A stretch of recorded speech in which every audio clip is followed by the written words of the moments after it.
said tomorrow. So just do it! Make your dreams come true! Ladies and gentlemen, I present to you Backstage with Al and Jay. Are you ready? You what? And now, your host, Al Silva. Who? Ladies and gentlemen, what's really funny is I wasn't ready to hit start streaming, but I have a new computer and it didn't give me, usually gives me the heads up. Are you sure you want to do this? And then I wait for the right moment to pounce, and I didn't have that right moment to pounce, but I'm ready regardless here. And look at this, we got a new look. I got some updates to the room. I'm trying to make it look all cool and YouTuber-like. You're like, oh, what a high production value. Yes, it's doing good. And of course, we got Jason on the line. Jason, how's it going today? It's going. Happy to be here. That's good. Your PNG is not moving. Say something else, Jason. There's no way. It's not working. We went through everything. I test. It's not working. I don't know why it's not. You know what? Let me try this here. Maybe if I click on this. Oh, what the hell? Hey, it works. Did you just teleport? What the hell just moving. happened? Ladies and gentlemen, you won't freaking believe it. We got the J himself in the building. Heck yeah. Isn't this nuts? No PNG guy no more. You thought he was going to wait and like dream, wait until it's like 5 years later. And everybody goes, oh no, it's Jason. I didn't want to see his face. Well, guess what? You see it right now. There it is. This is the 200 subscriber special. How about that? We'll just celebrate with that. So, yeah, Jason, it's good to have you physically in the building. I don't think we've been in the same building at least for 2-3 years, at the end of 2020. Yeah. So 2021, 2022, 2023, 2020. 4 years ago was the last time I physically saw you, I think. Yeah. This is nuts. People, you don't understand. It's crazy. This is a legendary special occasion. So this is going to make it a lot easier to do these things because now I don't need the Skyping in of this and that. I mean, it was good to get all that experience because now we can get infinite amounts of guests from anywhere across the world, which is awesome for all you guys because I'm sure at some point each one of you is going to want to be on the show. So we do have the ability, and we're going to figure out how to weave that into it. We're even talking about that, like just doing a segment, like a part of the show where people can be on for, a 20-minute segment. What were you thinking it was called? Like, what do you think? What do you think? And we'll be like, hey, we got a topic of the week, and it's blank, blank, blank. For this week's What Do You Think? I have special guest blank. Little does he know, I was just asking him what he What thought. do you think? And I like, said, oh, good. That's good. That's perfect. That's pretty good right there. So that's going to be solid. I want to show you guys the rest of the room. So I actually have a camera way up here. Can't even see my hand. Way up there. So now, look, I got a stage in my freaking living room. I got a small stage, and I got that because of the drums, because it's just, and you could see if I zoomed in a little bit more, there's like a wooden structure underneath the drums over there. And I'm just trying to do everything I can to reduce the volume for my neighbors. I don't want my neighbors to complain about nothing. They came that one time, and they were like, bro, he didn't say stop. He just said, I can hear that. I think that's implied. I can hear that. Maybe he was like, I can hear it. Sounds good. Keep it up, fellas. Maybe that's what he was saying. But yes, it was implied by his inflection. He wanted us to not. He wanted to not hear that. He wanted to not He's like, do that I want to anymore. stop hearing this. So I got that stage off a dude, really cool dude on Facebook Marketplace. That I guess he's in his own band. He had a crazy setup on his house, and so shout out to you if you're watching out there. And it does help a little bit, and then I built these contraptions to go underneath the kick pedal, and that helps a little bit, and then I built the wooden thing that's like a foam squishing mechanism, and that helps a little. It still sounds like somebody's beating on the door, but now it's like somebody's like, they're knocking on, they're politely. It's like the cops when they're just checking on you versus when they're about to bust in. You know what I mean? Yeah. They're knocking, but, they're not busting down the door, so that's going to help. And it'll be so much easier to get, and I have this side cam set up. Just got this new chair, just trying to figure out where Jason wants to be at all time. He can either be up there on the stage, on the throne. He got the side super chair I just picked up today, which is fantastic. Heck yeah. $30 on Facebook Marketplace. What a good, I get everything now from Facebook Marketplace. It's the best place to get anything. Hasn't been stabbed once yet. Not yet, which is fantastic, and I'm very grateful for that. Yeah. And then check this out here, people. You're going to want to see this. Look at this. And you're probably wondering, Al, how are you doing all this? Triple time. How are you doing? You couldn't even do 2 cameras before. How is this possible? People, I got the Mac Mini. I freaking got the Mac Mini. It came like 2 weeks earlier than it said it would. Jeffrey Bezos, for some reason, said it wasn't going to come until like February 20-something. I was like, oh, that's cool with me because either way I was getting it. But then it showed up 2 days later. Undersell, over-deliver. And I was like, no way, Jeffrey. Whoa. So fantastic. And this thing is an absolute beast. I got to make a video on it. I got to figure out how to make money off of this thing. I got to make a video on like how freaking sweet this machine is. And it's $600, like the best deal. It's crazy. And I love my MacBook. And I think I would compliment it in the video. Like the MacBook Air from 2020, you can get right now on eBay or a used one for $400, right? $400 is a beast. For most of you normies, this is all you need is the MacBook right here. M1 is cranking. Now, if you're doing 4 camera angles streaming while Skyping in your buddy from a different state and, all sorts of hoodads, well, then, yeah, you might need a little upgrade.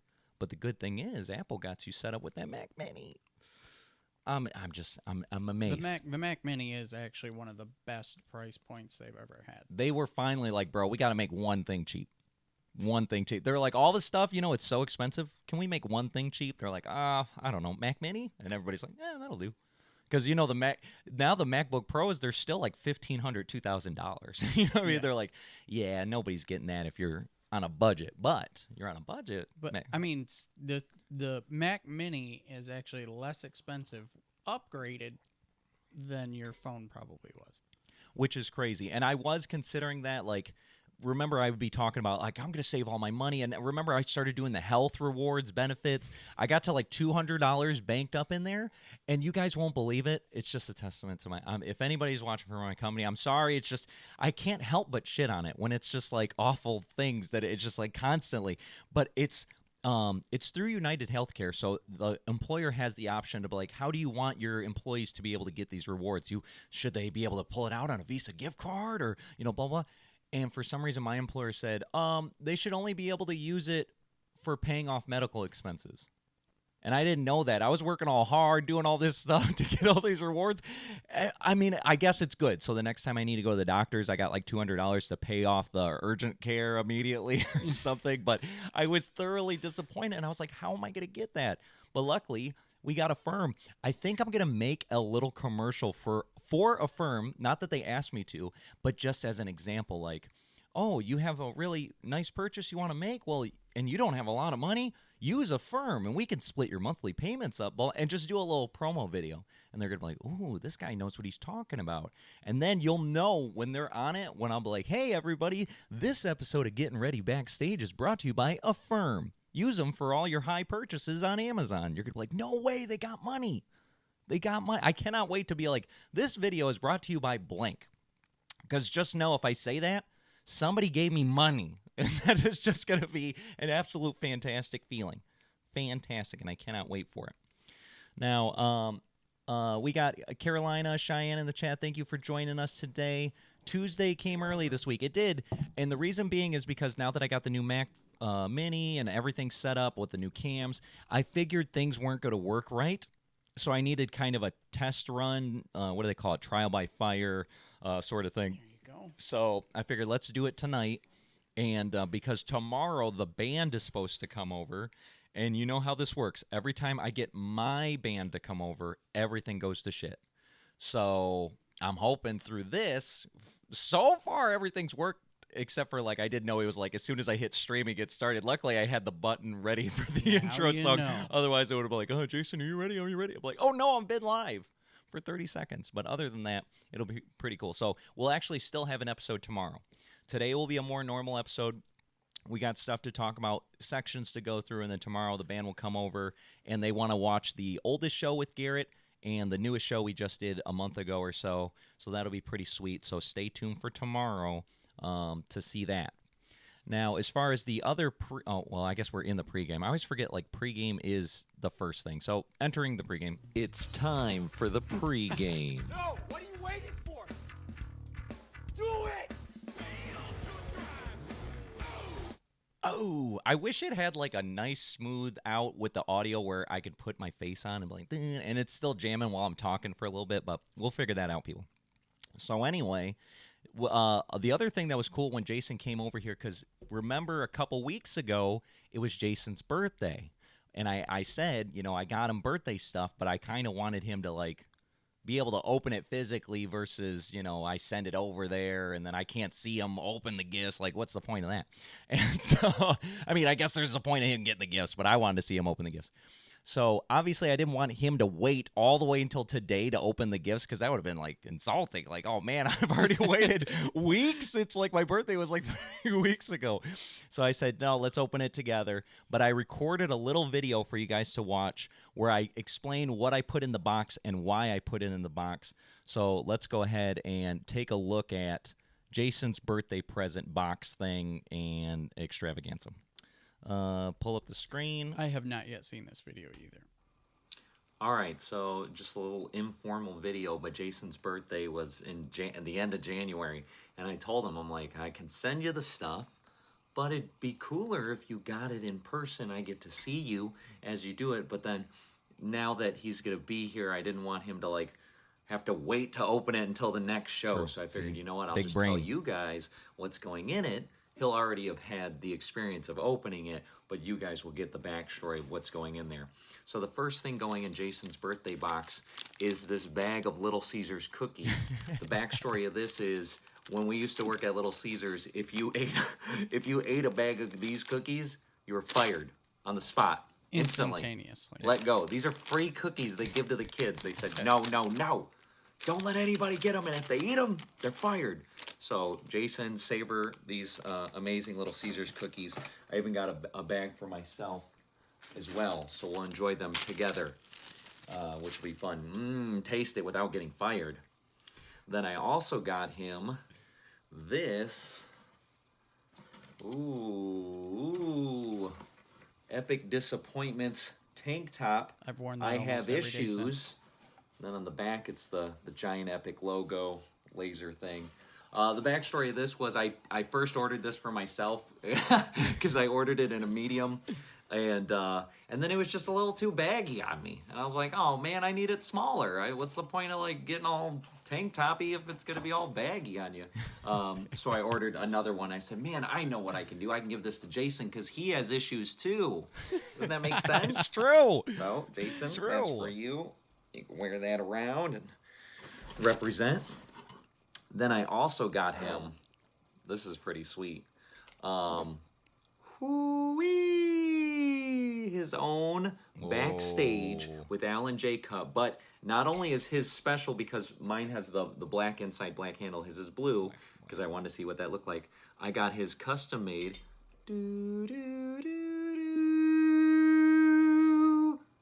J. Dang. It's literally his own cup. So you Sharp. can drink it right here, represent, drink it right here, and show that he's the J. So I know he'll love that. That goes into the box. Then I saw this at Walmart, or at Target, when I was with my kids, and I was like, oh, no way. These were like the old Yu-Gi-Ohs. This is the 4th pack that came out, Pharaoh's Servant. And I was like, oh, man, I know Jason would love this. And I really wanted to get them all because they had all the old packs. But I could only afford one, and they didn't have blue. If they had the Blue Eyes one, I would have got that hands down. Easy. But it was between this Blue Eyes is hard to get a and hold of, Metal I think. Raiders. And if you know Yu-Gi-Oh, like Metal Raiders is all right, but you can get some Gate Guardians or something. I don't know. But Pharaoh's Servant, you can get some Genzo, Imperial Orders, some really good cards in here. So Jason, that's for some memories of the old Yu-Gi-Oh times. But this is the creme de la creme. Ooh. I've been sitting on this. It feels like almost a year at this point because I got it a really long time ago. long. But I got him. Whoa. This is a graded slab. That's what the kids call them, a slab. Got the slab. This is a PSA 10 catapult turtle. Ooh. This is gem mint, perfect condition. Perfect. From that Metal Raider set. This catapult turtle is very special. The backstory of this is literally how I met Jason back in 9th grade. I overheard him and his friend I couldn't remember what your talking friend's about name Yu-Gi-Oh was. cards. They were talking about Exodia or something. They're like, oh man, I got the pieces of Exodia. I don't remember. And so I was like, oh, I play Yu-Gi-Oh, and I was a new kid at that school. Just came from Detroit into Dearborn Heights. I didn't know anybody. Heard Yu-Gi-Oh, so I turned around. I was like, oh, I play Yu-Gi-Oh too. And Jason's like, oh, that's cool. Bring in your cards. Let's check them out. You know, whatever. I was like, oh, okay, Oh, cool. I'm bringing my man. cards. So the next day, I'm bringing my cards, and he's going through the binder, and he's like, oh, pretty cool, pretty cool. And he picks out, for some reason, he picks out this catapult turtle and pulls it out of the binder, right? And I was like, oh, no. You know, and if anybody knows cards, like, don't take cards out of the binder. No, What are you you doing? never right? do. So he pulls it out of the binder. He's like, oh, yeah. I'm gonna hold on to this. I said, dude, what are you doing? He's like, this is mine now. And I was like, what? No way, dude. Give me my card back. And he started getting all Dr. J asshole. He's like, what are you gonna do about it?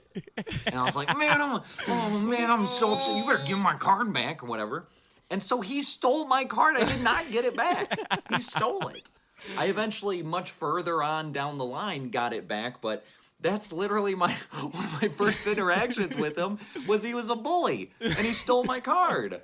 And so I thought, what better way to commemorate this? We've been friends now for 2002, so 23, 24 years, than the card that started it all, Gem Mint 10. So Jason can hang this on a shelf and just look at what a douchebag he is. But also remember the friendship that was created from that. So that's for you, Jason. I look forward to you opening this box. And happy birthday. Oh, the lights went out again. Happy birthday, Jason. So that's when the power went out at my house, and the only light I have is this LED thing that stayed on, luckily. But yes, no, as soon as I saw that thing on eBay, I was like, I gotta have it. I gotta give it to Jason. Absolutely, I knew it was gonna be like the best present I could possibly get. Absolutely legendary. So happy birthday, Jason. Happy 20, 23, 24 years. I guess it'll be 24, or no, it'll be a full 23 years in September of this year. Yeah. And then we'll just count from there for that. So fantastic. Cheyenne, no, you stole my image because the reason how I know is because the original the grid, I guess we don't have the grid anymore because my old computer couldn't handle the rolling background of the grid, but I got that at a royalty-free website because I was like, oh, I really want like some cool moving background, not realizing it was going to like eat resources up like mad. So I never used it for the rolling background, but I use it for all the photos now. But very nice. So that was a very good highlight for me. I really enjoyed doing that for you, Jason. I hope you, and I know you liked all your presents. Oh, so yeah. it's really good. That was Look at amazing, that cup. especially- Look at that cup. Yeah. Pull that cup up, Jason, and you can see it in real life. Boom, baby. So if you want your very own Getting Ready cup, then go ahead and head over to the merch store. The link's in the description below. You can get my original I'm Getting Ready cup where you're getting ready with me. Technically, the Jason's cup still it's on there because in order to make a custom version, you have to list it. So if wow. you want to be Jason too, then you can order his limit. I'm telling you, we got to do one like for an L. you. Yeah, but get an yours L has cup. to have a red. You know, it'd be liner. cool if it was like, there's like places where, like Mr. Beast used to do this a lot, where he would put different merch for each one of his friends, and then that's how you voted was you bought, all right, if you think Chandler should do this, then go buy Chandler's shirt. If you think, Carl or whatever, so it'd be like, if you want to support Jason more, go buy his cup, and if you want to support me, go buy my cup, and we'll see like cup sales. That'd be pretty sick. Or if you have crazy, and I think this is the ability we have as a small-time creator until we get too large to be able to handle all these requests, but it's like if you guys have ideas for cool merch, I can make anything happen. It's fourth wall. I can upload any design. So if you're like, man, I really want a Getting Ready t-shirt, but I'd like it to say like Dr. J asshole or something. I don't know. You know what I mean? Like you got some ideas that would be cool for cups or shirts or hats or anything. If you have ideas, then just submit them and I can just make them for you to Dr. buy. J, assholeology. Assholeology, but PhD in assholeology. And I realized, remember my dad, and I was like, and he said he should be the Pope of assholeology. But I realized it should have went in rank. You know what I mean? Like military rank. And then it was like Master Chief Asshole or something like that. Like, I think that would have been more appropriate. Because then, we call him Sir. And there's a whole backstory of it. Like, even me, like his son and most of the family in this circle is like, we call him Sir. He hasn't served in the military. There was just this one little backstory that we'll save for a future show. So that would make more sense. Master Chief Asshole. And then let's see here. And then so I have one more little story time. And this is kind of what the pregame is. It's like, get all the rambling stuff out because I actually have topics and videos to show you guys. So a card came in for me. And I've been waiting on this card for a long time, and it's very special to me because of what it represents. And so as you already have guessed this, I'm a nerd. I've always been a nerd. I've always will continue to be a nerd. That's just what I do. I do nerd stuff.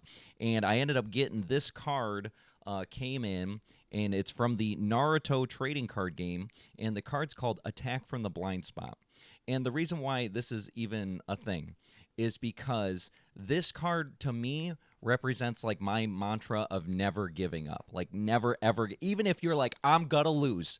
And I used to do that all the time. It's like, no matter, even if I knew that there's a 99.99999% chance I'm gonna lose, I still don't give up until it's like, oh, the game is officially over based on the criteria set in whatever game I'm playing. I do not give up until the game where the fat lady really sings. Okay, if she sings, I give up.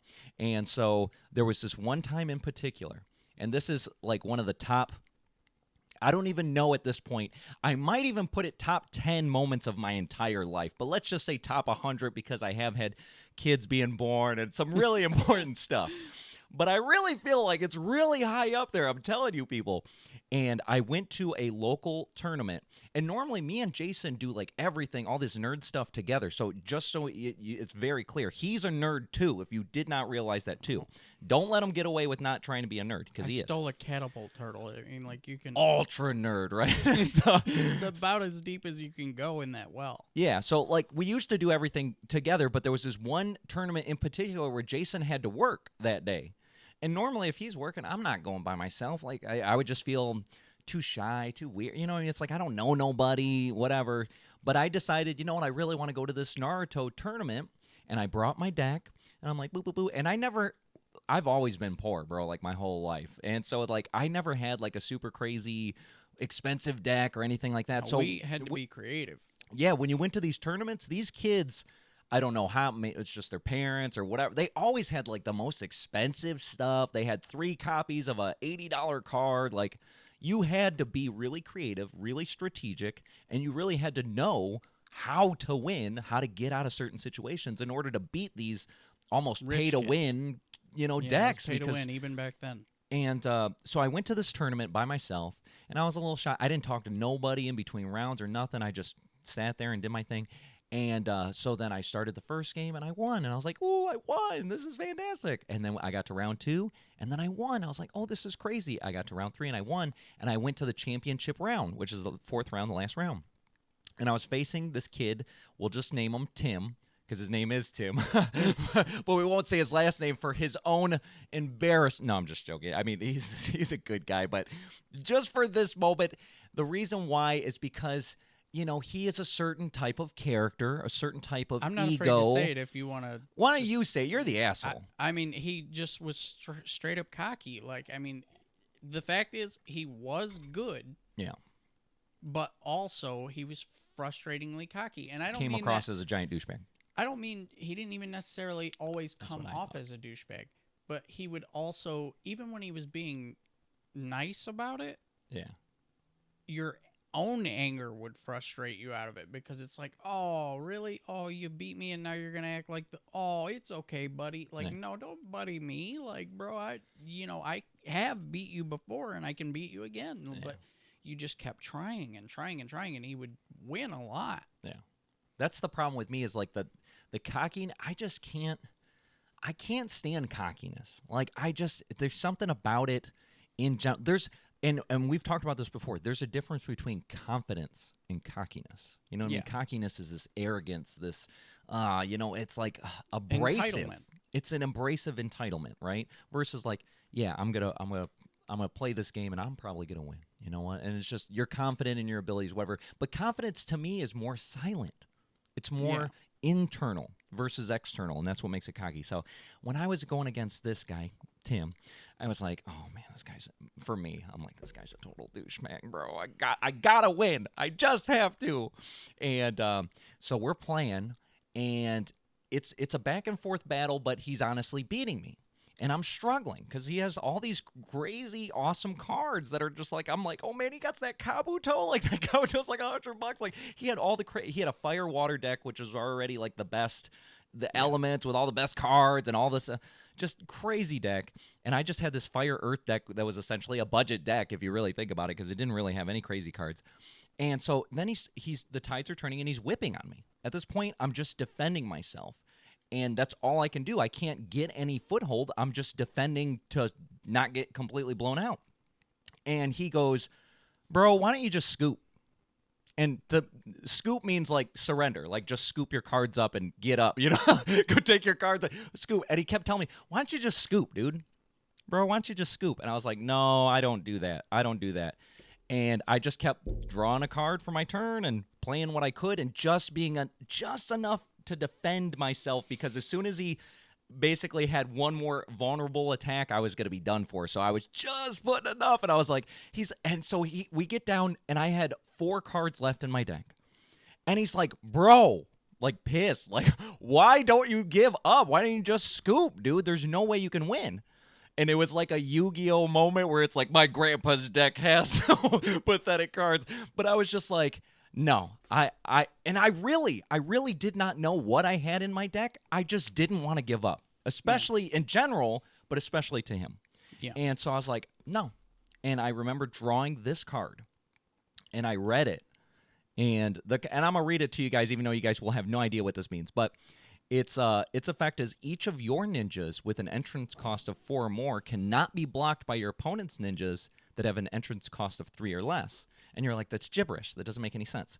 But what that means is if his ninja teams had anybody that had a entrance cost of 3 or less, they couldn't block me.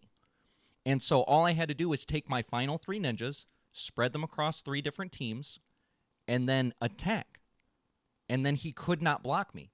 So I won in a single turn. It was like, I was like, oh, I play this, and I win. And he was like, what? What are you talking about? What are you talking about? And he picks up the card, snatches it up, and he reads it, and he's like, I don't think that's what it does. And I was like, that's exactly what it does. That's literally exactly what it does. And he's like, no, hang on. And he called over a judge. And, the judge is like the guy that knows all the rules, like the back of their hand. They're the one that sanctions the tournament. And the judge reads it, and he's like, no, yeah, that's what it does. And he's like, no way. I was like, oh, yay, I win. Why don't you just scoop? Why don't I scoop? Because I'm going to fucking win.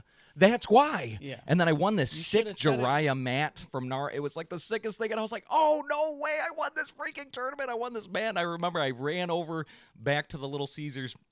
Jason was working. And I told him, I was like, oh, man, I won this tournament. It was crazy with Tim. I was like, there. This is nuts. It was like the great.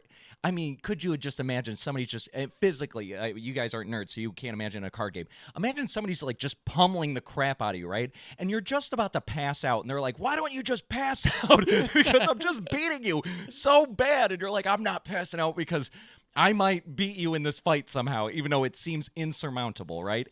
And then at the last minute, you just get an uppercut that just knocks them out. And you're like, no way. It's like so improbable. It was just nuts. One of the greatest moments of my whole life. And so I was like, I got to get that card, get it in a slabby thing, and just be able to look at it. And because to me, it represents more than just that game. Was sick too. I wish I had that dry mat still, but it represents never giving up, ever. No matter what the odds are, no matter what it looks like and the outlook and the probability and the odds, never, ever give up. And that's one of my slogans for this channel, the Al Silva channel, is never give up.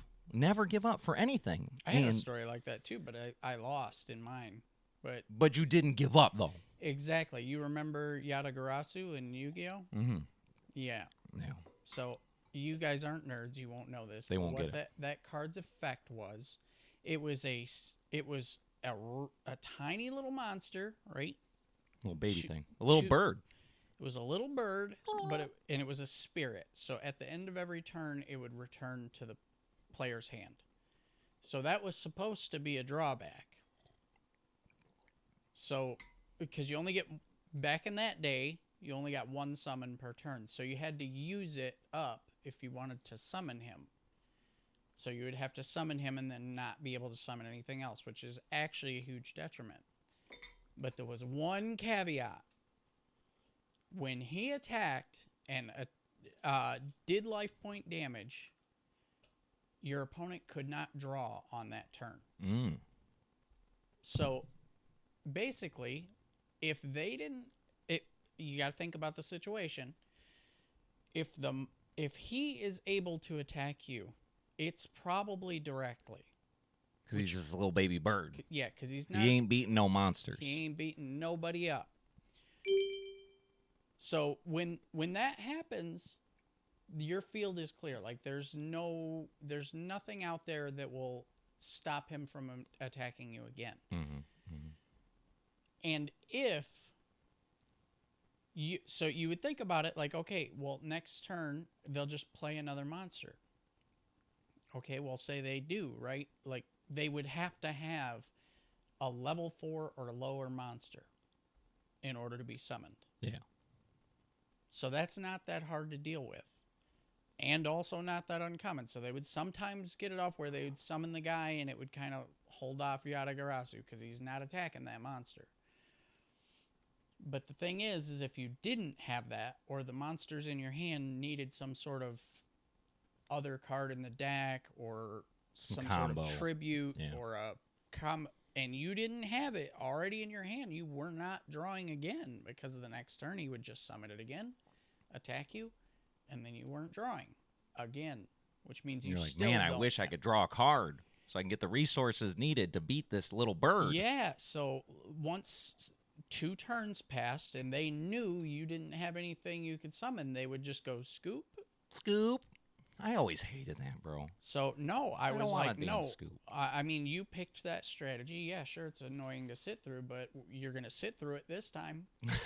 Yes. Because guess what? Okay, my turn. I do nothing. Yeah. Your turn. And then they have to go through their draw phase and then, do exactly what they're going to do, which is summon Yatagarasu, attack me, and then say, your turn. Because it only does a couple hundred damage. And you got like 200. Yeah, and you got 8,000 life points. So 8,000 divided by 200. You could see how long this would take. You're It's taking every single turn. Because I feel that is like a dirty move, and I don't appreciate it. So guess what? We are playing this game. they're like, this is gonna take hours if you don't scoop. I'm like, yeah. There's also a time limit on this match here. So Ooh. there you go. Wouldn't that be crazy if I won by? But the timeout, yes, Yes. that would be some don't give up stuff. I mean, like you said, even in the losing situation. If I had hit him like down to his last 2,000 life points and he didn't manage to get my life points, Below I could 2. literally just sit there and be like, during my standby phase, like, oh, I kind of want to think about my strategy here Yeah. and take. Let me get 60 seconds on Yeah, this. let me just. Interesting. Until a judge came over and was like, you gotta let him have a turn, and then it's too late by then. Yeah. What's funny is I used to implement that strategy back in Halo. This was before Halo 4, because after Halo 4 came out, when somebody would quit, they would just fill you up, like with Call of Duty, like when you guys can just join and quit willy-nilly and somebody will just join the match in the middle of the match. Well, back in the day, nobody joined in the middle of the match. It wasn't possible with matchmaking. So when somebody quits, you're like, damn, my team's down a person. And then it's harder to win. And then what happens? You start getting whipped, and then more people on your team start quitting. So whenever that would happen, and it would just be like me, I started with a team of 5, 6, 7, 8, whatever it was, and now it's just down to me. You could hear all the enemy like, quit, just quit. It's a 15-minute match. And I'm like, no. And I'd hide. I'd go and hide under the stairs. I'd hide on a building. I would just try to play hide and seek because I'm like, no, I'm not quitting. I don't care that all my teammates quit. You're going to be stuck with me for And 15 minutes. This happened for more times than you would imagine, because nowadays, if you're a gamer, you realize, like, okay, they didn't want the quitting penalty, so less people would quit. Yeah. No, there wasn't one. There wasn't a quitting penalty. They just thought people wouldn't quit because you have honor and integrity, but some people They don't. probably thought you wouldn't quit because it's a really fun game. It's not always a real fun game. Not when you're getting whipped. That was usually the avalanche, the snowball. It's like you start getting whipped a little bit, somebody quits, and then you start getting whipped more, and then somebody else quits, and it's like, now you're really getting whipped. And you're like, please stop quitting, people. We might be able to do it. They're like, no, Sometimes bro. with that strategy, you'd get lucky, and the other team would quit. Yeah. Because Because they just don't want to stay they're in the just like, damn "Nah, I'm game not." for 15 more minutes chasing some dude on a hide and seek trying to find me I everywhere. would run around the map like the greased up deaf guy from Family Guy. That's Just- right. I did not quit. I would just run around, get my ass kicked for a significant amount of time, and then you would think by then they would figure out, like, like once you get 50 kills, you're done. Mm. But they didn't. Yeah. They were just like, we're going to give you this much time, no matter what way you cut it, and That's then right. it's going to be whatever the score is at the end. Yep. I remember giving you, I don't know if Joe was playing, but Ramon and everybody a 75-point lead. Jason used to be against so me freaking with good the- at Halo 2, bro. You the just don't dual-wield understand. mags. You don't understand. Like, Jason, when we first got into Halo, he was like, I was like, it took God. 3 of us to not even keep up with him. You know what I mean? Like, we would be like, all right, guys, we're going to gang up on Jason, and we're going to get him. And Ramon, you go this way, and I'm going to go this way, and Joe, you go this way. And we're like trying to, and then Jason's like, boo, boo, boo, boo, boo, boo, yeah, boo. the mags were And we're so like, no overpowered. way. No way. And he's like, how about I give you a handicap? You know, why don't I throw 50 kills on there? We're like, oh, we'll get him now. And we would still lose because Jason was just like popping caps, like pop, pop, pop, pop, pop, pop. And we're like, no way, we're going to get him. I had those headshots on lock, and the mags were OP back then. But this was like, I mean, Call of Duty was a thing. Call of Duty 1 was out. Call of Duty maybe 2 was out. But with Halo, you had shields and stuff like that. So the match we would play was called SWAT, or eventually they called it SWAT. I don't know if we called it SWAT or that's just what it was We just no called shields. it no shields. Like, No yeah, shields, no, because I we're wanna like, be man, able why to we pop gotta sit your there, ass real quick. you know, brrr, you know? In Halo, because you got all these shields, you'll be spraying somebody with bullets like, brrr, and then their shields break, and then you got to swap to another gun and then try to finish them off. So we would play with no shields. What that meant was a single bullet in your head, and you're gone. So you had to Headshots were really focus on critical. headshots, because if even your body could take a few shots. So somebody would have to shoot you 4 times. You shoot them once. No, I So was Jason's on it like, with those headshots every time. We got to bring up what I would love to do and I don't know how we do it, because it's like you can't have everything in a big grab bag in one channel, but like there are gaming moments I want to do too, where it's Right. like we should check out Halo 2 again. They're not gaming Boop, boop, boop, moments. boop. They're history. History moments, and then we're like, we're playing Halo 2. Check this out. Just playing old stuff. That'd be freaking fantastic. So we'll get there eventually. But that's the pregame I wanted to go through. Let's head over to Insano World.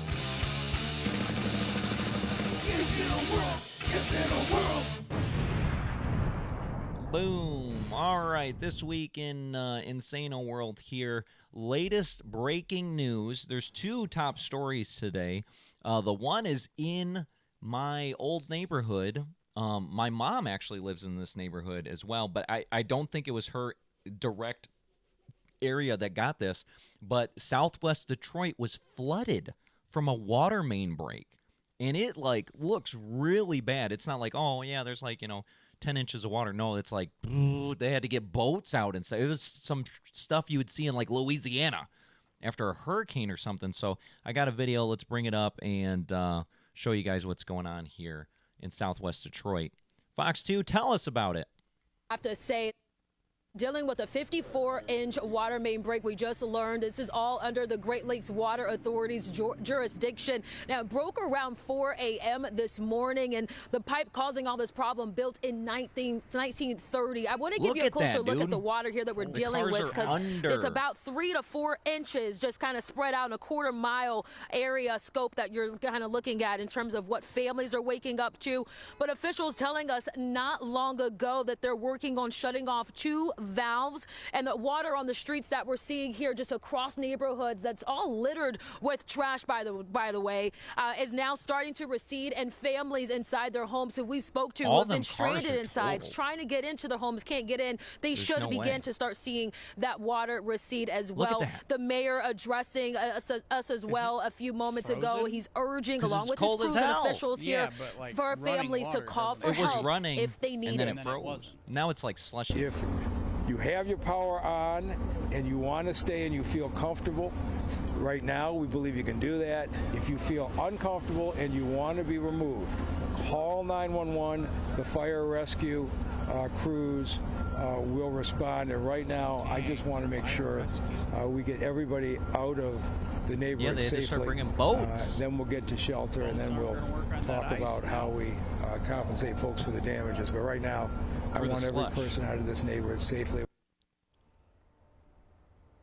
That's insane. Yeah, you heard it looks him like mention just, that's shelter. the ground, That's the except next for the step cars for a lot are of under families. it. We've even watched families with 2 small kids kind of get carried out of the front loader out of this water. You see just stretching down the street here, again, littered with trash, ice, and slushing over. It's absolute mess. But as I mentioned again, officials out here working tirelessly to get this all cleaned up. We're told they're going to be cleaning out some of those manholes and the sewer tops to make sure there's no other issues. And again, those 2 valves should be cut off and getting repaired soon. Eventually, they're going to have to cut the water off, so that's going to be another ordeal. We'll keep you updated as we learn more. For folks out here reporting live, Tanisha Cordell, Fox 2 News. You don't see any of that water moving. It's frozen. That's just nuts. That's absolutely nuts. So that's going on. There's all sorts of videos of just people showing what they're doing. Like when the first few videos I saw, it was like before people started rescuing people and they were just kind of walking through. I'm like, this guy's walking through the water. He's like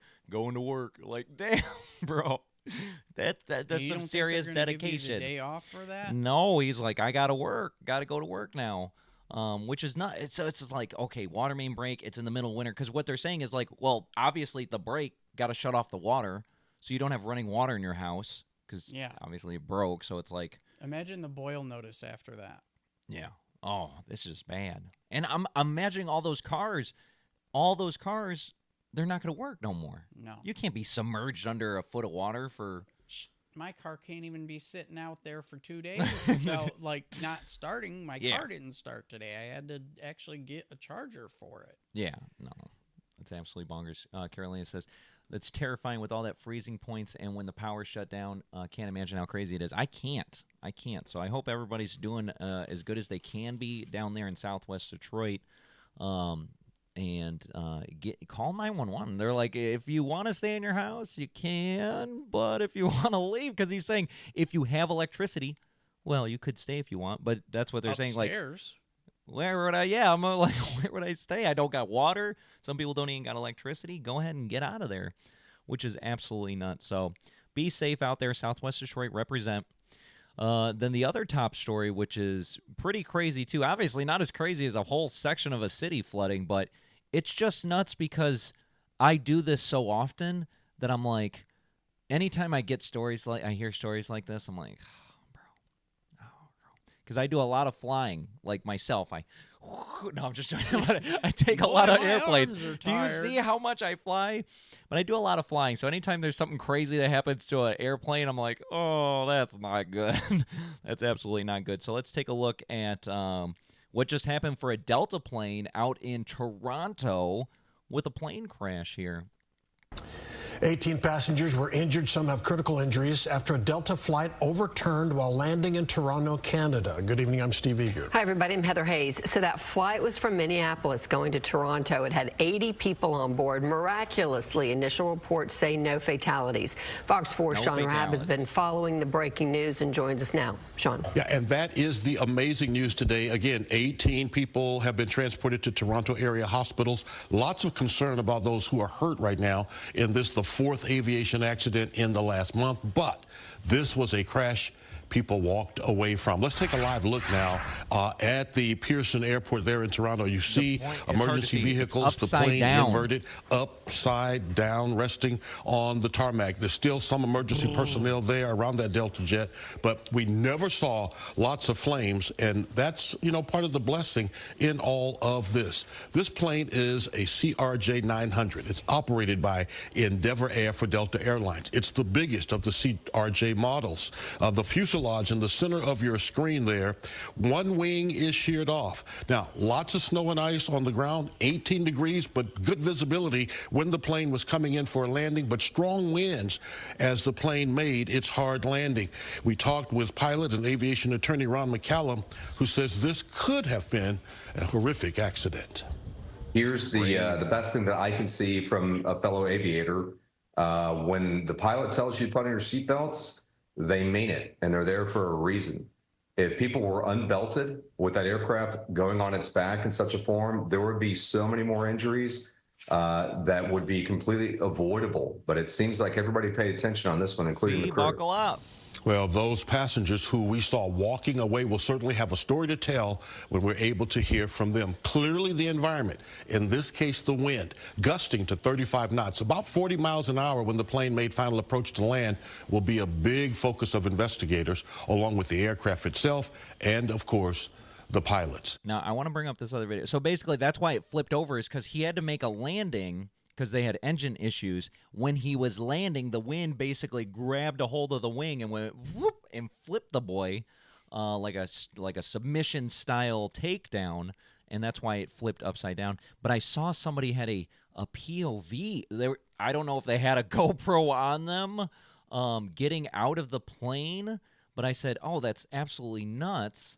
And I sent it to myself here. Give me 1 second. I forgot to pull it up because it was like I just saw it when I went to the bathroom before the show started. I said, "Oh man, I gotta pull this up here." But like background for me is like since 2016, I do a lot of traveling, Now back in 2016 to all the way through 2020, I used to fly at least every other week, and then when I was in Dallas, Texas, I flew at least every month. But the agreement was every other week, but it ended up not being every other week. But I would fly at least every month, and so I have a lot of flights. And I remember the first time flying, I was like really nervous because it's like, this is weird. You're about to take this hunk of metal and basically throw it through the air at like 600 miles an hour. And, you just hope that this pilot's not super drunk or nothing, and he's going to get you home safely. And that's all you got to do, because there's nothing you can do. You just have to be able to kind of relax and do that.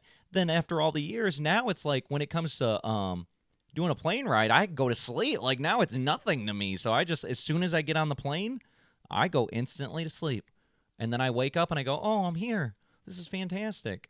No, this ain't it. The flashlight, oh man, it's because I haven't done this. So anyway, luckily I haven't had any issues. The only issues I've seen on the plane are turbulence, and there was one time in particular, because normal turbulence is not nothing, bro. It's just like a little, get a little bumpy. Ooh, it's a little bumpy. There was this one time in particular where the captain was like, we're about to hit a rough stretch, this wind pocket, blah, blah, blah. Because they're really calm, because they can't be like, you guys better sit down. It's about to get nuts in here. We're about to hit this rough patch. And we're like, oh, okay. And I remember I was with another employee at the time, and then it was like, as soon as it started, it was like turbulence I've never experienced before. It was like the whole plane was like, I was like, oh shit, this ain't no wind patch or whatever the hell he said. I was like, this is the nuttiest thing ever. I was really concerned then. But other than that, it wasn't too much. I've never really ran into any issues like that. I used to know a guy that he was on I think it was United, but I don't want to drag him if it wasn't United. But he was on a plane where he was on the tarmac, the takeoff, the place where before you go, you know what I mean, the plane roads essentially, and another plane was like landing, and after it landed, it's like it's still coming in kind of hot, and I guess its wing went into the cabin. It's like, and it cut through, and like 2 people died. And I believe he said that was like one of his first flights. And he was like, that was one of my first flights. And he was in the plane that got decapitated. You know what I mean? Like, he was in the bad plane. The other plane, it's like, oh, that's crazy. But, like, you're not getting cut open from another plane. So it's like, it's crazy, but it's not as crazy. It's like, oh, shit, there's a wing coming in and cutting everybody. So, yeah, that would have been like, oh, bro, I got to go. I don't want to be here no more. Only 2 people that died. Yeah, you would think. I don't know. It was like maybe it just hit the basically the first 2 and then just kind of redirected after all that. But I can't find it, and I don't want to spend too long on it, but I saw it on Facebook. I said, that's nuts. This guy wear a freaking GoPro. I just saw him coming out of the plane thing, and he gets out the door, and I'm like, who would have thought? I mean, that would have been me, too. Like, for the content, I was on this plane and flipped upside down, and I got to make sure I get this special video for it, but not that special if you can't instantly Google it and get tons of views. They might have had him take it down. Maybe for security purposes, so... but just so people know, like, hopefully this doesn't scare you off of planes, you have to realize how many planes fly all day, every day. Like, millions and millions and millions of planes. So like that guy said, this was the 4th accident in the last month.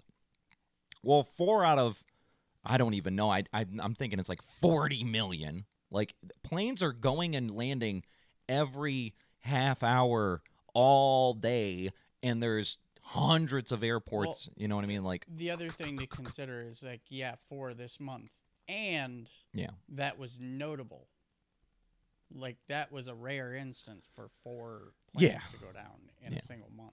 So don't feel too worried if you got flights. It's not. It's very, very, very rare. But that's why these things are so prevalent in the news when they do happen, because it's everybody's fear is like, oh, bro, airplanes are crazy. So, but it's like, no. I mean, realistically, you have a higher probability of getting into a car accident than you do your plane having an issue, which is good. So thank you, pilots, for I guess going to school and learning how to do that. Don't drive drunk. Don't fly. Well, they're flying, but don't fly drunk either. So that's out there. Another thing I saw, it was James Webb's telescope released its latest photo. Let's pull this up on the screen here. It looks pretty cool. So this is from livescience.com. Space Photo of the Week. James Webb released its ancient galaxy photo here of this galaxy. I just wanted to be able to show you guys. I forget I have to hit that. Look at this thing. It just looks made up. I'm not saying they made it up. This isn't a conspiracy theory. It looks like a 1980s video game. It does. It looks like crazy. You're like, oh, well, that's a galaxy over there. They're basically like, they know these things because once they see them, they name them. They go, oh, that's Quasar Galaxy XA21231. But it's like, it's just nuts because normally we look up in the sky and, you'll see some stars and you're like, oh, that's cool. But you don't know what those stars are. And you can't see too many unless you live like really outside. You got to be as far from the cities as possible. And but imagine if you were in space and then you're peering in there and you could see entire galaxies and clusters and like all the craziest stuff. We don't know how much of what we see we think is stars are actually those. Yeah, they're just like bright and quasars and all that stuff. Like, and to consider each one of those things has like planets and stuff inside it. Yeah, because it's nuts. It's like I saw this photo where it was like what we think space looks like, and it's like lots of stars, and then it's like what it actually looks like if there was like nothing in the way, and it's like it's almost like you can't see anything but dots because there's so many stars and galaxies and quasars and this and that. It's like there is no blanks. There is lots of space. There is lots of space in between these things, but because there's so many of these things, if we're looking at a distance, you'd be like, oh, there's a lot of these things. Like, it's immeasurable. I mean, It may be measurable, like okay, there's 10 billion to the 8th trillion power of this many in a cube, and then multiply that by, but it's kind of immeasurable if you think about it. And because there's the other thing is like, this is all we can see. We don't even know if there's more space, there's more universe beyond what we can see. You can only see as much as light has reached us. Exactly. So it's like there's a theory where it's like maybe the universe is 100 or 1,000 times bigger than what we don't know, because that's all as far as light can go, and we'll never be able to tell because it'll just keep getting crazier and expanding bigger and faster. And then there's the whole time thing. Yeah. The farthest we can see, because that's as far as we can, as light has reached us in this amount of time, is 7 billion. If you see something like they're making discoveries at the beginning of the universe, like being like, able oh, to see that all happened the way 13 back billion years ago. They're like, oh, that's crazy. So everything you see is the past. The past. That's already You're looking happened. back. Like some of these things that you guys are seeing, these galaxies and whatever, they could be dead already. We don't even know. Almost guaranteed, because it's like, they're 13 billion years as far as we can see, but yeah, because we don't know how far. Like that one might be 9 billion years. That one be 2 billion years old, based on it's 2 billion light years away. Could be dead already. But the thing I saw that I thought was really cool, this video of these scientists talking, and they were like, we've talked about this before too. Is like the faster you go, time slows down. So they were like, well, what about for light? If you're a photon, do you not experience time? And they're like, yes, you don't experience time. Essentially, your existence only comes up once you've reached your destination. So if something, let's say you were just the transmission of light from this star, one of the, what do they call it? The single little proton, or what is it called? Quarks? Is it the quark? Quark is the smallest one now, but there's protons, electrons, neutrons. But basically, you're just that one little piece of the light, right?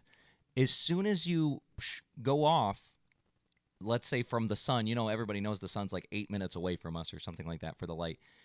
As soon as you go off, you don't perceive time because you're moving so fast. It's not until you've reached your destination, let's say the Earth, that it's like, oh, then that photon then is like, oh, I'm here. But it didn't know that it left because it didn't exist. The time never moved. The gears don't move because it's going at the speed of light, which means there is no time. So you could be a photon traveling for 10 billion light years. It doesn't seem like 10 billion years to you. It seems like zero. You just arrive. Pow. You just arrive. It's just nuts. That's just nuts. And so maybe one day we do the time. And that's honestly how we can kind of do the time travel, is like we need to go really, really fast. It's essentially like go fast and then turn around. Well, you got to go real fast and have no mass. Yeah, well, that's why we can't do it. It's because like the faster you go, and then it weighs more, and then all sorts of crazy stuff. But once again, you can't go back in time, though. That's the one thing that's like really weird. Yeah, you can go forward in time, but you can't go backwards in time. You just go fast as light towards the 13 point whatever billion. We know what direction it's in. Yeah, but by the time you got there, you just went forward. You didn't perceive the time, but you still went forward in there. And then if you're like, well, I don't want to be here no more, let me go back. So to you, you technically maybe moved 2 seconds because you just went and boop. But, 26 billion years have passed. And it's like, whoa. I mean, nothing would exist at that point. But you try to come back, you'd be like, nothing's here, which is nuts. And that reminds me of like that movie Interstellar. I gotta see it again because I saw it on a Google Cardboard, like a phone strapped to my face, and I was like, "This movie's crazy." But every time I think of space, I think of that movie, and I go, "I really want to see that movie." And now I got I got a 4K TV and stuff. We should get that on. I'm sure it's on Amazon Prime Video or something like that. Yeah, and be able to watch that. They did just come out with like a 20th anniversary or whatever it was. I don't think it was 20th anniversary, 10 years maybe. Whatever it was, and it came back out in theaters, and I missed it. I only heard about it afterwards. I said, no, I wanted to see it in theaters. Hopefully, maybe if we wait long enough, they'll do it again. They're like, people just love this movie. 3D IMAX?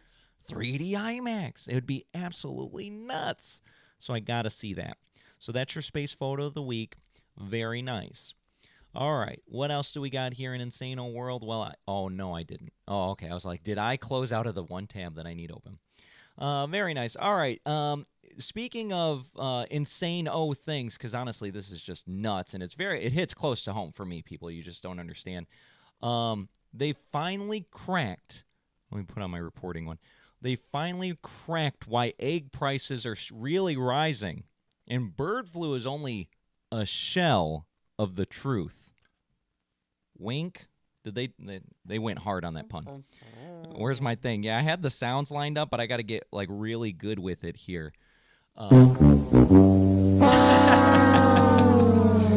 Fantastic. All right, so America's love of breakfast is egg-sploding. Oh, it's full of these. It's full of these. Get ready, people. Honey.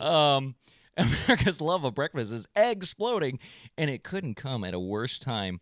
Egg prices have cracked record levels, costing as much as $10 on a dozen. I can confirm, because I love eggs, and I order them every 2 weeks. I try to get a 2-week supply, and they're just getting exponentially more expensive. They're doubling and tripling in cost. This is ridiculous. A key reason for the price spike is the ongoing avian flu outbreak. I don't know if you guys heard about this, but there's these birds, they're getting avian flu, and they're like, bro, as soon as the birds get the flu, they got to, like, kill these birds. And that's why everybody was kind of assuming, well, that's why the eggs are going up, because they're killing all these birds that can't lay eggs.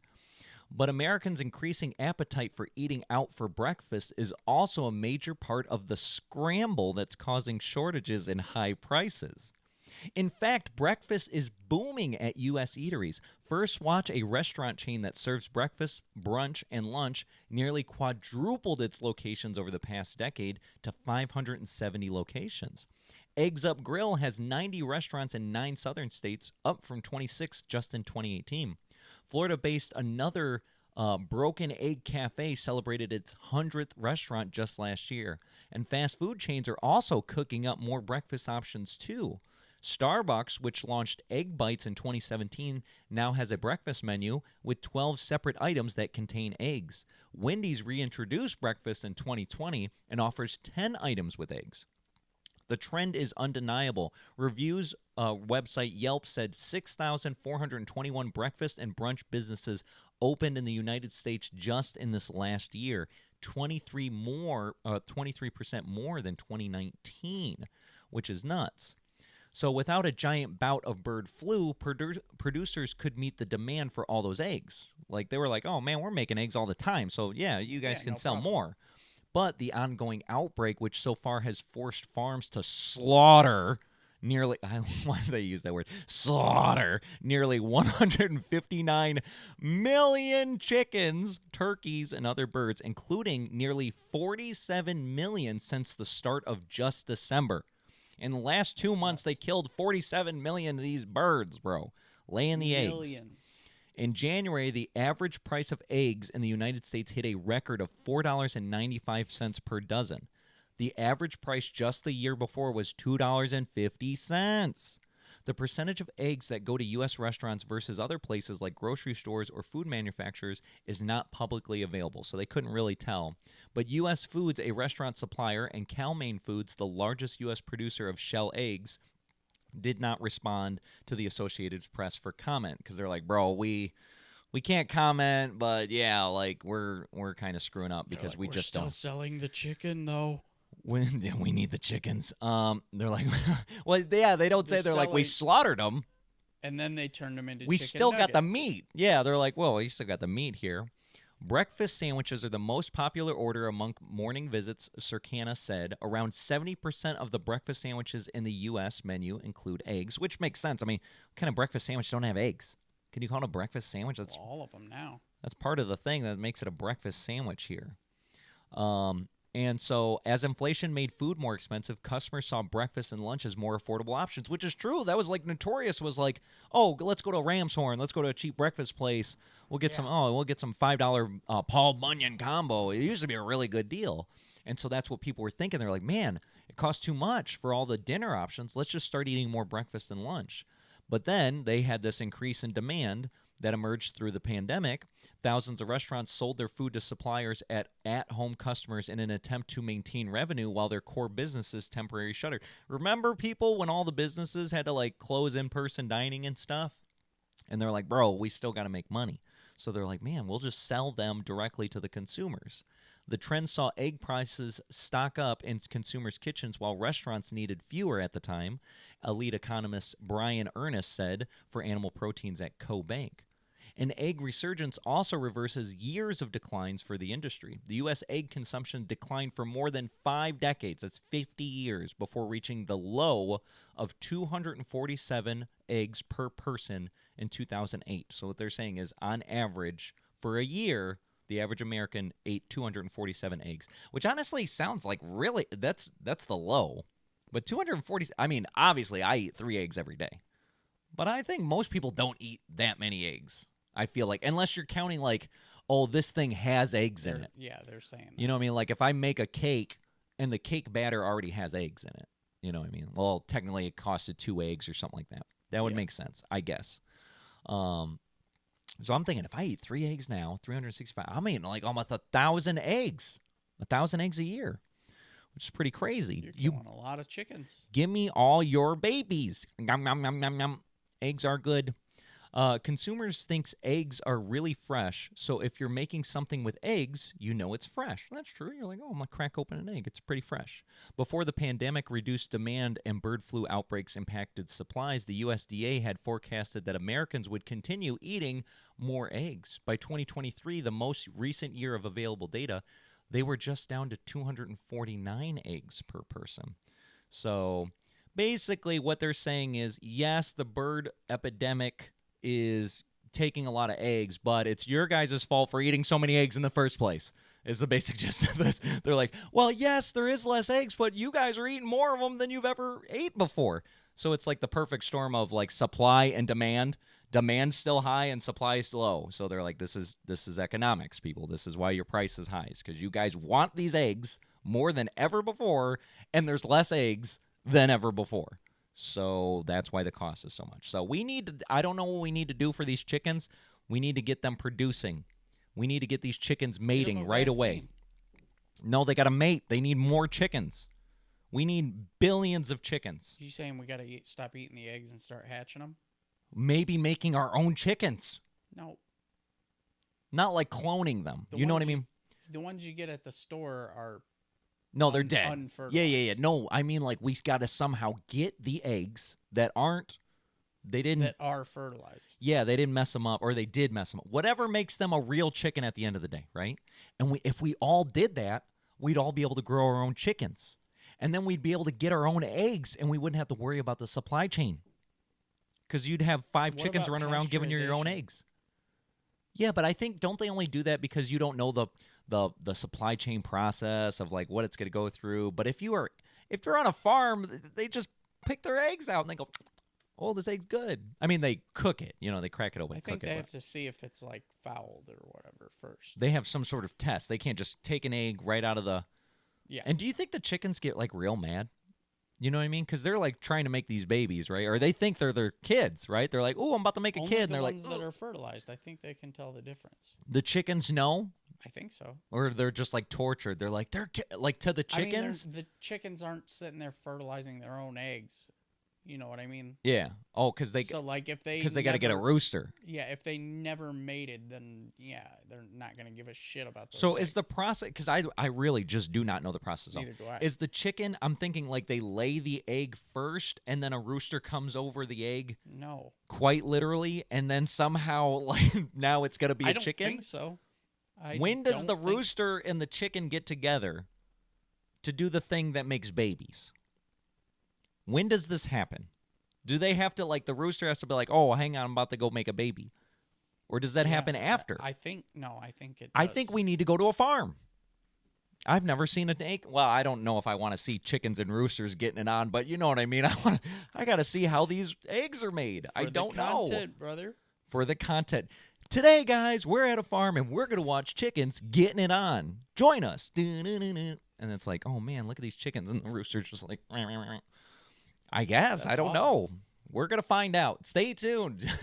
Make sure you hit that red button. Man, now we're going to have people in the comment section every episode like, what about the chickens? What about the chickens? That's like the 1,000 subscriber special. Like, we'll find a farm. You know who has a farm? Oh, it would be funny and coincidentally.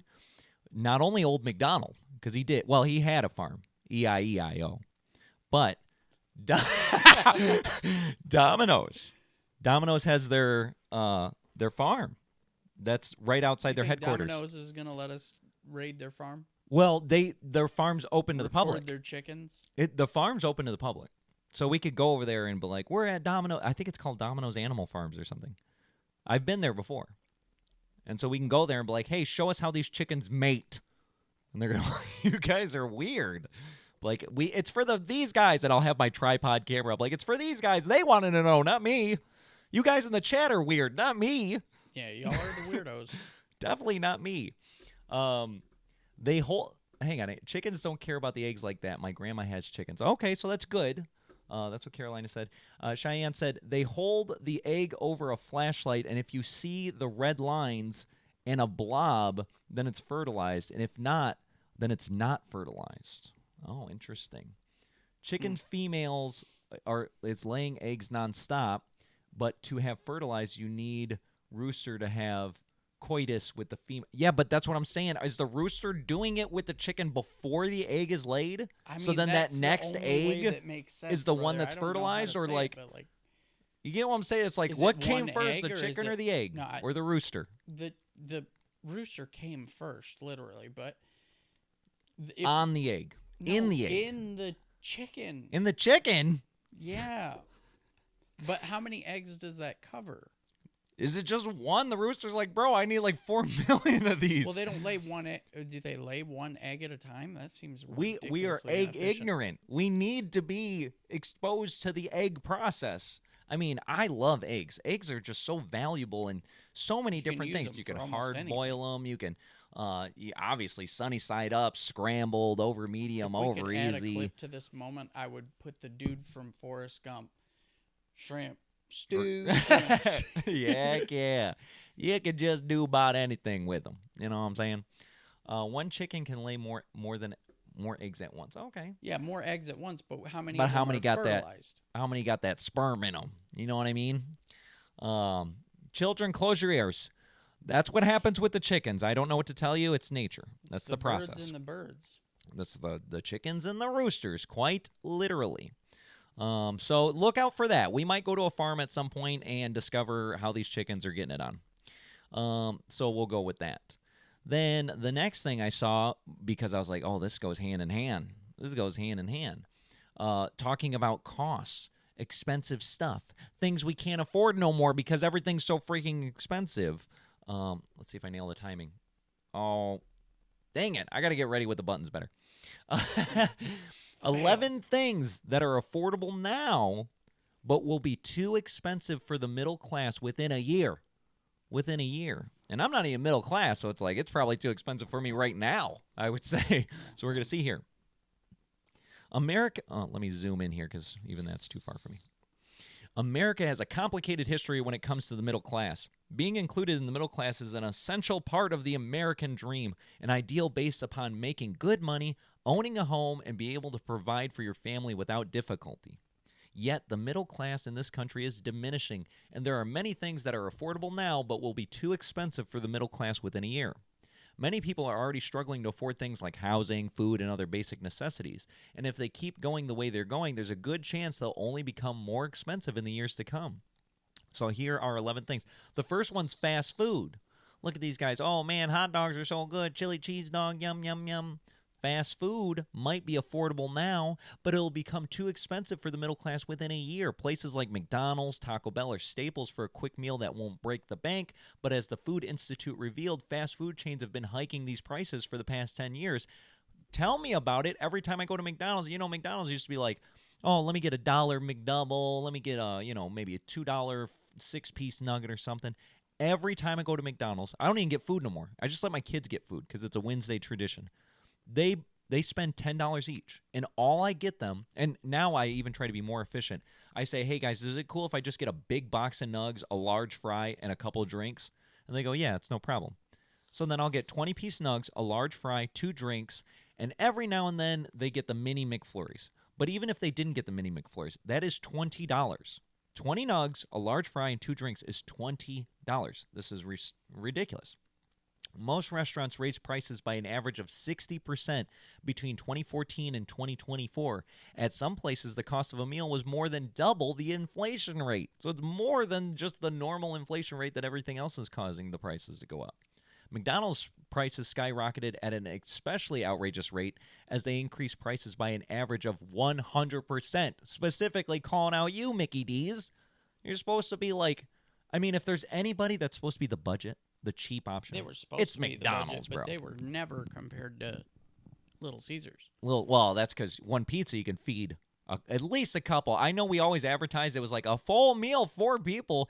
I mean, on a technicality, if everybody got 2 slices and they were, they were like, all right, 2's good enough for me. You'd be satisfied, maybe not full. Yeah. This is like, is that one Mickey Mouse Christmas story, and they're taking the peas and they're carving like little slivers of the peas because they're so hungry. And they're like, well, I only got these peas. Well, if that's your situation, $5, and yeah, your family's not eating peas. They're eating 2 slices of pizza. Eating A-P. Pizza. P-I-Z-Z. In the cartoon, it was always It was just one P, yeah, that they had to split. I thought you were saying like urine for some reason. I'm like, I'm saying Jason, like, this is family friendly. a bowl of peas. A bowl of pea. It's just full of pea. Crazy. No. Let's see. Number 2, grocery staples. Tell me about it. Basic necessities like eggs, milk, meat, and produce will become too expensive for the middle class within a year. Rising costs already make it hard for many people to afford groceries, and the possibility of tariffs that make certain grocery staples even less than they are affordable now. And then they're talking about the possibility of tariffs on Mexico and Canada being on hold for the next 30 days. I'm telling you, Mexico and Canada, they don't want that. They talk a big game. They've already caved into this sort of thing. They're like, man, we don't want to pay this stuff. And it's like, all right, well, then just do what we want. I mean, isn't that it's like you're a big country, literally the leader of the free world, one of the biggest countries in the world. Obviously, some people are like, well, China has more people. Or the UK, or They're what is it? still The not actually European larger. Union is a large, but it's like European Union's like whatever, how many it is, 60 separate countries. That doesn't count. Like, you're not really one country. You're a union of things together. The states, somebody would be like, oh, well, isn't it the United States? Well, yeah, but like, we're all real close. You know what I mean? These states are like this, the federal man. government ties all of those states to It's like, one thing. What's the point of being like the top dog and having everybody take advantage of us? We're like, man, that's backwards. It should be like, we're the top dog. We're going to pay less than you. Like, what the hell, man? You need to pay more than we do, which is just nuts. But what's funny is, like, for a little while there, I didn't even buy groceries. I couldn't afford them. I was like, you know what? There's no point in buying groceries. I'll just eat whenever. Like, I'd eat a breakfast bar at work for breakfast.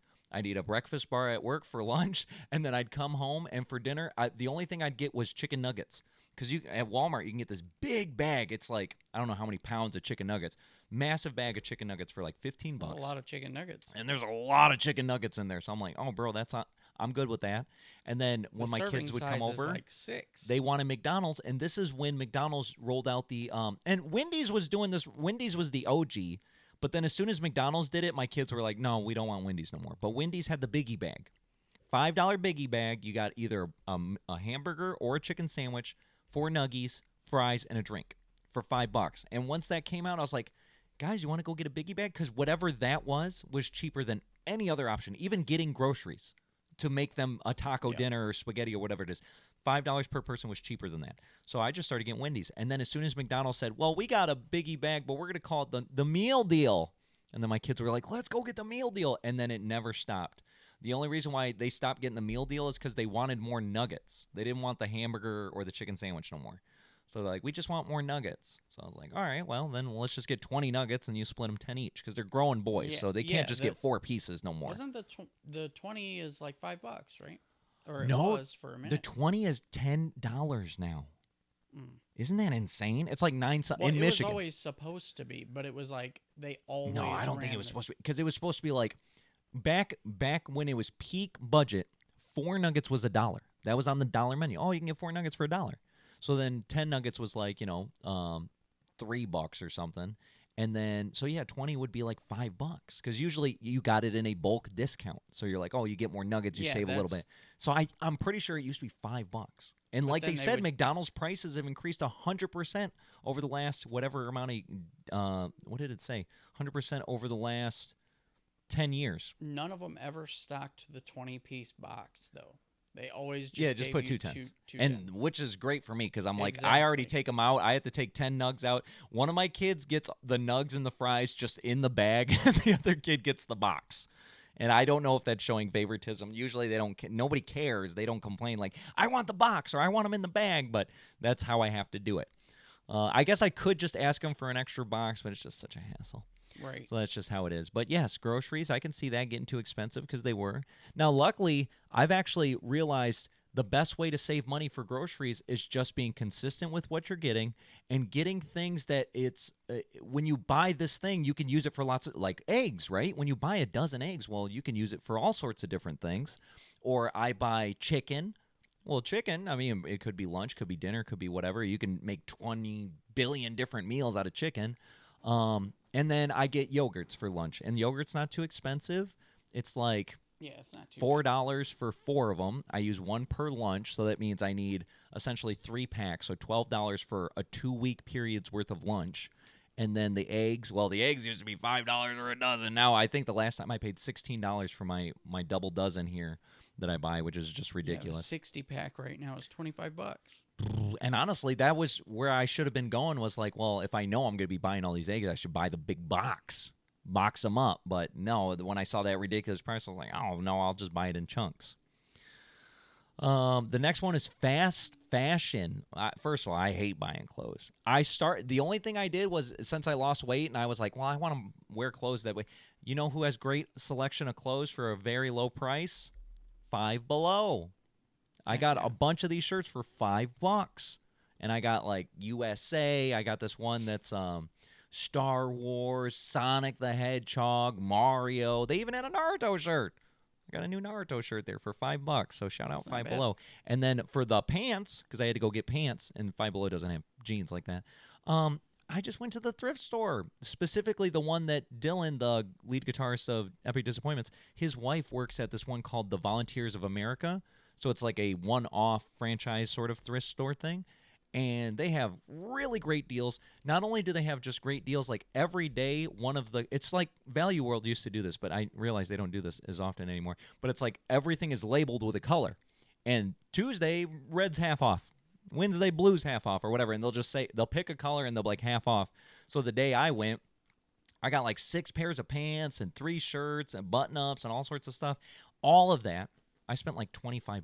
I was like, "Oh, this is nuts!" I used to love going there. This is nuts. Yeah, that was not that specific one, but like Value World, thrift stores. Because I used to get all my suit coats from there. I used to have a massive collection of suit coats, and then one day I was just like, "Oh man!" Like I want to get one that fits. Put them in the bag. Yeah, I'm gonna get a good one. Got too fancy for myself.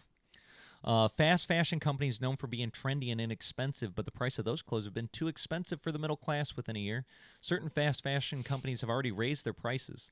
Now, I don't know any of these fast fashions. I would never have went to any of these in general because even if I wanted to spend more money, my upgrade for spending money is Walmart because I've gotten I got like a pseudo, like it's not a jacket. It's like a thin jacket. I got that at Walmart.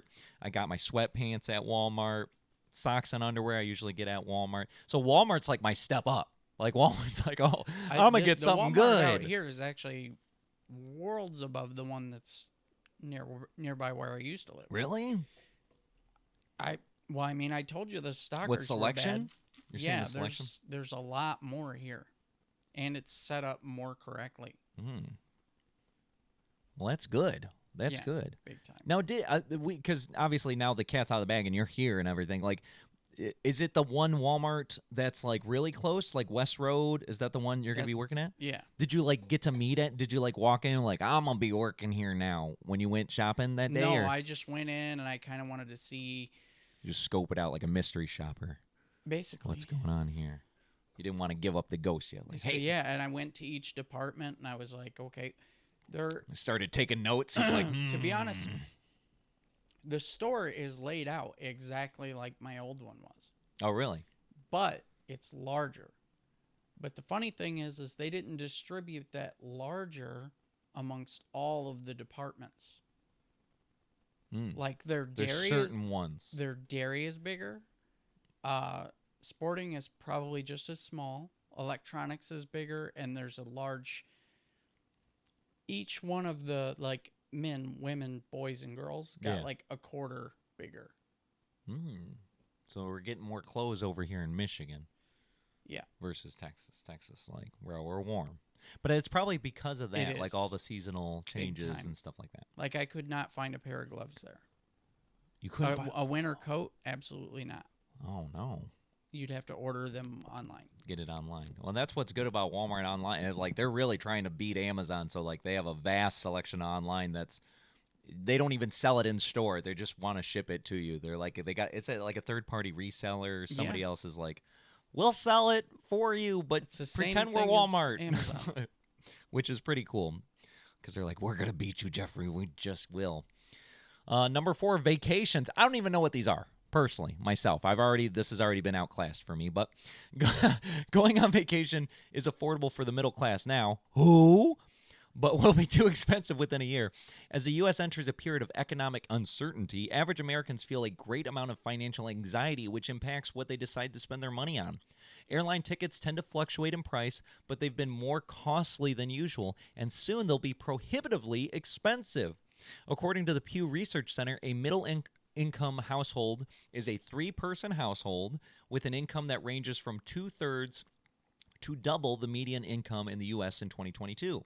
So in 2022, the middle-class households had an income ranging from either $56,000 to $169,000. So anywhere from 56 is like that. I guess at 56 you can say middle class, but not if you have 3 people. It's like if you're by yourself, 56,000, you're like, okay, I'm middle class because it's based on expenses. But if you have a 3-person household, you have to get up to 169. That's how they do the thresholds there. In between the cost of airlines and hotels, along with taking off time from work, soon the middle class won't be able to afford a vacation the way they once did. I don't think they can now, which is just nuts. I mean, to me, vacations, honestly, for the last numerous years, I can't even think. There was a time, 2018, I think was the last time I had a real vacation, and what we did was...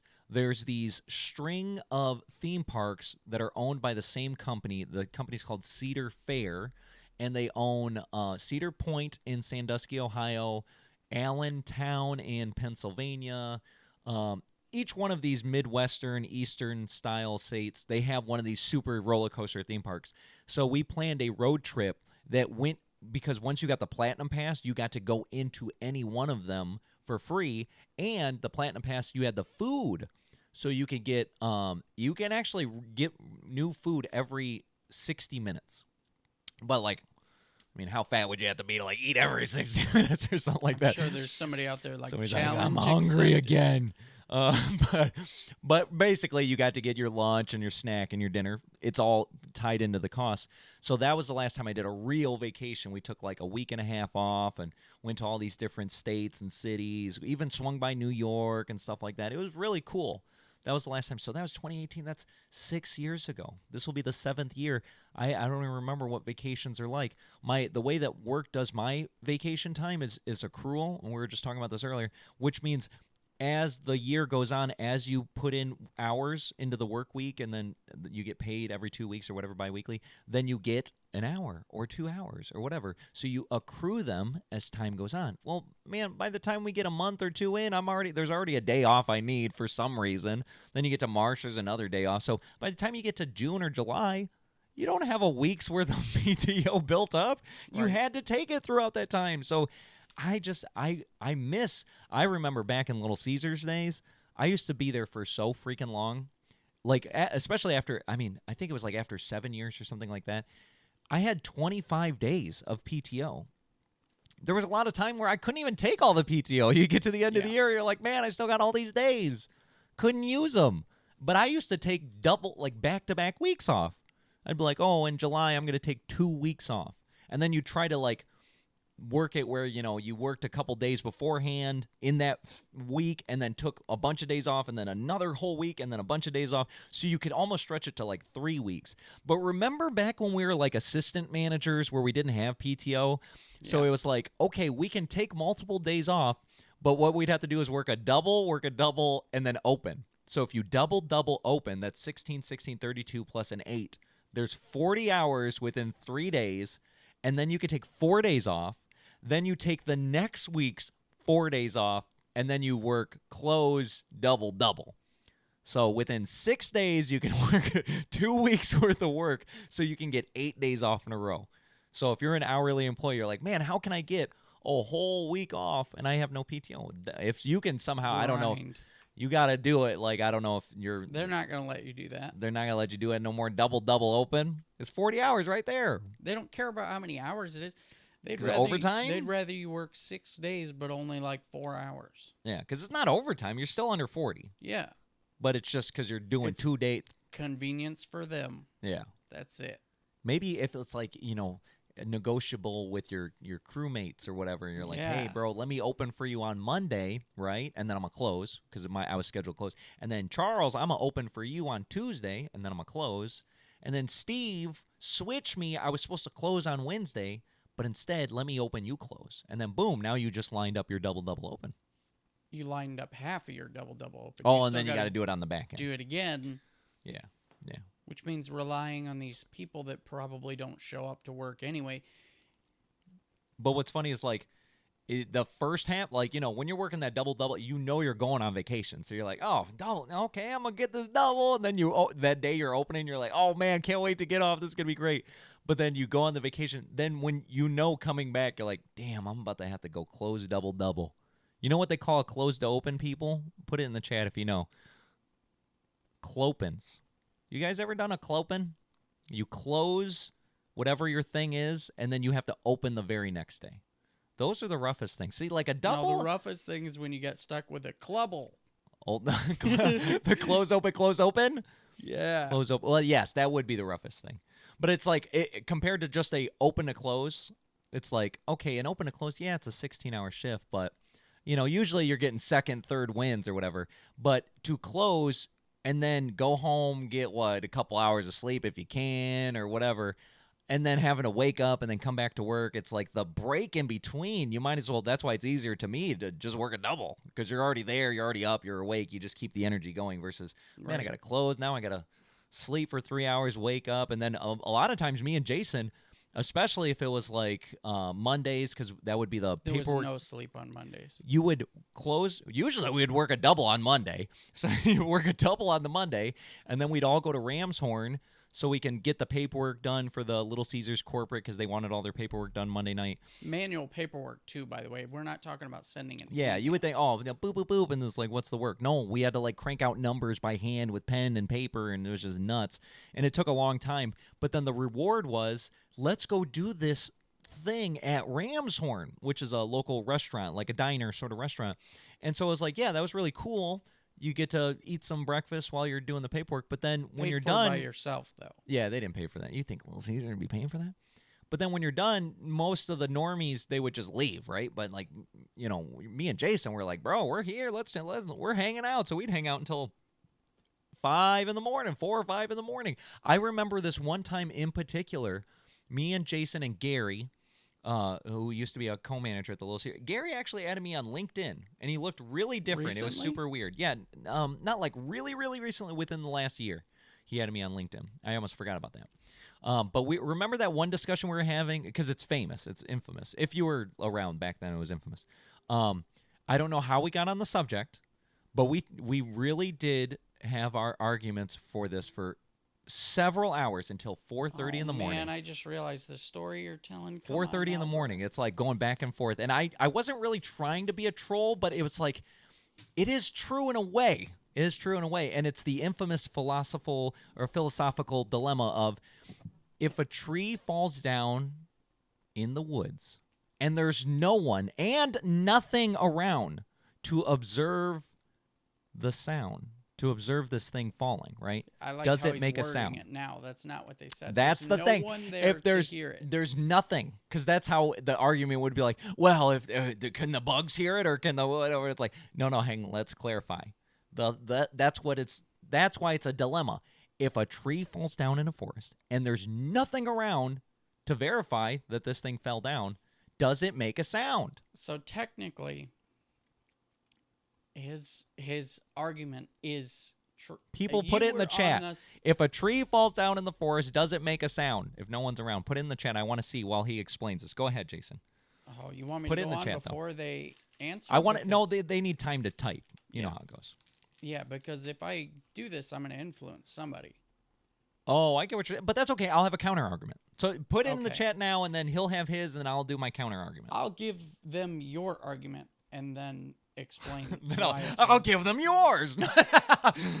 Fight you with your own powers. He's saying that since nobody was there, and the technical definition of sound does include being observed, we'll say. By that technical definition, it did not make a sound. However, my argument was that if a tree falls in the woods, it still vibrates the air around it and creates sound waves. It creates vibrations in the air. Only something with ears would perceive the waves of vibration in the air as audible noise. Sound. You get what I'm saying? Sound is audible noise, right? Audible, taking vibrations in the air that go, if you could see the waves, you would see, and then it goes in through an ear canal of some sort, and then the ear canal vibrates your eardrum in a certain way, and then your brain interprets it as or whatever. For deaf people, basically, sound does not exist. Don't exist. It's part Except of the for experience. The fact that if they went to a concert and stood in front of a speaker, they could perceive it by being... They could feel it. Hit with the sound They'd waves. feel yes. it. But they wouldn't be able to hear it. They'd feel it. But it wouldn't...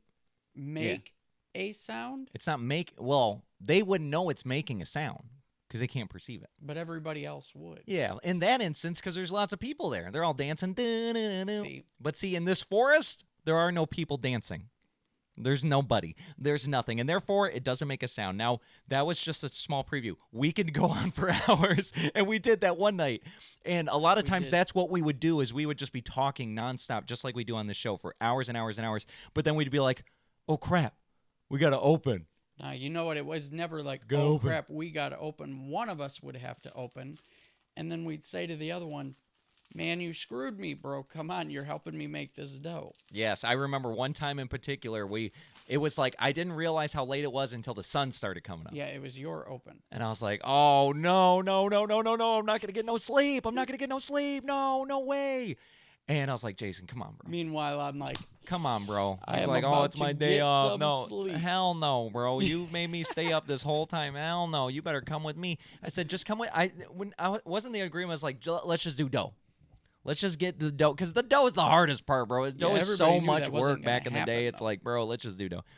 And so we went to the Little Caesars, and we just parked. A lot of batches. We parked in the parking lot, and we just laid the chairs back, took a little maybe 30-minute, an hour shut-eye nap sort of thing, and then it's like, ring, ring, ring, all right, gotta go. So after working a double and then staying up all night at Ramshorn, then getting like a 30-minute power nap, then we had to go in and do like 18 batches of dough. And 23 batches of dough. Oh, 23 batches of dough. You people just don't understand the vast amount. And I would love to do this at some point, to be able to go into a Little Caesars and like just be for a video. Obviously not me, I've been there, but just nostalgic about it. Like, man, you guys should see this. Let's see the process now, because I'm sure it's give it a year or two, it's going to be even more advanced. They're going to have like AI robots like squishing out the sheet. The mic machine has arms. Yeah, it has arms. He's like, I'm getting something out of the walk-in. You're like, no way, the thing walks now. Like, this is nuts.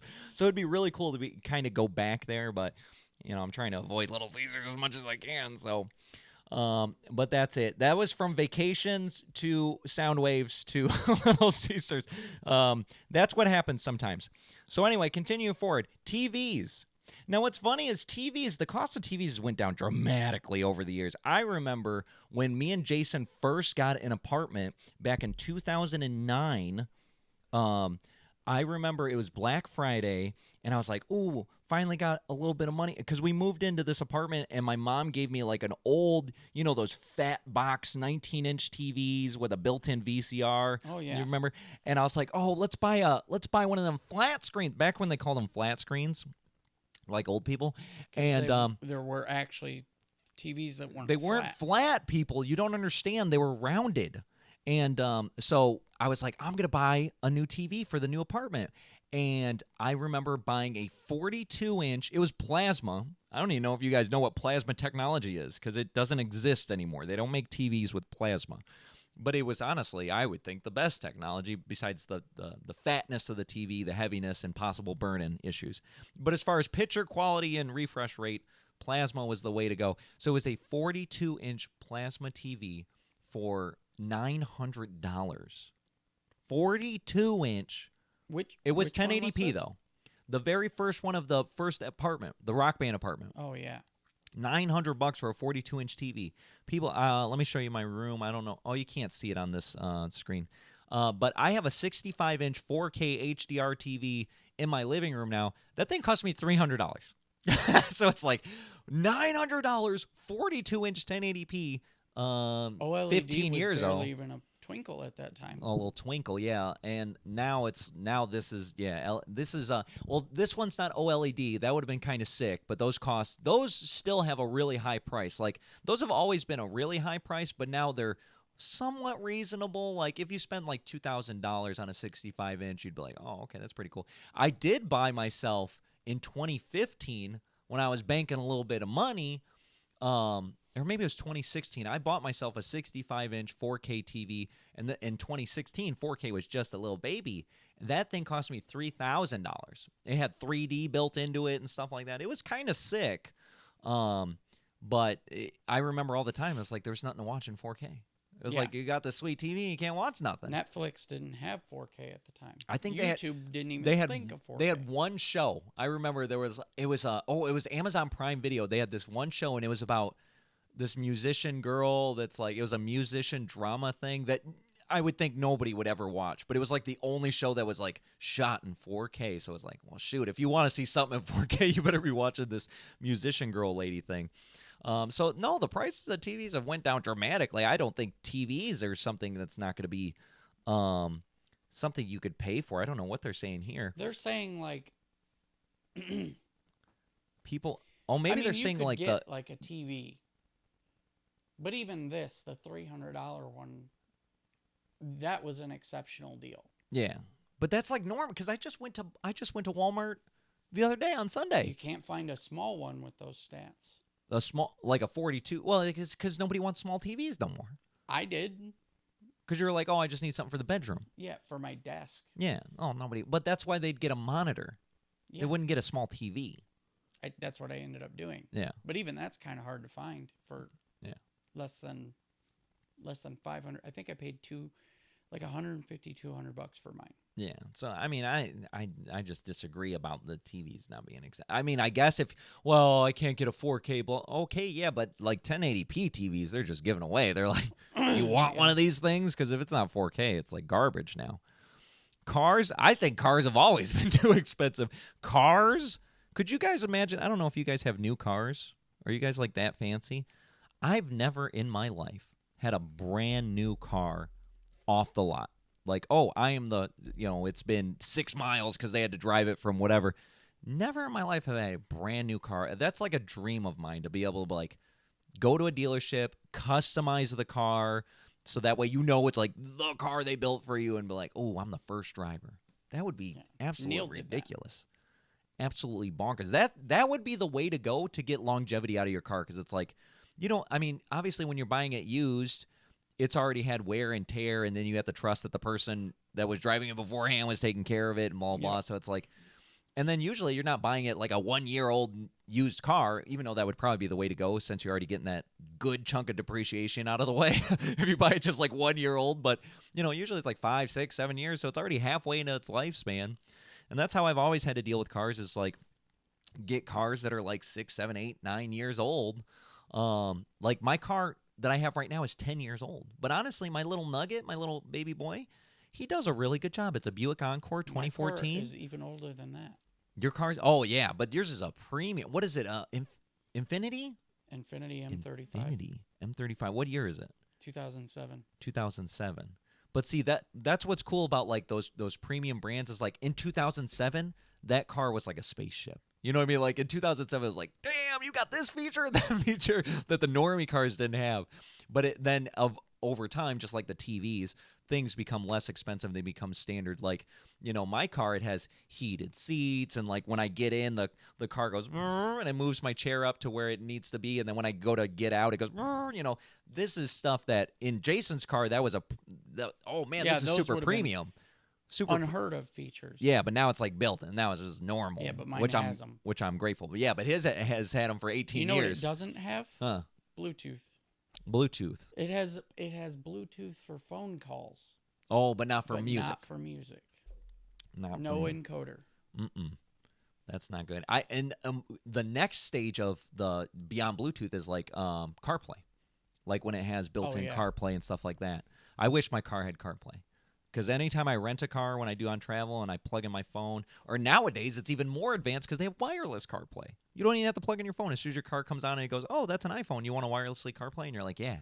And then it's like having a big old iPhone for your GPS, for your music and stuff. So I don't know. I don't know. Maybe if you guys support me more, I might be able to buy a new car one day, maybe. Buying a car has been more difficult, a difficult economic endeavor for the past several years. With the impact of rising inflation, supply chain issues, it could become even more expensive within a year. According to CNN, the average price of a new car is almost $48,000. And buying a used car isn't any easier.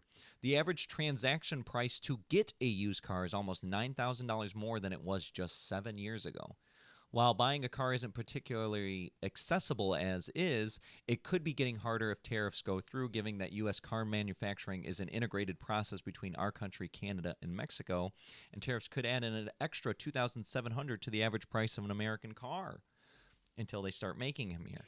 I think the whole point, though, with that, and like the behind the scenes about that, I think that Trump is just hoping that some of these manufacturing plants that are here now will don't go over.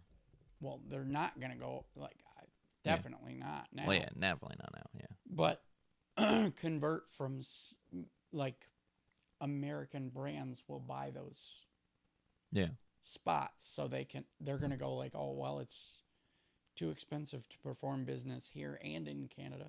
Yeah. Yeah. I'm going to be taxing myself. Yeah. So they're just going to be like, oh, okay, well, I'm not making Kia anymore, or I'm not making Nissan, I'm making Ford. Boom. Boom. And then it's supposed to be the incentive is like, well, instead of, because a lot of them to increase production, they would say, okay, I'm going to expand my Mexico plant. I'm going to invest $1 billion in my Mexico plant so that way I can do 20% more production there. And it's like, okay, don't do that. Instead, spend your $1 billion here, and we'll give you some sort of tax incentive so that way it's imported. And then it's like, or do it in Mexico, but now you're going to have to do 20% more on the way back when you go to take that stuff in there. So that would have been like, oh, as a, rich people are cheap. We've already talked about this all the time. It's like, well, shoot, I don't want to pay 20% more. I need more profit. So it's like the path of least resistance, or the path of most profit. That's where rich people are going to go. So that's what he's trying to do is like, all right, look, rich people are just going to go to the path that's going to have the most profit. And if the path of most profit is in America, producing American things, rich people will do that. You just got to kind of force their hand. So, yeah, in the short term, stuff might cost more until people go, yeah, we don't want to buy these cars for $48,000. we're good. We're just going to buy more used cars. Then car manufacturers are going to be like, shoot, now we got all these cars, because they don't stop producing cars. They just keep producing them. Then they have an overflow, and then they're like, bro, we got to get rid of these cars. So then they start slashing prices because nobody wants a new car that's never been used that's 3 years old. Yeah. It's like, bro, then that's a used car. And they're like, no, but it's never been used. Yeah, but it hasn't been sold. I was watching this one video where this guy was like, all these cars on this lot have sat here for 430 days or whatever, and they're like, they have to get rid of them at this point. And so they're using them as like a tax write-off, because they're like, we're losing money on depreciation as these things are just sitting here and nobody's buying them. So even the dealers have an incentive of like, bro, we really got to lower these prices because people cannot buy them. So I can get that. Cars have always been too expensive.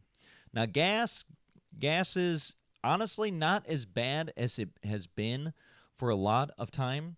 I feel like this entire article seems to be about tariffs, because every time everybody's like, well, tariffs are also gonna I think I know what they're trying to say here. But it also affect the cost of keeping the gas tank full. A major amount of crude oil sent to U.S. refineries comes from Canada. Seems like a problem considering the United States actually produces more oil than it needs. We're like one of the largest exporters of oil.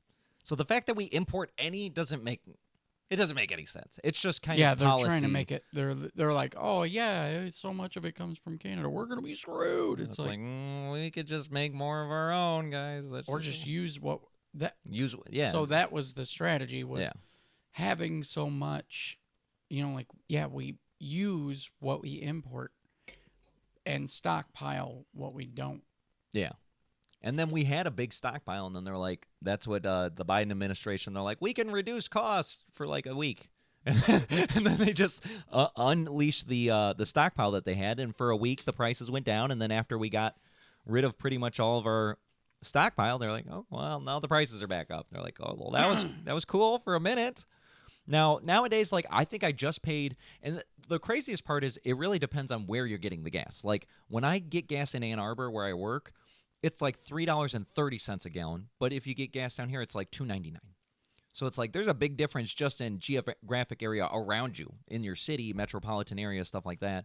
But even like $3 a gallon, that's like manageable. I do remember when gas just, I don't even know, 5 years ago was, $1.75, or it was like right under $2. Yeah, as somebody who just traveled from the southern cross country, over 1,000 miles, portion of the United States to the northern part, I was seeing prices anywhere from like $2.50 to $2.80. So it's okay. It's not really like the worst thing ever. It's literally just like, I mean, yeah, when you really look at it, 30 cents a gallon is kind of a big deal, but also it's also not. It's not compared to like when we were seeing $5 a gallon and all kinds of really super nutty stuff. That was nuts, bro. But if it did have an impact in 1 year, yeah, that $5 was nuts. I remember when it was $4 something, and when it was $4 something, the price of each gas was like really close. You know how you can get like 82, 90, or whatever the tiers are. Well, premium gas? Yeah, the premium gas. Well, when the normal shitty gas was $4 a gallon, well, the premium gas was only 20 cents more. Yeah. It was like, oh, and I remember my dad was like, bro, you might as well just get premium. If it's only 20 cents more, it'd be a lot better for your car. You'll get better gas mileage and everything. And I was like, oh, okay. So then I had to get premium. But now that it's more normalized and stabilized, like premium gas is like an extra $1 a gallon. And there was a period of like a couple weeks where my dealer, because I taken my little nugget all the time. I was taking it in like almost all the time last year, and then I was like, bro, I'm just done. If it has issues, just let it die, I guess. And so then after they fixed it this one time, they're like, we did the stuff with the fuel injector, blah, blah, blah. And so you got to put premium gas in it for a couple tanks, and they gave me a booster to go in it and blah, blah, blah. And I was like, oh, okay, premium gas. But I hadn't looked at premium gas because who the hell would ever buy premium gas? And then when that first fill up, I was like, damn, it's $1 more a gallon. Like, that's insane. That's absolutely insane. So I mean, I get it if you're you want to put the best for your car, and I guess, but not me, bro. Give me the really cheap stuff. So there's that. Electronics is number 8 here. Technology, our reliance on technology is a major unifier. And a lot of our technology is actually built in China. I think everybody knows that. Like, that's notorious. It's like we get everything that's electronic cheaply made from China because we pay like a 5-year-old slave worker 10 cents a day to put together everybody's iPhones. 10 cents a day. It's just nuts. And this is one of those things where it's like, we've talked about this a few episodes ago, where it's like, okay, if we don't import from China, it's going to be more. But don't you really not want that 5-year-old in China to like be working 10-hour shifts, putting together your Nike shoes? Well, without that, he can't afford potatoes for his family. I don't know. I mean, I guess, but couldn't they do other things? There's a billion of those people in China. You know, you'd think there'd be a lot more. When there's more people, there's more needs, right? More needs, that's more demand for things. There could be more stuff they do for themselves, regardless of exporting all these goods. Oh, yeah. You know what I mean? So it's like, I don't know, guys. It's like iPhones, iPads, tablets, laptops, all that from Apple would be now hit, and the prices would go up. But it's like the only reason why the prices are good is because we're paying kids to build the damn things with their damn suicide nets. And they're like, please, let me die. And it's like, no, go make our iPhones. Tariffs on China's goods would add $172 to the taxes that each household pays. $172. So it's like your iPhone, if it's 1,000, it's $1,172. Now, honestly, no one... I don't. Do you know anybody that's just buys like a Pro Max just like cash? Like, no, I don't know a single person that. I mean, and I think you even talk about cars depreciating value. If you leave the store, if you think about leaving the store with the phone you just bought, it's not worth it. Yeah. No, I don't know anybody. The only way you'll ever trade in, like they'll try to be a little bit reasonable with a trade in. Yeah. And then the thing is like, you're not going to want it in 2 years. And in 2 years, who are you going to sell it to then? Yeah. And then most of the time, like, for these monthly payment, what are they called? Installation payments or whatever. They're usually, like, no interest. It's like the AT&T, T-Mobile, or whatever, they want you to just keep the phone on for 2 years, and, like, that's they're making the money on the services, so they don't even tag on interest. So there's really no benefit into buying the phone outright. There's no benefit. If anything, a real, like, you'd see those entrepreneurs on, TikTok or whatever, they'd be like, well, I mean, I wouldn't buy a phone for $1,000 if it's $50 a month for no interest. I would just take the $950 that I didn't pay for that down payment and invest it into the stock market and get an 8% return on rate for the year. And then with that 8% that I got, probably pay off the phone like in a couple years or something like that. That would make sense. You would get the price of the phone from the interest that you're getting from making it on the stocks. So honestly, nobody should be really up in arms over the price of the phone. You guys know you're not paying for it in one big bulk. You're paying monthly anyway. Childcare. Interesting. How is childcare is already ridiculously expensive. It says parents pay a median of $800 a month for childcare, and that price goes up to $1,100 for families who need childcare for 20 hours or more. You know what I just thought of? What's that? It relates to this, actually.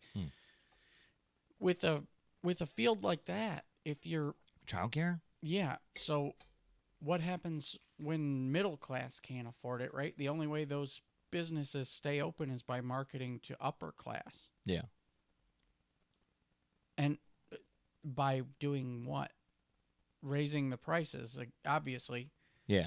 So that way, like, oh, if you want to feel fancy and rich, you can afford this luxury thing. Yeah. That poor people. But I mean, like, get. at what point does it? We know, like, through experience, that most of these prices don't go back down. Yeah. That's the thing I worry about for everything. Like we were talking about for the eggs. Do you think the eggs will go down? It's like for commodities like that are perishable, I think so. Because like like cars, technically, like there's only going to be so. The video that I watched was like the car buying bubble. Like there's going to be a bubble at some point that pops, and it's like there's going to be way too many cars. Nobody's buying the cars. Everything's too expensive. And they're going to have, the car companies and the dealers are going to have to figure something out to either lower costs or whatever to get people to buy these damn cars. You know what they're going to do? Nobody's doing it. Subscription services. And isn't that a lease? Yeah, but making it available for everybody that doesn't need a 750 credit score. Yeah. And honestly, I'm all for that. There's so many things that I think a subscription model works for. And to me, it's like the things that you just would never have a lump sum like that. Like, a mortgage is essentially kind of a subscription model, except for you're supposed to be able to own it at the end of the 30 years or whatever. But you're paying monthly to live somewhere. And then at the end, you get to keep it. Now, a subscription model, a true subscription model, is you pay for 50 years. It doesn't matter. You never own it. Yeah. That's supposed to be the downside. But it's like, unless you can afford it, just said $48,000 is a new car. Well, shoot, I'd rather pay $200 a month for every month for the rest of my life. I'm never going to get a $48,000 car. I'd think a subscription model makes sense for cars.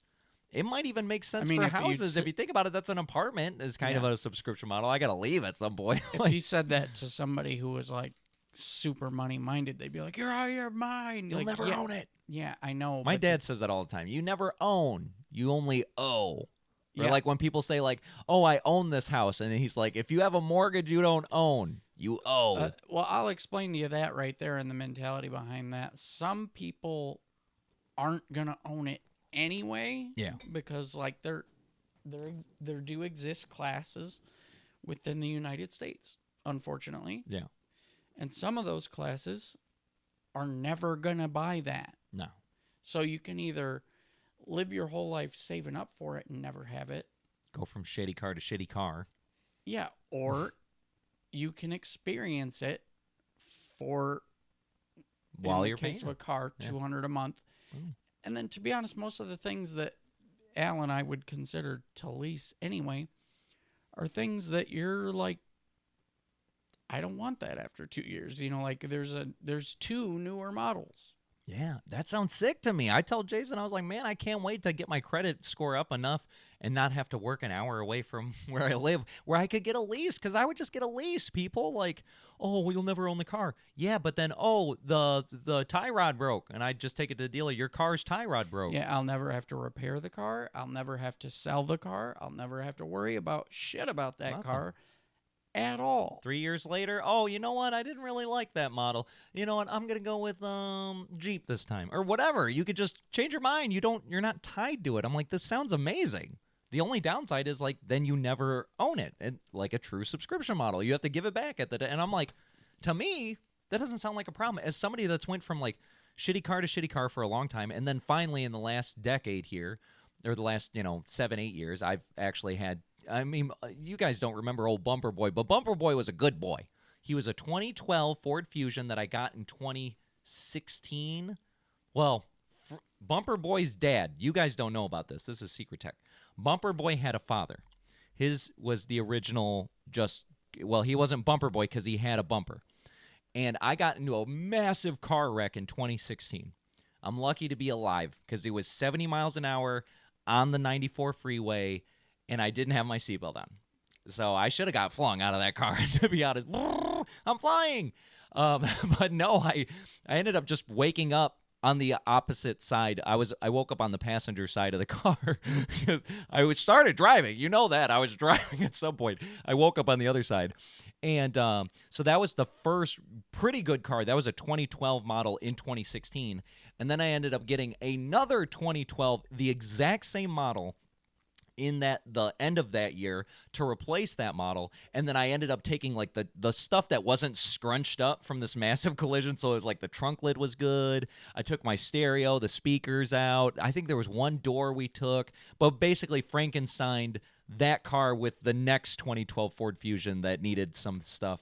So then I had a 2012 in 2016, and I had that until 2022. And the problem was his bumper fell off. And because I got hit in the ass a couple times. And so the bumper was just kind of dangling there. And I remember I was driving in Texas, and some lady was like, honk, honk, honk, honk, roll down your window. And I was like, yes. And she's like, your bumper's just flapping out. It's just, I was like, no way. And then I pulled over, and my bumper was hanging on by a thread. So it looked like a tail. Like it was just like a giant tail just waving out. I was like, damn, I got to rip this thing off. So I ripped it off. I didn't have anything to do, like anywhere to put it. So I just had to scrunch it up and stuff it in my trunk. So basically it was unusable after that point because you had to scrunch it up. And then I just rode around for the next 3 years with no bumper. And so I just called it Bumper Boy. And that's what my kids are like, oh, Bumper Boy, look at him. Because he had no ass. And so I'd always roll around looking ridiculous. I always felt bad, like taking the kids to school or picking them up because they're probably, I was thinking like they're embarrassed, but they were too young at the time. They didn't care. They were too young at the time to be embarrassed. But then towards the end of Bumper Boy's life, they were starting to be like, oh man, this car got no ass. It's like, it looks weird when a car has no bumper. But then luckily I was able to get the Buick Encore, and then I kept the Bumper Boy. I didn't want to give him up because I was like, he works fine. He just needs some care. So I ended up giving him to my dad so my dad can work on him. My dad was fixing all sorts of things for him. And the last thing he said, I'm not getting the bumper until dead last because somebody hit him in the parking lot, hit the bumperless bumper. So he's like, if I had a bumper, they would have ruined it right then and there. He's like, this car likes to get hit in the ass for some reason. I can't remember the name of the name change. He was like, I don't know, butt slut or something. I can't remember, but he started calling Bumper Boy that because he's like, this car likes to get hit in the ass way too much. I was like, that's my Bumper Boy. But then Bumper Boy sadly died, everyone. He died. I don't remember the exact, like, something with one of the lines busted, this or that. But anyway, he died, but he lived a good long life. And those are the cars I've had to deal with for the last, 8 years. And so I've been lucky in that regard. But before that, it was just like crappy sub-$1,000 car after crappy what's one? The 88 Escort. Yes, I do remember that 88 Escort. The heater didn't work. Like, it was bad, bro. I had to put it in neutral every time I stopped at a stoplight. Wasn't that around the time I had the Dodge Neon too? Do you remember the Dodge Neon I had? The Neon was up north, I think, and I think you had the Grand Prix.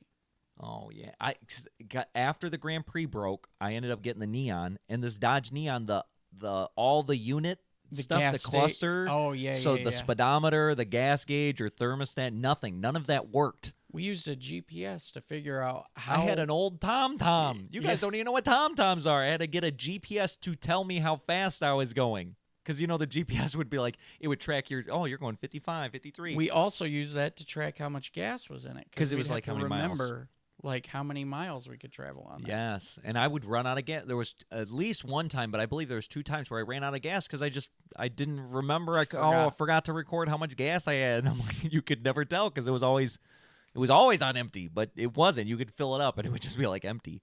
So this is what we've had to deal with in the last 10, 12, honestly, since we've been driving. Just usually it's not good. So I would love to be able to say one day, like, hey, guys, we're at the car dealer. We're going to pick out a brand new car. And you guys already know. I've talked about this more than once. My dream car would be a Tesla. That would be fantastic. My, realistic dream car, and even though I don't even know, I feel like there's so many more affordable models of Tesla now, I think that might actually be realistic. But I've always liked Cadillacs, even though I hear it's like, oh, they're notorious to fix or blah blah, but we're talking leasing, so it's like, I don't give a shit who has to fix it. I don't care about the price of the part. Why would I care about the price of the parts? It's not my car. This is the dealer's car. You know what I mean? So I've always liked Cadillacs. They look cool. They look sweet. I like the old 80s Cadillac pimp mobiles. I'm like, oh, these look sweet. And then as they evolved, 2000, 2010, 2020, they look like Batmobiles now. So I'm like, oh, those Cadillacs look kind of sick. Now, I wouldn't buy one because I hear of the maintenance for them. But, yeah, no, I would love to get, those would be the 2 choices, a Cadillac or a Tesla. Everything else is like, oh, that'd be cool. If I got a new Ford, I'd be like, that's sweet. But I'm talking dream cars. We're talking goals, life goals. Can you lease a Tesla? Yeah, you can lease it. Guess how much a lease for a Tesla is if you have, obviously, great credit. But I was checking this out the last time I was at a Tesla dealer. $350 a month. That's actually not that bad. It's not bad. But I paid $350 right now. So arguably, that's probably the same payment as buying it, though. No, the buying it's $700 a month. Yeah, $700 a month. Oh, $700 a month. Well, when I looked at them just to see, I was looking at used ones. Oh, yeah. I was looking at a new one. I was like, damn, you can lease a new one. Because I already looked up buying a new one. I was like, when am I ever going to afford $700 a month for just the car? I'm like, that's either never going to happen or way too far in the future. But then it was like, oh, you can lease one for the same model, same, 2020 at that time was 2024 for $350 a month. I was like, damn, I'm paying $350 a month right now for a 10-year-old car. But my credit's garbage. So it's like, and plus you need money down, and it's not like usually it's not $500. It's like with $5,000 down and $750 credit, blah blah blah, due at signing. It's like, oh, okay, well, that's feasible. At some point we can get up there, people. We just got to grind it out. And I in the after party, I'll talk about a little bit of what the grind's happening in the background. But let's just finish this out here because we got two more. Housing's going to be unaffordable. I think it's unaffordable right now. It's been unaffordable, and it'll probably continue to be unaffordable. The things we have to do is just build more houses. Because obviously I think there is still a wide variety of houses, but it was like throughout the 2020s, 2021s, I don't know if you guys heard of like BlackRock and like all these other like conglomerates buying all the properties, the housing, the land and all that stuff so that way they can rent it out to people. So there's like a shortage of actual houses.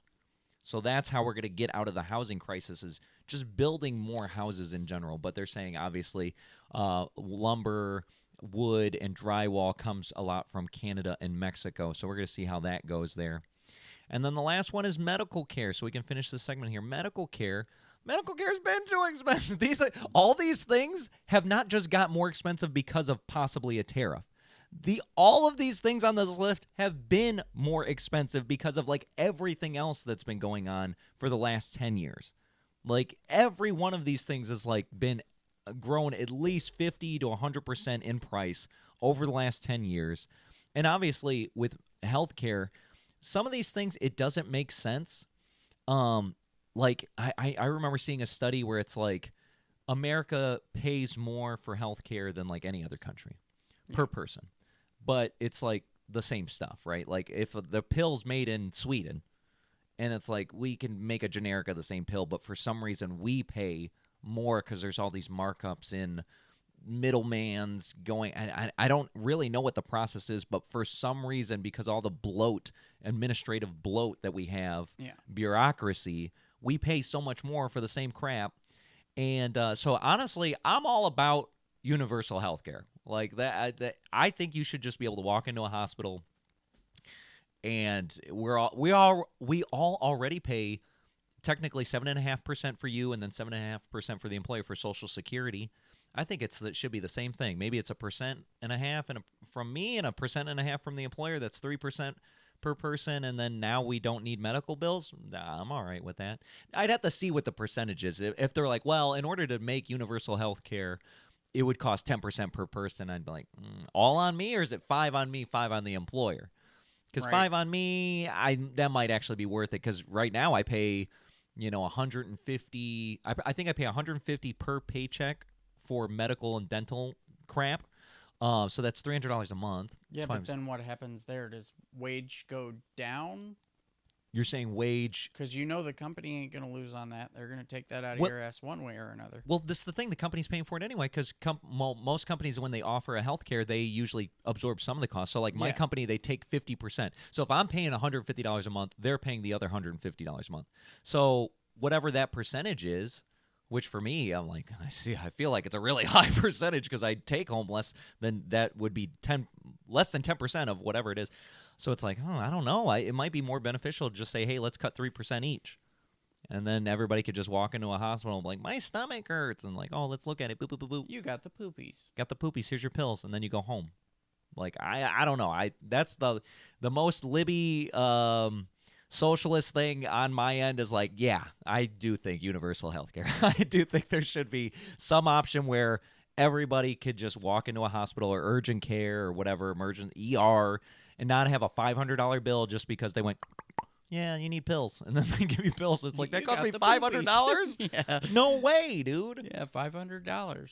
I know. And the backlog of that, or the back argument of that is like, well, you don't get people's labor for free. You know what I mean? It's like, but I don't think it's free. I'm saying I'm willing to pay for it collectively. You know what I mean? When we pay for something in numbers, it's a lot smaller per person. You know what I'm saying? If we all pitch in 2%, well, 2% for each one of us isn't maybe significant, but 2% for 150 million tax-paying Americans is a guaranteed at least 150 million, 300 million, you know, whatever 2% is, because they said the average median household was either anywhere from 50 to 150,000 a year. So if it's 50,000, was that $500 to 150? Let's say it's $1,000 per person per year. 150,000 millions. That's 1.5 billion. 1.5 billion. I think that could pay for some health care. Now, I don't know what the costs are. Somebody's going to be like, well, it would cost $1 trillion. Well, then we just got to figure out why we're spending so much damn money on health care. So those are the 11 things that are affordable now but will be too expensive for the middle class in a year. And honestly, I think they've been too expensive for quite a long time. I don't think it's going to have been a year. But that's what I had for Insane World, because this world has been pretty crazy. Let's move on here. I've been excited to do this for quite a long time because I've gotten these many weeks ago. We're going to take a look inside.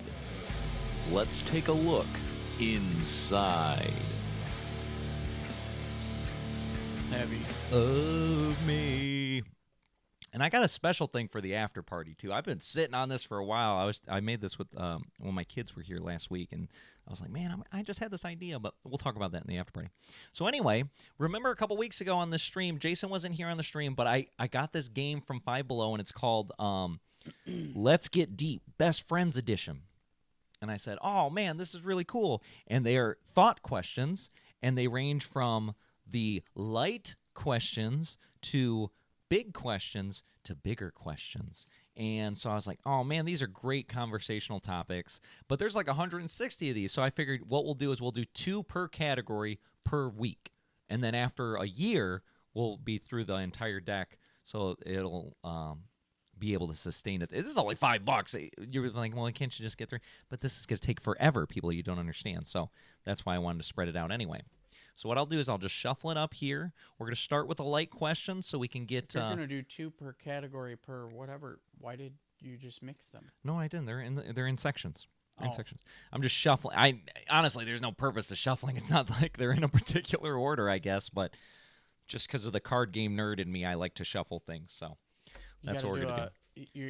By the way, he's doing a classic Yu-Gi-Oh! This is the shuffle. Yu-Gi-Oh! Shuffle. This is where you take a deck, right? I'll do it from the side. And you take a portion of the deck, and then you put it on top. And then you take random portions. Could be a half, could be a chunk in there. And so you do it like this. It's so all your combos stay stuck together. And plus, it just looks cool. It's just when you're doing it here, you're in like... the show, it was it's like, whoa, look at this guy doing that. All right, here we go. Here's the first question. It's a light question here. Did you ever have an imaginary friend? So, Jason, you start. Did you ever have an imaginary friend growing up at any point? Something that wasn't there? I can't say that I did.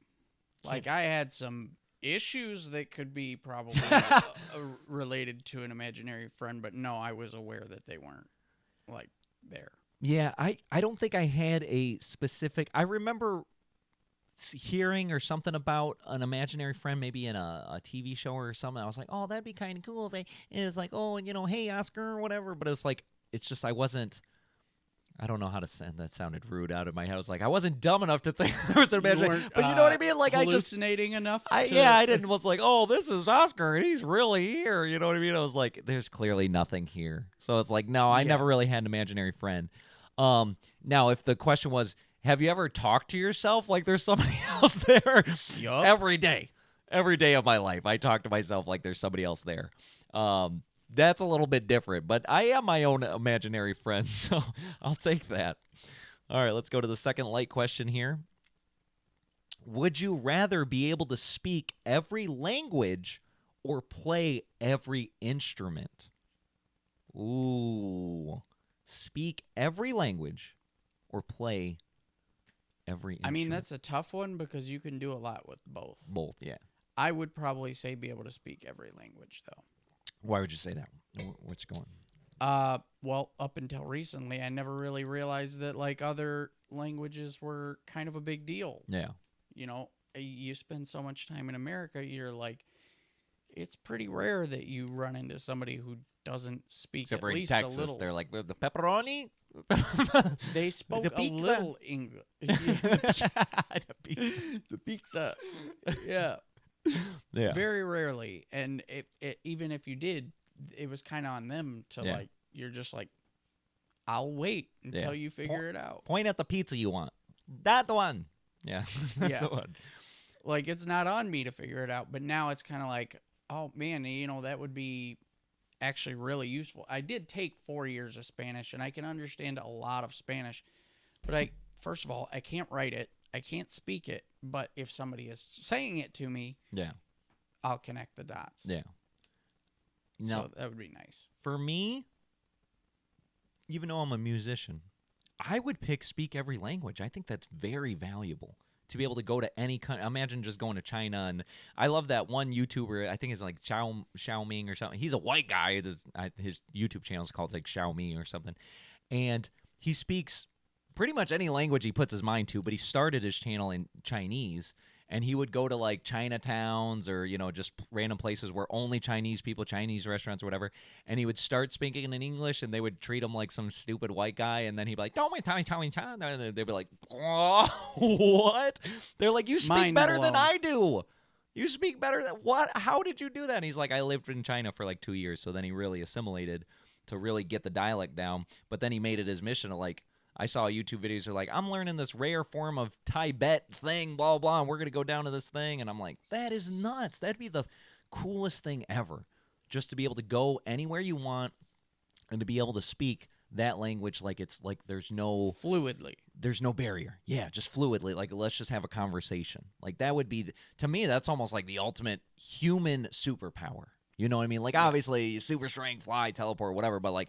Human, something reasonable that you probably could do if you had the brain. Now, the problem with me is like, I just don't, it's really hard to comprehend thinking in a different language. And that's really how you get fluent is you need to precognitively have what you're saying and how it's interpreting instantly be in that language. So there's not like a delay in it. It's not like, all right, I'm about to say, hey, let's go get some tacos. All right, hey, That happens let's in my go. normal You know what I mean? It's English conversation, though, where sometimes I'll just go, let's go get some tacos. Taco time. So that's good. I mean, honestly, playing every instrument would be pretty cool, but like, it's You only wouldn't be able useful to speak yourself. you wouldn't be able to speak to as many people through music as you would. It's not through like you could play literal every language. instrument at the same time. You know, people like when I make my demos and stuff, I can play pretty much any instrument. I think if I put my mind to it, I could figure out how to play violin or a saxophone. Like I might have a musically gifted brain because any other instrument I try to pick up, I can learn. I just never got to learn those ones, but I think I'd have to put my mind to it. But it's not like I can go on stage and put a violin with a trumpet and a guitar, and you can't play it all at once. So it's like, sounds cool, but it's not as useful. I think the language thing's very useful. So very good. All right, those are our light questions here. Let's move on to the big questions. All right, question 1. What's the weirdest combination of foods you've ever eaten? Weirdest combination of food. The weirdest combination of food that I've ever eaten was when I was a kid.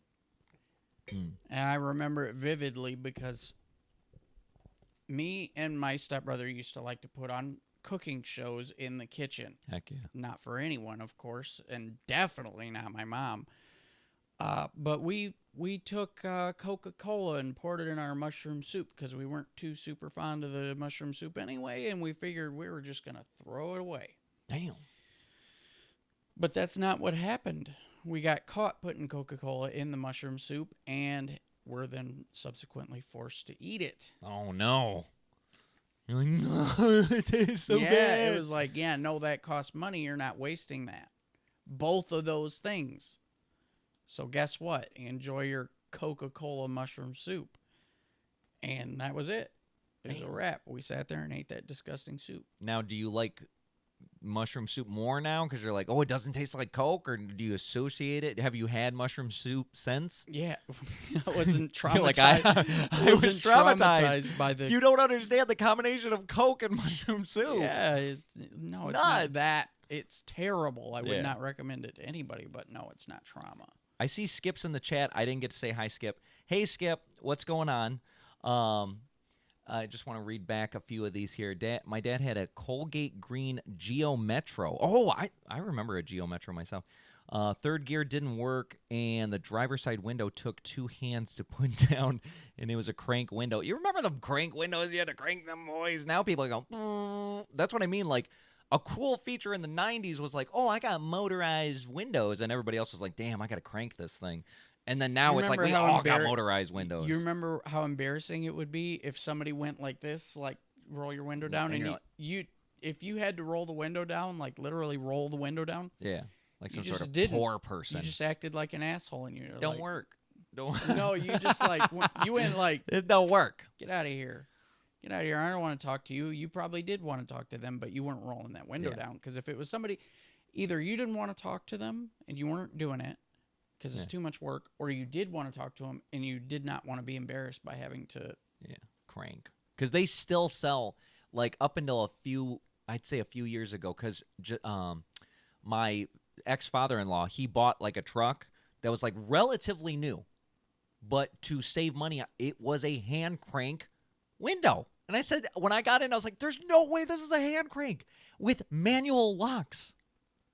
You had to key the lock. It didn't have a big, I was like, this is relatively new. And this was a couple of years ago. So, like, let's say it was new in 2017 or something like that. It was available still in 2017 where you can get manual windows and manual locks. I'm like, there's no way. Who would do that? I guess saves money. Skip and Cheyenne both said language here. Carolina wants you to say hi in Czech. No, man. Is it really difficult? No, it's not. Hukenglagen. No, it's not Hukenglagen. Something like that. She's probably like, you're saying the N-word. I don't know what you're saying. Ahoy. Let's see here. Is it ahoy? Yeah. Ahoy? Like a sailor? You don't.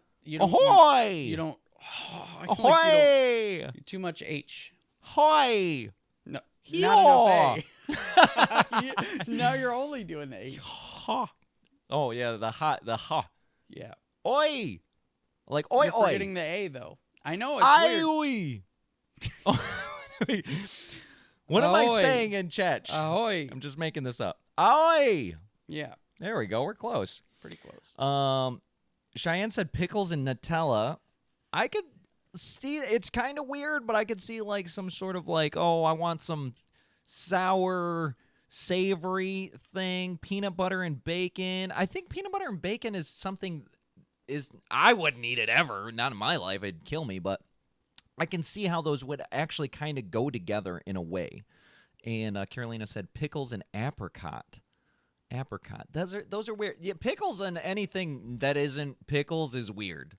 I do enjoy pickles. I have a jar of pickles in there. No sweet but pickles, though? I just eat them. No, sweet pickles are terrible. Oh, you like sweet pickles? No, I don't. Oh, I was like, oh, Jason, you got to go right now. You got to go right now. Don't you ever bring sweet pickles in here. No, those are dill devils. pickles. No, you got to get dill pickles.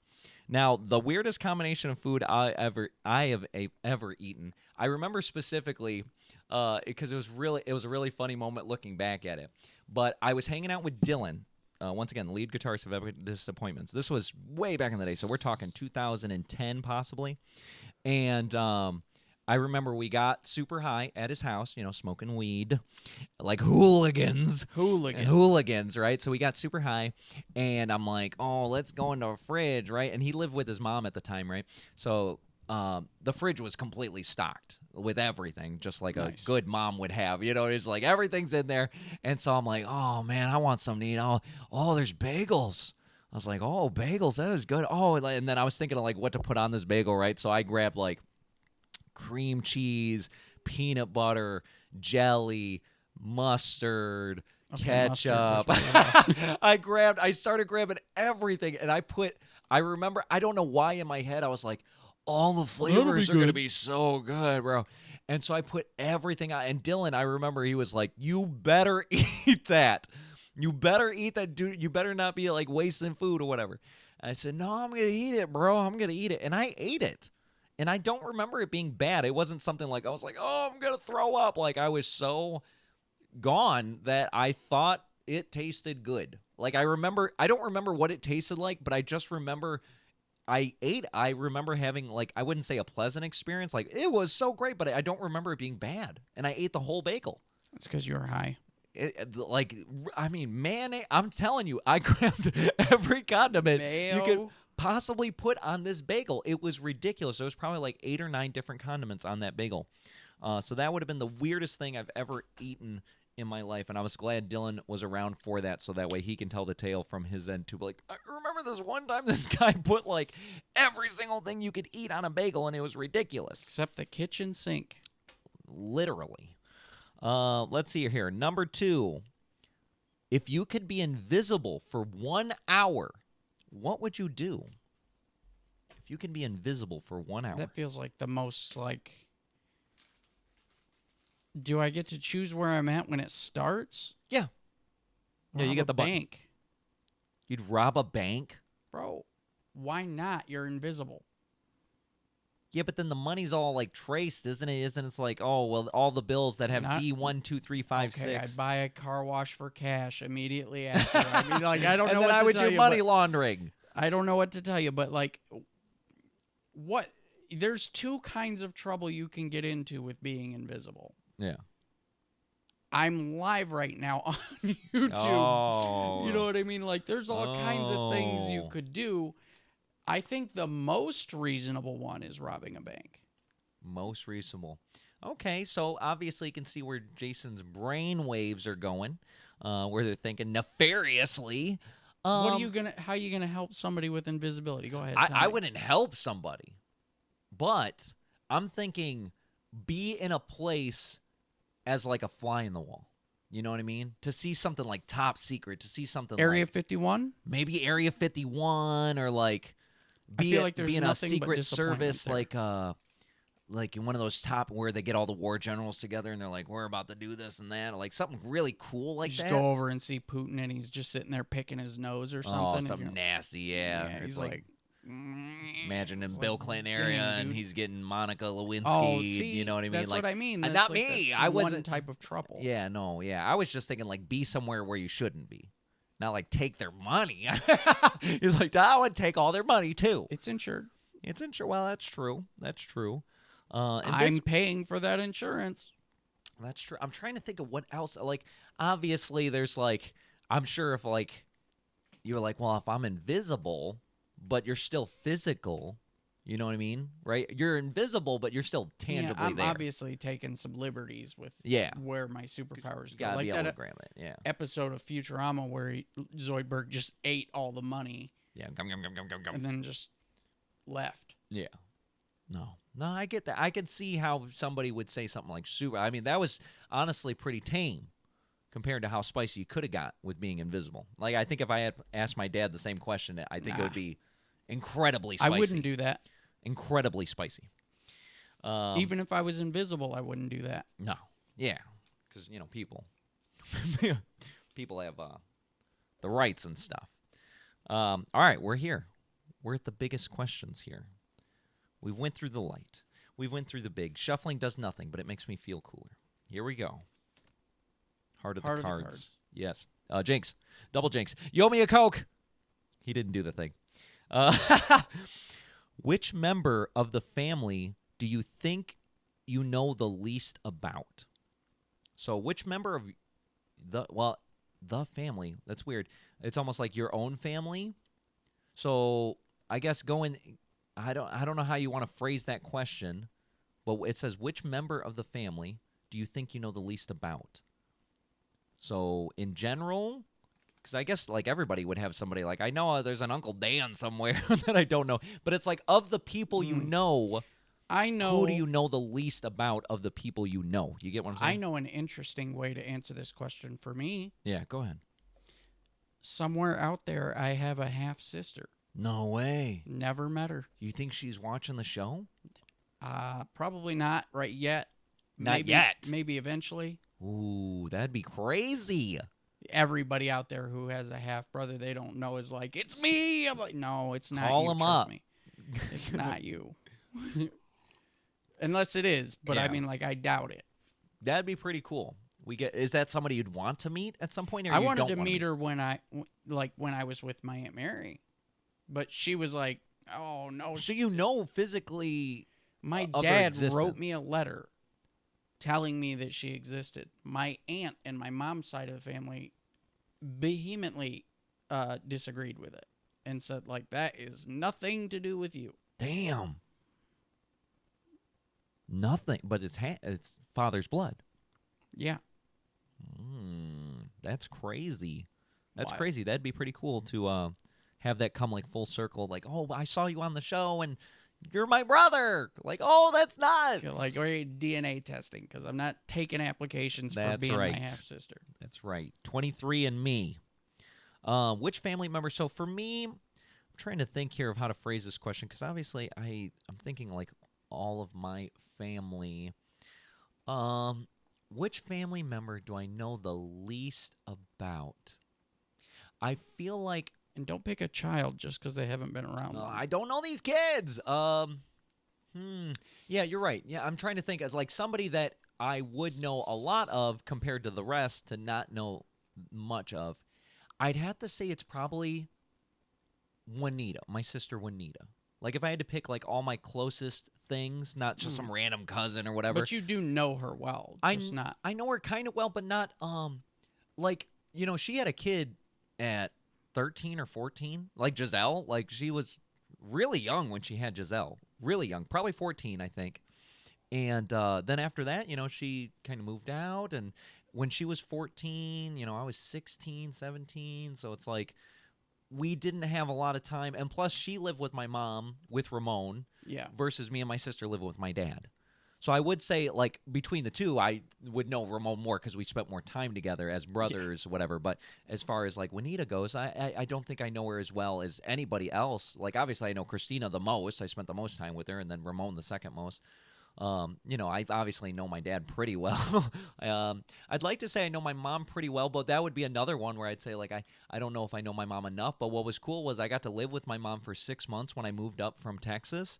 And so we spent a lot of time, like, she'd make dinner and then we'd talk. And we'd be talking about, like, she'd be talking about old experiences or, like, how, you know, how I met this person and that person. Like, I loved hearing all those old stories from my mom. But yeah, and then now my sister, she lives in Nashville, Tennessee. But what was really cool was me and Jason just got to do a family function on Saturday. So Jason moved up on Friday, and then Saturday, or no, it was Thursday. It was Thursday night. And Saturday, my niece from Juanita, my sister Juanita's oldest kid, her name is Giselle, and she just turned 18, which is just nuts to think about. And my oldest niece, she's actually a show watcher, and she's gonna be 21, I think. She's 20 right now, which is just bonkers to even consider these adults that were once little tiny babies. But no, I was like, oh, this is perfect. Like, everybody's going to be coming over. Jason's here. So I was like, hey, Jason, you're going to want to come to this thing, right? He's like, yeah, I'll come. So then I showed up with Jason. I was like, look, it's Jason. And everybody's like, whoa, that's crazy. Because the last time they probably saw Jason was like when Giselle was a baby or something, like 1 or 2 years old. And then you fast forward like 16 years, even though he hasn't been out of Michigan for 16 years. But you know what I mean? Like I said, everybody had kids and they kind of spread out for a good chunk of time. There was this one really cool picture that my sister brought up where it was like, I'm holding my niece Krista in one arm, and then Jason's like right next to me, and we're just like, yeah, that's cool. And it was when my niece was like 1 or something like that. And I was like, I remember that photo. I remember taking that photo and being that young at some point, you know, 16, 17 years old. Now I'm looking back like, damn, I'm 36. I'm going to be 37 this year. And it's honestly bonkers how it's like time flies, but at the same time it doesn't.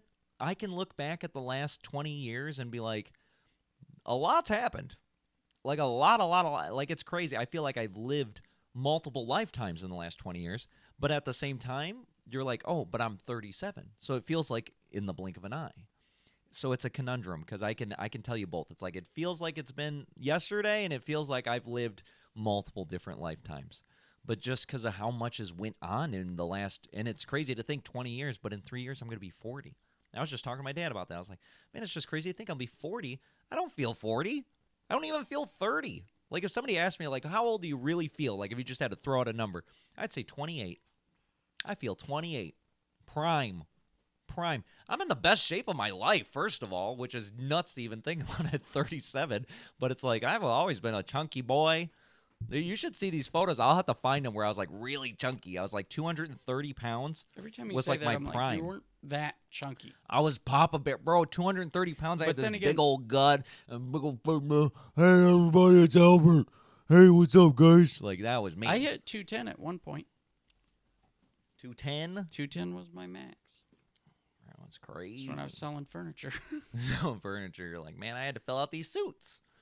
Couldn't get them. I didn't want to get them tailored, so I added a couple pounds. And what's funny is I have all these suits that's like I want to wear now that I'm trying to dress fancy and stuff, but it's like they're way too big on me, and it looks stupid. When you have a suit that's like oversized, it's like you might as well not wear it. You know what I mean? It's just so weird because it's like you're trying to look fancy, but it's clear to me it looks like you couldn't afford to tailor it, but it's like not that I couldn't. Well, now I can't afford to tailor it, but it's like no, these were good suits that were tailored when I was fat.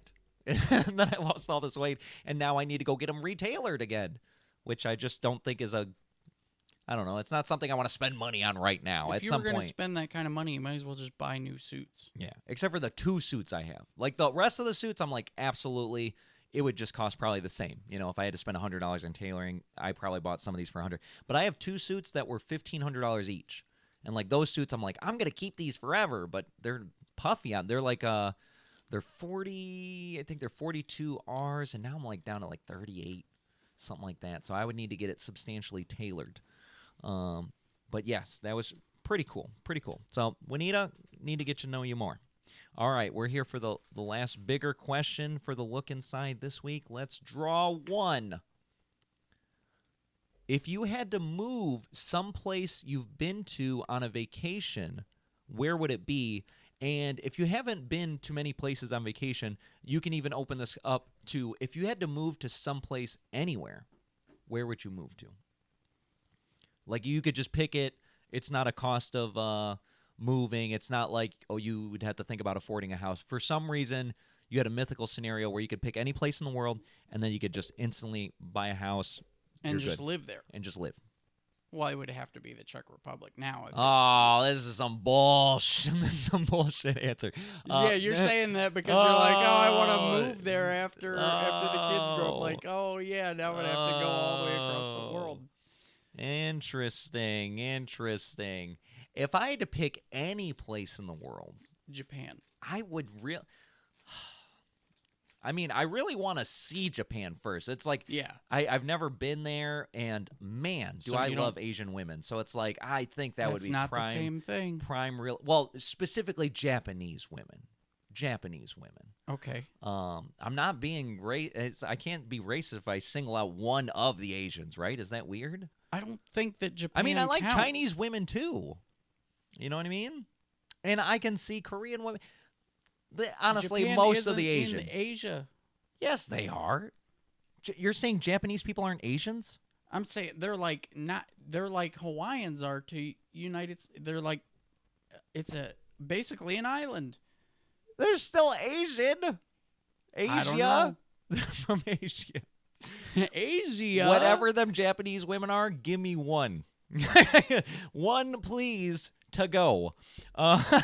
So yeah, I think I would maybe say Japan just because maybe I haven't been there enough. I think once I go, maybe get that out of my system, grab my Japanese wife, and then come back home. Then maybe if I had to say someplace in the United States, why don't we do that? So that way it's maybe fair, because obviously you're going to pick the place where your girl is. So if you couldn't pick the place where your girl was, and it's somewhere in the United States of America, where would you pick? That becomes significantly tougher because, to be honest, I have lived in a number of states.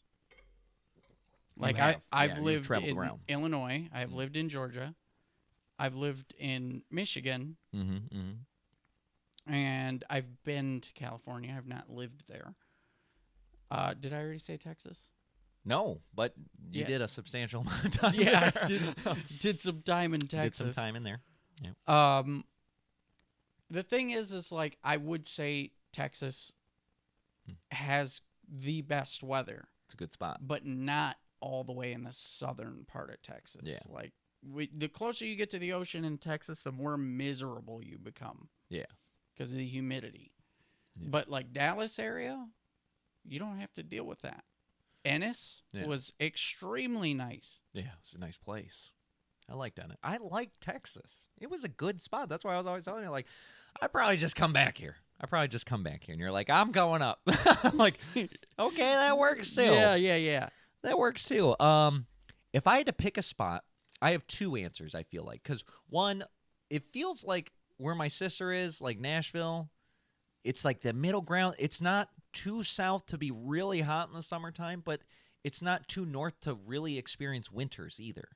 So they're like a good middle ground as far as weather goes. Plus you got Nashville. There's all this hoppingness there, minus like all the robberies and stuff.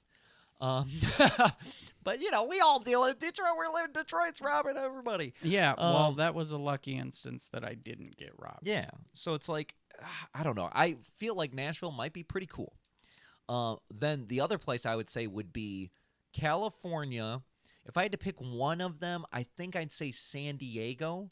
I would have said Los Angeles, but there's way too many sections where it's like, oh man, there's crackheads, homeless rows, everybody shooting up, gang violence. But it's like the good parts of LA. When I visited them, I'm like, oh, that's pretty sweet. But when I went to San Diego, I've been there twice. I'm like, man, the weather's really good because it's like the opposite of like Texas when you're close to the Gulf of America. It's like, oh, it's all muggy, it's all shitty because it's hot and humid. But in San Diego, it was like you always got this cool breeze from the ocean. Yeah. And it was like 85 degrees at all times, but it was never too hot. It was never it's too more cold. northern, or at least the middle. Yeah. So I'm like, San Diego, that was pretty solid. Because it's like California is actually already more northern than Texas gets pretty south there. Yeah. So I don't know. I might say San Diego. Plus, I've had some really good experiences with some acquaintances in that portion of California. So once again, for my own good sake, maybe that would be the place to go, San Diego. The women, fantastic. Absolutely fantastic. Shout out to Nancy. She knows who she is. And find me, please. So that's the look inside. We're going on. Let's see here, 11:55. Okay, we got enough time. So we're going to go to the after party because I have a really long after party because I've been saving the last couple after parties because we haven't had the way to show the content for the last few weeks. And so now I got all these videos to go through and now I guess we have the ability to do it. Hopefully everything works correctly. So let's just go to the after party and get this party started. It's the after party.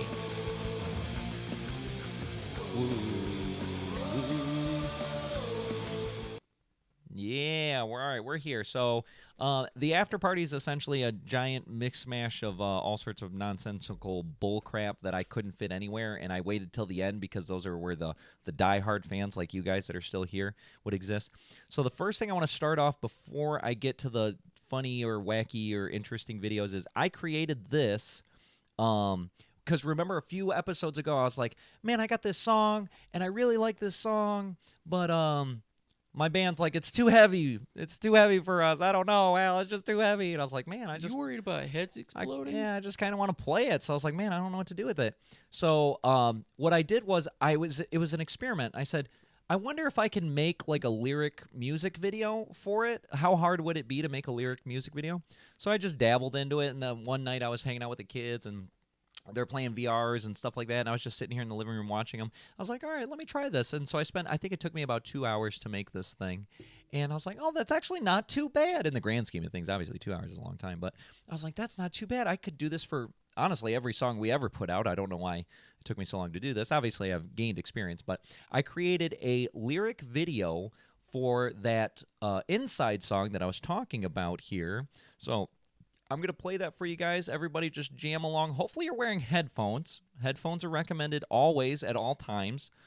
for anything we ever do. I don't know why, just everything always sounds better with headphones. Don't put it out of your phone speakers.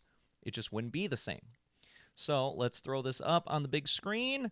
Everyone, this is a song I wrote called Inside. The premise of it is, you know, when you got somebody, and I felt like there was layers to this. Not that I was picking on any one in particular, but there's just several moments where I'm just like, man, I just feel abandoned. You know what I mean? In some way. And like when this person walks out of your life, it's like they took a part of you, and now you're just like hollow. You know what I mean? It's like you feel something's missing, but you can't quantify. You can't be like, I just don't know. There's something missing. I'm not the same. And you have to like get that thing back. And so it was just this feeling I had to process. And as a musician, as an artist, that's the way I process emotions or experiences or whatever it is like make a song about it, do something about it to like kind of get it out into the physical realm. And so once I wrote the song and I listened to it, I was like, oh, yes, that's exactly how I was feeling. Damn, this is perfect. So take a look at this one. It's called Inside.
I know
Heavy. Oh, thank you, everybody. Wow, thank you. It's like a million of you out there. Fantastic. Yeah, so I was like, oh, you know what I'll do? I'll just make that little lyric video, and then I'm going to post it on the Epic D Guy channel. I'm just like, hey, I make music too. Because they wouldn't know that, really, that I just do covers over there. So I was like, no, it's me too. So that's going to be that. And then I'm hoping next week I have another demo that I already know is going to be too heavy for the damn band. It has the double bass. It was the one I showed you, Jason, a long time ago. Yeah. There's a lot of double bass in it. And Garrett's going to be like, I don't know what double bass is or whatever. So it's like, it's just too heavy. So I'll just unleash those as like a, what do they call it? It's like your solo projects. I got some solo projects coming down the works here for when it's just too heavy for the band. That's just how it be sometimes. So I was really happy to make that. And I figured Cheyenne and then she said Skip wants it as well. So, the people that hear it, I'm like, oh, well, this is for you too. And that's honestly the music experience is like being able to listen to something and relate to it. It's just fantastic. And I love being a part of that process as the artist, because I've always been, and I still am to this day, a part of that process as a listener. You know what I mean? Where somebody makes a song and you're like, man, I get that. I feel that. I also wanted to cheers this. I almost forgot about the cookies for a second, but cheers, Jay. Here, hang on. Where's your camera a little bit? Hang on, let me put it on the screen so you know what to. Yeah, right here. Yeah. Cheers. Cheers. Boink. We're untouchable now. Here, Elsie.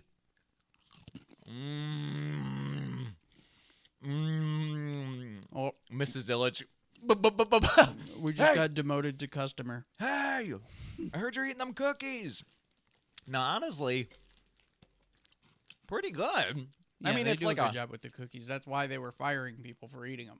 Is this your grandmother's chocolate chip fresh baked cookie? No, bro. These are like, little cardboard cutout things of cookies, but people are getting fired left and right for these damn things. It's crazy. And now we're untouchable. Fantastic. All right, so I'm glad I got that out of the way. Thank you guys for enjoying that. I appreciate that. All right, now I have just a laundry list of short videos that I was like, oh, that'd be cool. Oh, that's funny. Blah, blah, blah. Like, I don't know why I have so many of these things. So we're just going to kind of go through them, I think, in the easiest way I can, which is basically popping these up. If one... Oh, here. Oh, that was that one. We're going to skip that one for a second. Boop, boop, boop. I got too many tabs open, and I don't want it to crash over here.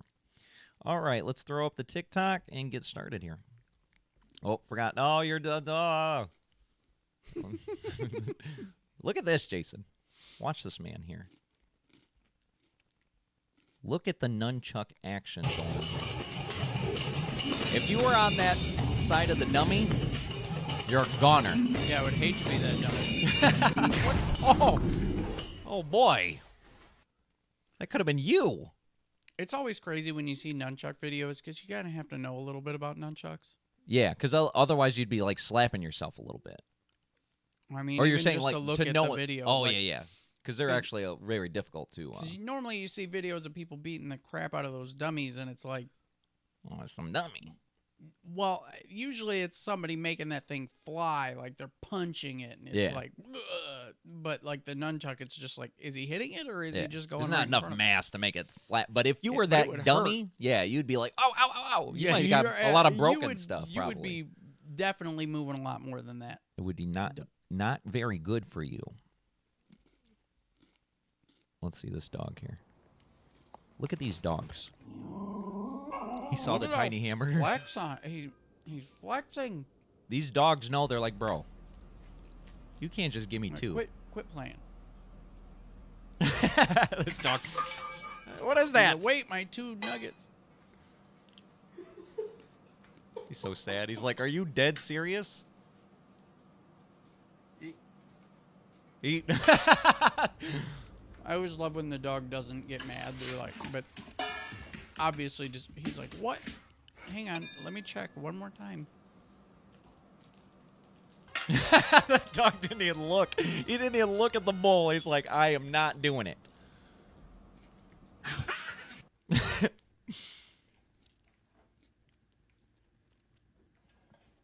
Oh, more in the bowl. Yeah, but that dog clearly does not get fed like that. Look, looks like a more in the bowl, please. My dad's in the chat now. You're going to have to try this on El Toro. Just give him like 2 little flakes or something. See what he does. Maybe he'll be like, you know what? That's good enough for me. Or is he going to reject it completely? Like, you give me more than these 2 nugs here. Here we go here. Oh, this guy. I saw him a long time ago. Someone to cover your shift. That's your job. You're a manager, right? How about you manage the schedules? I'm going to find my own replacement? Who am I, Willy Wonka? I know it sucks when you have to do your job. That's why I'm taking off in the first place. Find someone to cover tomorrow or find someone to cover it indefinitely. Either way, you're doing it.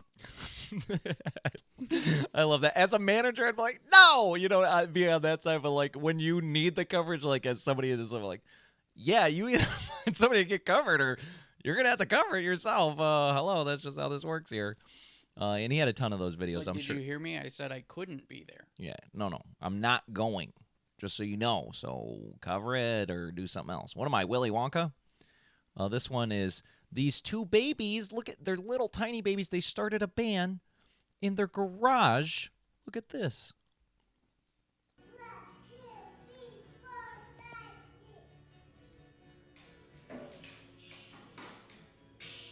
They get it. The dog's like, you're not coming in. The dog's like doing security.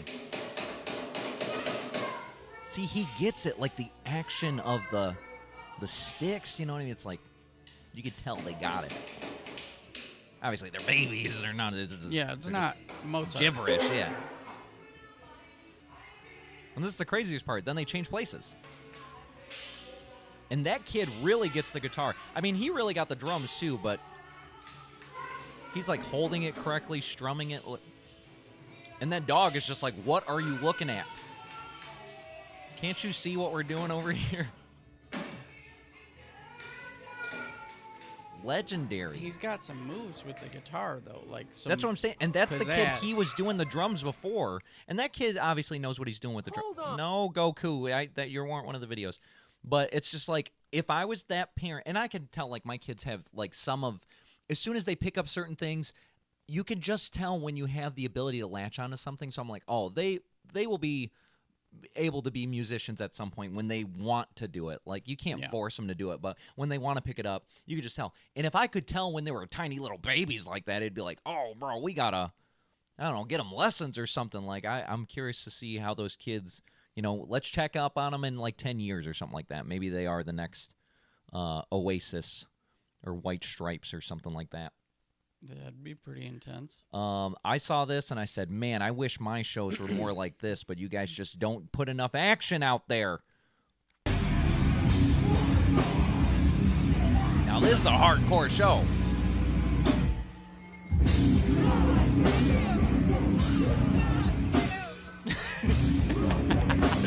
That one guy's going nuts. Yeah, that's why you got a cartwheel to the face. Now, what's funny is I was just at a show, let's say 6 months ago or so, and it was a show I was playing at. Like, my band was playing there, and there was this one band they were playing after us. They were the last band of the night, and their buddy, like, that obviously knew the band, he was going like that ham. They call it crowd killing, if you've ever heard that term, crowd killing. Like, you specifically are trying to be rowdy and hit people on purpose because it's like, oh, you're rowdy, you're riling them up, you know what I mean, and whatever. And so he was going around spin kicking and whatever, and I didn't see it coming because I was like watching the stage, and he like, not that he punched me directly in the face, but he was doing a spin-a-rooney or whatever, and I got like the back of his hand on my head. I was like, what the? It like hit me. He punched me in the head with like a spin hand. I was like, what the hell? And so when the pit was coming up, and it was, I wasn't crowd killing. I was killing him. I was just like specifically targeting that guy with my kicks and my spins. I'm like, yeah, do you like that, dude? But it looked like I was just part of the mosh pit, but I was just targeting him. Like, why would you hit me? I was really offended by that. I was like, don't ever do that to me again. I'm just trying to enjoy myself, and now you make me get into the pit like that. That's just what happens here. I wish it would default to the audio being on. That's just such a hassle for me, but that's okay. Practicing headshots. Check this out, people. This is like what do they call them? Body doubles, stunt doubles, something like that. Practicing headshots. Ooh. Damn.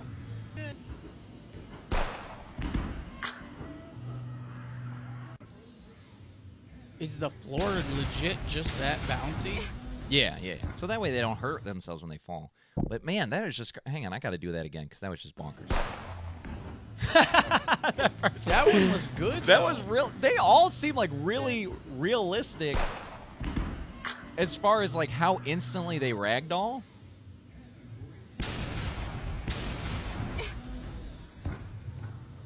It's pretty intense. I mean, that's super intense. That was good. Those very good timing. The ragdoll effects. They were doing a good job with their abilities to pretend they were shot. I saw this. It was just cracking me out. It's like how I show love to my friends now. I've never seen this show, but I've seen this clip as a meme, and I'm like, that's just hilarious. Shut the fuck up! Say Christ is Lord. Say Christ is Lord. Say it. You say Christ is Lord. Get out. Get out. I guess in the show, if they can't say Christ is Lord, they're a demon, because a demon can't say it. But it's just hilarious that I see that. Like, it's like there's very few like little Christian TikToks that are like that. I'm like, oh, that's hilarious. Say it, people. Let's see here. This is totally me and Jason, 100%. Dudes with the craziest house, and my dad too, because my dad used to do a lot of beer pong.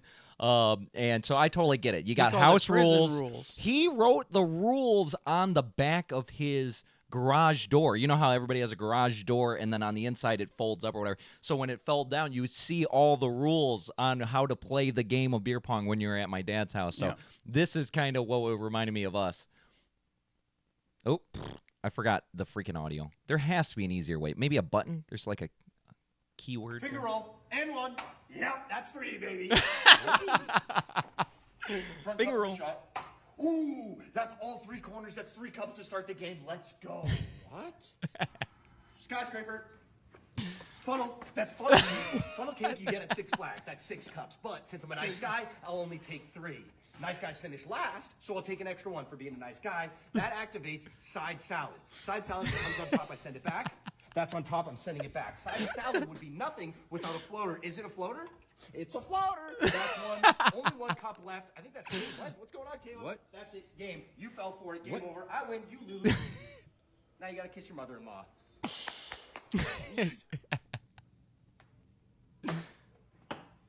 All right, so I did have one really good one at your house. You thought about the Roman Empire a week ago. Gladiator again. Russell When Crowe. It got 8.5 stars I was on IMDb. Okay. Half of 8 is in the 4. hallway. That's 4 cups, but it's your house, so it's your house rules. House I on don't Hip make the rules, Street, but your sister still lives and in I this shot house. it I made your over sister everyone therefore makes me your into daddy, a cup. which makes it my Super house, which hallway makes it shot. My rules and my house 3 cups rules, plus an extra. Right now is that I get the It last was 3 nuts. cups. You lose. You can't play again ever. Who's next? You can never play again, ever. Yes, I love the crazy house rules.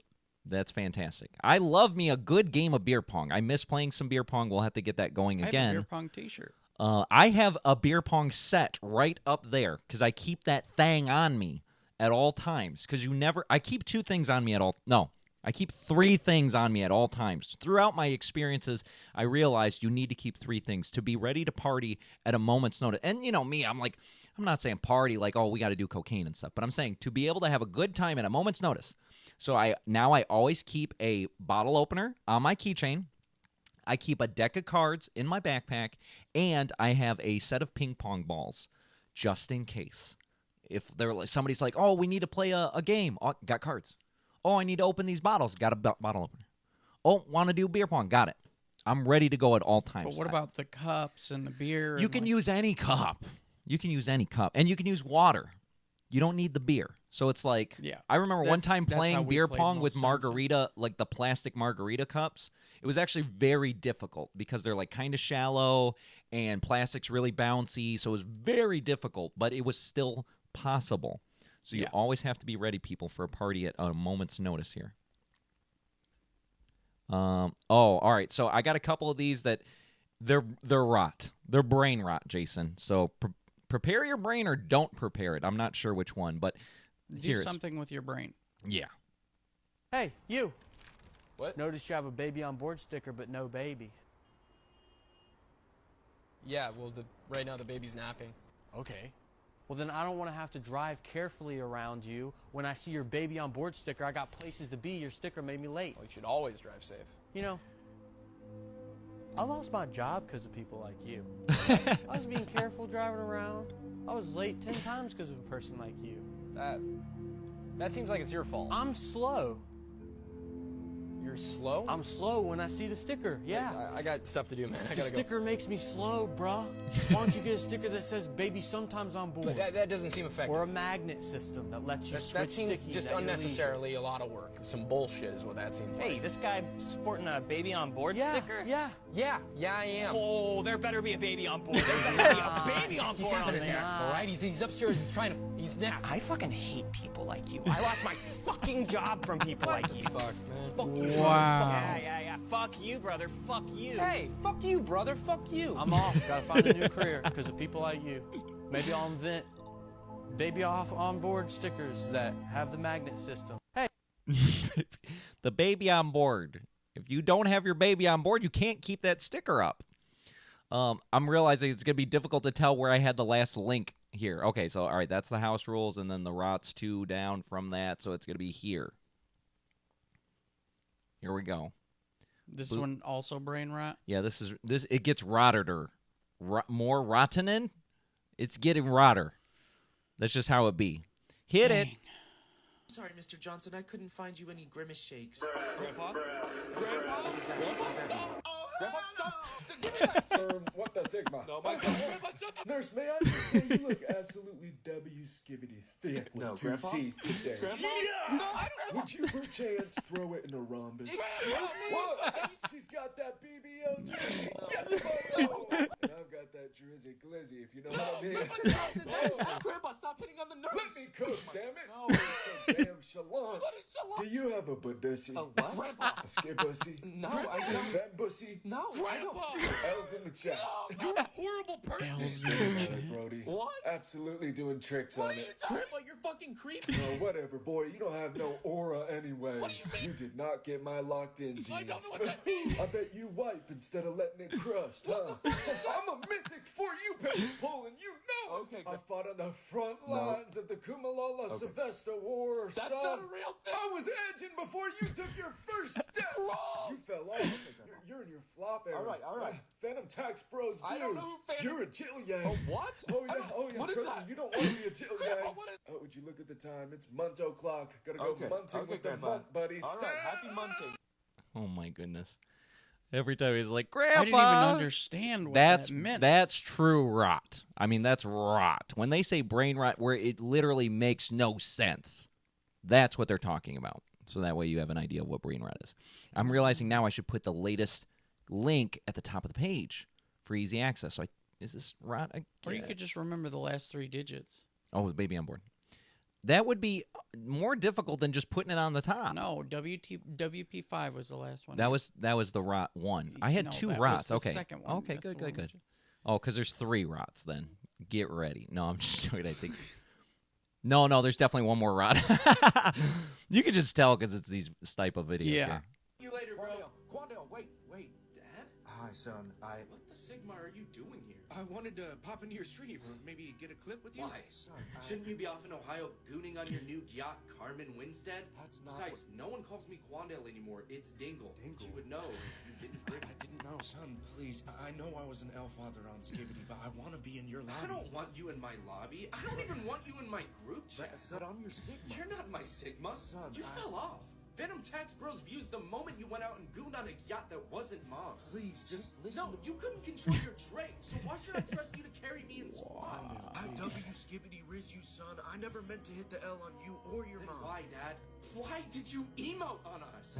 Why did you bust all over everything we had? Son. You were never a W father. That's You not- always popped big pots before minis. You never took me munting or on an edging trip or taught me about femboys. Son, You didn't please. teach me walk a slush. I had to learn how to give a pumpkin by myself. Mom couldn't teach me. And when she needed help with baby wrong, who do you think had to lock in? Son, please listen. You listen, Dad. You gritted us. You jumped Mom's Drake strings and Mom turned the moment a level 10 yacht glazed your glizzy. No. You never rizzed her. That's you never cap. rizzed any of us. You only rizzed yourself. Stop, Cap. I know I flopped, but they saw my scrutiny. They saw your scrutiny. What the You know hell? what? I'm done yapping to you, Dad. I never want to see you in my chat again. Don't yap that. Karma's a bitch, Dad. You should have known better. If I had a wish, I would have. Damn. Good old Rot. Does anybody understand any of that? Yeah. I gotta see if somebody's. Yeah, they're understanding that in the chat. Hurts my brain. Yeah, that's true. That's true. It's some brain hurting stuff. Here we go. This one's not rot. It's just painful. It's a football high school highlight from this guy tackling somebody. The funniest part is that he knew he was about to do some damage, so you can hear him say, "I'm sorry," before he tackles this kid. Let it roll. Oh, you let it drop. Oh, sorry. He's like, sorry. Oh, boy. Hit that again. Hit that gritty again. Oh, you let it drop. Oh, sorry. Poor kid. At least he said he was sorry. Like, he knew what was about to go down. He's just following orders. He's just following orders, bro. Let the man cook. All right, these are funny little kids doing funny little kid stuff. You know, them little kids, they can be so sweet. Kids say the darndest things, don't you know? Chloe, what is on your face? Beauty. Oh my god. No, it's not pizzas. Excuse me? What? Why are you so cute? I was blind, Dad. Mommy made my baby die. Why? Because she put it in the oven and then cooked it. It's like, I don't know. It just needed to happen. What ring? That ring on your finger. What, this ring? Yeah, that one when you die. Hey, Reg. You look amazing. What you need for your car? Oh, my damn model. Hey! Have food. Man, this man that hungry. Go to your room.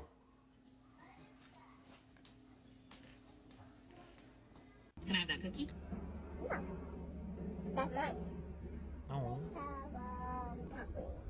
I have muggles. Damn. Hit him with the broccoli. Take that L, Mom. And she can't say no, otherwise the kid's going to know it's not. She's good like, stuff. oh, now the shoe's on the other foot. More kids. Bring it on.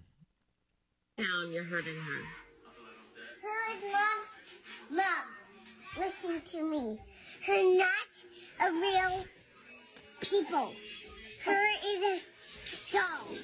A doll. Dolls like doing that. Are you ready? Yeah. We're gonna need some cups too. Are you crying? Yeah. Why are you crying? The baby. Sophia? Dad? Did you take the phone? No. I don't know what I'm talking about. You don't know what you're talking about? No. Oh. I just me, Paul, and go downstairs and watch a movie. You want to eat pomegranates? And eat over there, man. Go downstairs and watch a movie. Oh. Wow.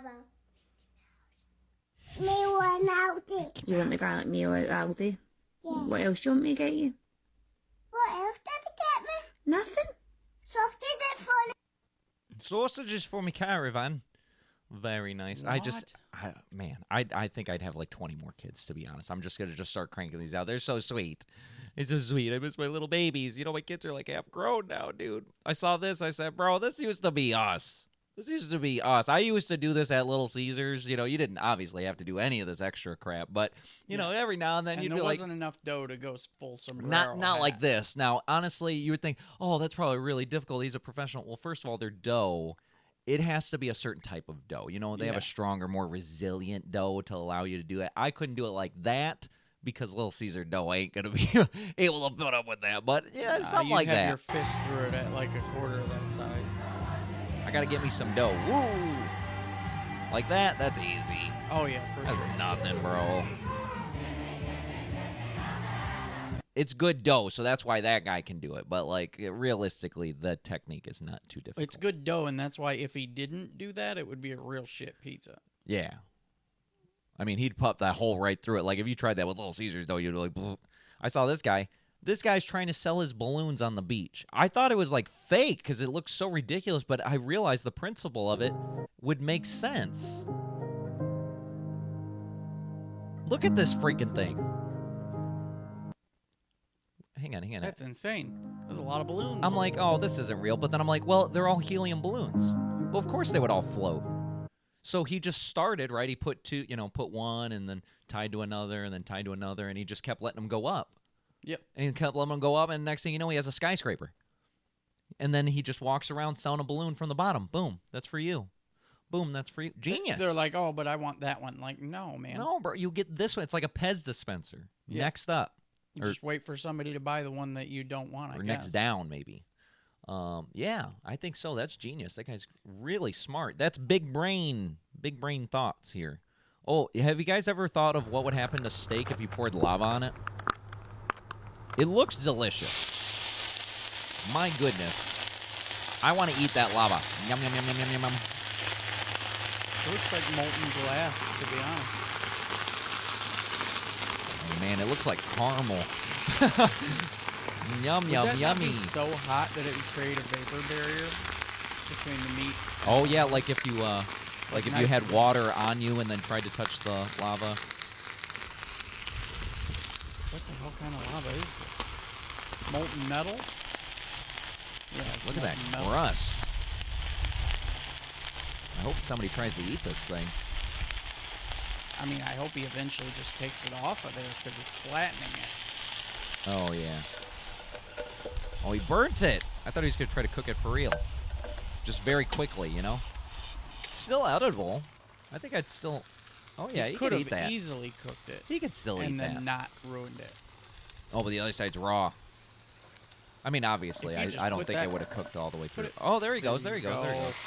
Yeah, boy. He's essentially doing what you do at Black Rock. Yeah. You just put the steak on the hot thing, cook. Yummy. Like, it's still so hot. Watch, it's going to be burnt again. Probably instantly. Let's see here. Flip. Oh, no, that's a good crust. Let them cook. Fantastic. So if you happen to have a small jar of molten lava, you can make steak just like this. Let's see the inside. Totally done. Oh, there's extras. Why does that sound very ominous? Is that dry ice? Yeah, it's dry ice. That's just straight up vibration. It doesn't know what to do. There's definitely a vapor barrier there. Look, it's just floating. Is he gonna make it? Sounds like a Sawzall. Went right through it. You're not supposed to touch Yeah, it why with is he your hands. touching it? Does he have a glove? I can't tell if he has like a thin glove. He's just like a silly ass. Oh, he's just a dumbass. Very hot and very cold. Wow. I didn't know that. You would think at some point it would turn into liquid, but Yeah. the thing is there's that particular mix of carbon evaporates way faster than it becomes a liquid. So that what? Anytime I see these Walmart clips, I always think of Jason here. What would you do? You saw this. You're working? I'd ignore it completely. Look at this man. How is he doing that? Magic, obviously. No, let's get serious. How is he doing? Now, how is he doing that? Look at the thing. Now, I get it. He put a bunch of heavy stuff on the bottom. That doesn't explain how it's going forward. Yeah, that's... And I guess if he was like a really calisthenic guy, you know, really hardcore abs, maybe, but how is it moving? How is it moving? Magic, or somebody's pulling it with a string. Probably That's more a lot. likely that one, but like... Would you kick him out of Walmart? Would you say you gotta go? No, if a man's flying through Yeah. that, you're like, no, I'm not confronting that. What do you Oh mean? yeah, no, he's clearly a magician. Yeah. Look at this baby fight a Pikachu. This is nuts. It's crazy. Look how fast they're going. That is insane. Do you see what they're teaching Asian babies these days? Like, look at that thing. It's just nuts. They're like, yeah, we don't do Pokemon battles. You fight your No, own you battles. fight the Pokemon. You are the Pokemon. That's AI generated, in case anybody thought that was real. It's not. They don't let babies do that. That was AI. I know, it's so realistic. You would think they really got a Pikachu. I thought when the baby, after what we just saw in Walmart, Yeah, that's nothing. the kid's legs going in 2 different directions and above his waistline Yeah. was Look at this. Totally Imagine. believable. Could you imagine going to the zoo, and you walk into this. This is what you see. This is real. This is not AI. This is a bear. That's like, I'm a man now. Like, He's isn't like, oh, this you nuts? thought bipedal movement was reserved for the humans? Why No, does I'm it a look bear. like the most cursed thing ever? Like, it does not look good. This is really weird. I'd be very nervous. We should not be anywhere near that bear. That's not good. That's not a good bear. creepy. That's a bad bear. Sir, I'm going to need you to get down. Wowzers. I would expect that from, like, maybe Australia or something, where the bears have to fight the kangaroos. But, no. Oh, something already got banned just from the one day I got that video. Wow, interesting. Must have been pretty spicy, I'd say. Family's first time at the go-karts. Check this out. Oh, and I love me a good go-kart. We need to go go-karting. We got to do all the cool stuff that we didn't get to do in person for many years. Now we have to go do them. But then, obviously, you bring the cameras and we make it content. Go-kart time. Oop, it makes more sense with audio. And boop, boop, boop. They don't make this easy to rewind. I need better. Oh, no. Oh, no. What the hell was that? That sounded really bad. My goodness. Let's reload that again. Oh, no. I don't know what that cursed-ass audio is in the background of this video. I was trying to show Jason this guy this lady getting completely demolished in this car accident. Why is it so violent? It looks like she didn't get hit that hard. When But I heard the laughing sound in the background, I do you thought think it's just somebody was slow actually doing motion? that. It's just a laugh that's like really slow No, motion, that but was it's just a really lady who was, nasty. like, really like hoarse. That lady barely gets hit, and she goes full force into that wall. That seemed And I don't personal. know how the physics work for that. That just seemed like that shouldn't have been like that. All right, now this is what goes down in Australia. This is how it be, Jason. You're running into this as soon as you get No. off the plane. Square up, son. He's like, you don't want none of this. Do you see that? He's like shaking his head like, bro, you do not. Do you want some? No. He's like, I'm swole. No, bro. This is what they deal with on the daily. They got to fight these things. Like the Pokemon. Do they have to fight them? I saw a video that completely like discredited kangaroos forever, and it was like the guy was, he was like slap boxing with this kangaroo, but basically what he was doing is he's backing up, and the kangaroo couldn't kick him because they got to lean their weight on the back of their tails. So it was like, Well, that's why he's trying to box up, because he wants to punch. That one wanted to punch. yeah, but no wonder, but like this guy, the punching just wasn't happening. He just kept like, I don't know if he had a hold of his arms or what. Yeah. But he kept trying to kick him and he kept missing. Oh, so now we know how to defeat him. And then he just kept slapping the So in kangaroo. case the kangaroos take over, we already have the strategies to defeat them. Look at this baby. They had a baby race. And this kid's a genius. Look at this baby genius here. 1, 2, 3, race those babies! Race those babies!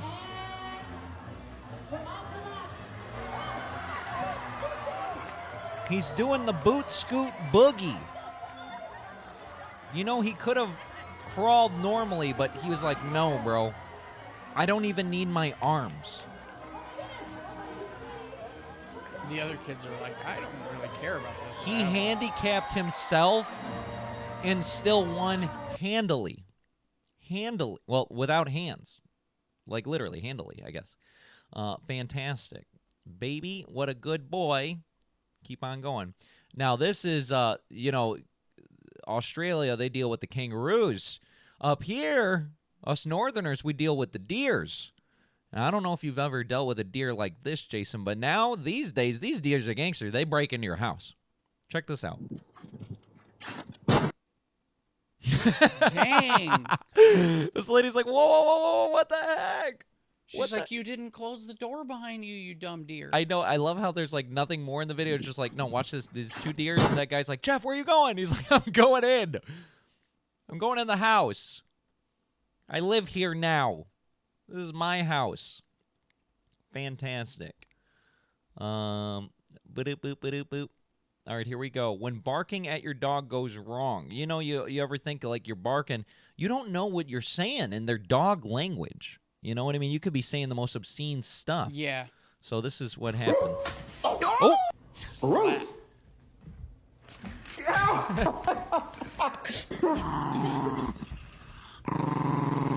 Chihuahuas always seem to be super offended. You think you're calling them like the most obscene thing? Maybe. In Chihuahua? In all these dog languages, they're like, why are you saying that? Why would you say that?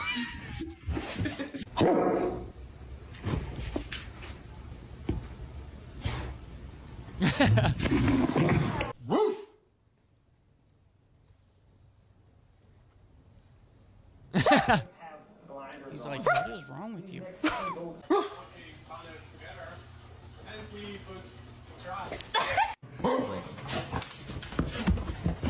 It's like, oh, hell no. Get him. Oh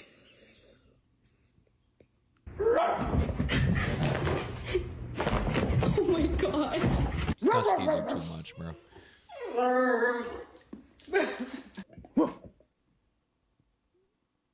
What? Why would you say that? That's insane. They're probably like looking like the craziest people to the dogs. They're like, bro, you just said the stupidest thing. Either the stupidest thing or like, how could you be so offensive? Now, here is the legendary race we've all waited for. In real life, the tortoise versus the hare. We're going to settle the debate once and for all. Roll it. Yeah, when there's no pre-decided victor. Go, go, go.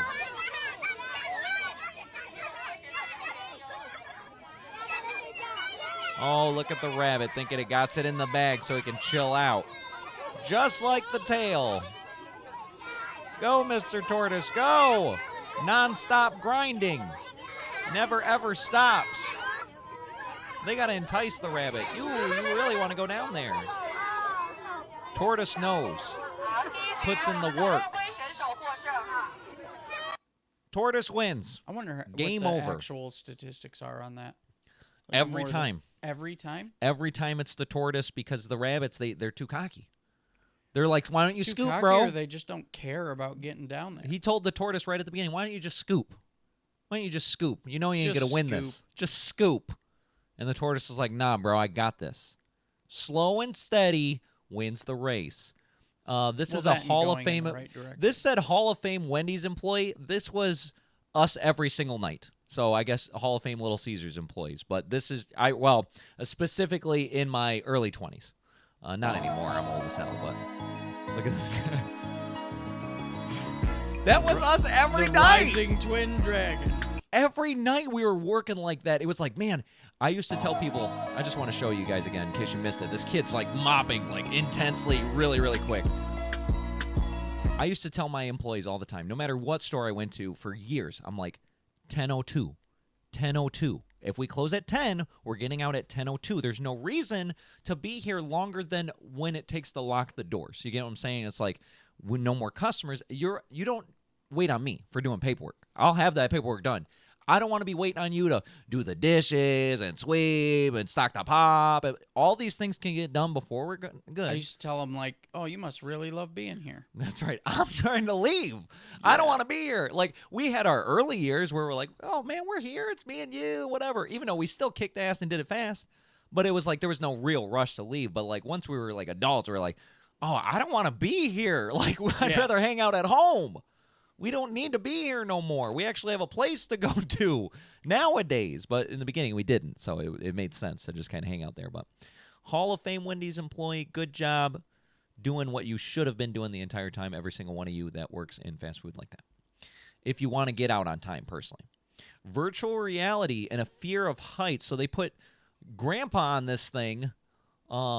You can see on the TV, he's on a balance beam between two buildings, very high up. I hear him about to cry. You're almost there. Come on. Look at him, he's all shaky. Okay. Dang. I mean, if you're not adept at VR, even being a little adept at VR, you can kind of get the sense of height and stuff. So if you're really not adept, Do you need help? Do you need help? Please, babe, please help me. Okay. Oh my God! Oh my God! she just killed him. Oh my God! She could have just killed Grandpa. Why would she do that? Oh, I didn't even know there's bonus For videos. The content. They're like, haha, he's traumatized. Uh-oh. Why are these dogs fighting over the treat? Oh, he's like, get out of here. Give me that treat. It's like, I want it. Get away from me. Yum, yum, yum. He just keeps pushing him. Give me that. Yum, yum, yum, yum, yum.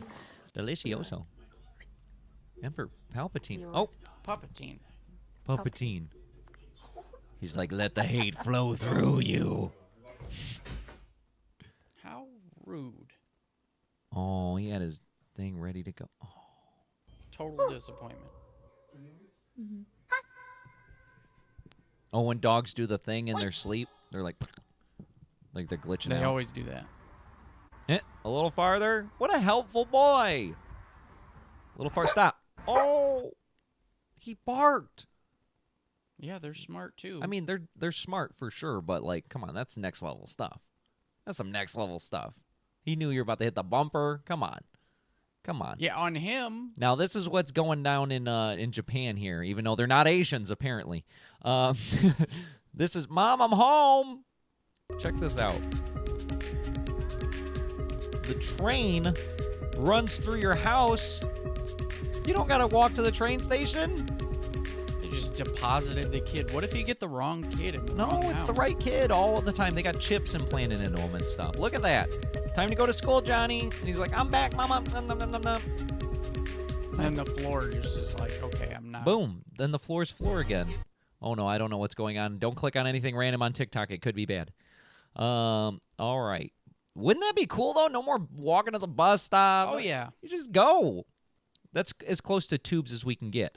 Now, this man attached a camera to a balloon so he can prove or disprove flat Earth theory. Let's take a look at what happens when you attach a camera to a balloon. I think I can zoom in, can I? Well, I can. Because, of course, he made it like the smallest video ever. And you people I know would not be able to see that. Hit it. Look at that. He's like, FAA rules were applied. Let's see how flat this Earth is. Texas. Oh, cloud layer. Clouds are never good. Scattered. You got to get above the clouds, though. Yeah, for sure. There we go. Getting pretty high up there. What kind of balloon is this? I don't know, but it's looking pretty round already. Yeah, it's already kind of curved. It's curving a little bit there, but maybe it gets higher. All right. Now, seriously, what's the durability of this damn balloon? It's in the stratosphere. It's in... Seriously? That's really high up there. How? Oh, this is the limit of the balloon is space? Yeah. And the That's camera, pretty round, too. though. It would be Oh, it super burst. cold there. That's how he got it back. How did he get that back? There's no way it just dropped right from where he landed it up, or let it go up. Not with The wind and the speed of the Earth turning, unless that was part of the plan. Because if the Earth doesn't turn, because it's flat. He's like, oops, it went into the ocean. He had a GPS chip on it, I'm sure. I mean, it's hard to tell if it's the curve of the Earth or, obviously it's like the curve of the glass of the lens, too. It's the curve of the Earth. I know, but I'm just saying, like, the camera a little bit gives it some of that there. Yeah, it makes a sound put in the woods. chat if it's flat Earth or not. Like, no, don't associate us with the flat Earth. No, he clearly proved. I think it's round once again. What's going on at Walmart? Jason, what would you do if this was this was your Walmart? You're gonna walk in your first day here.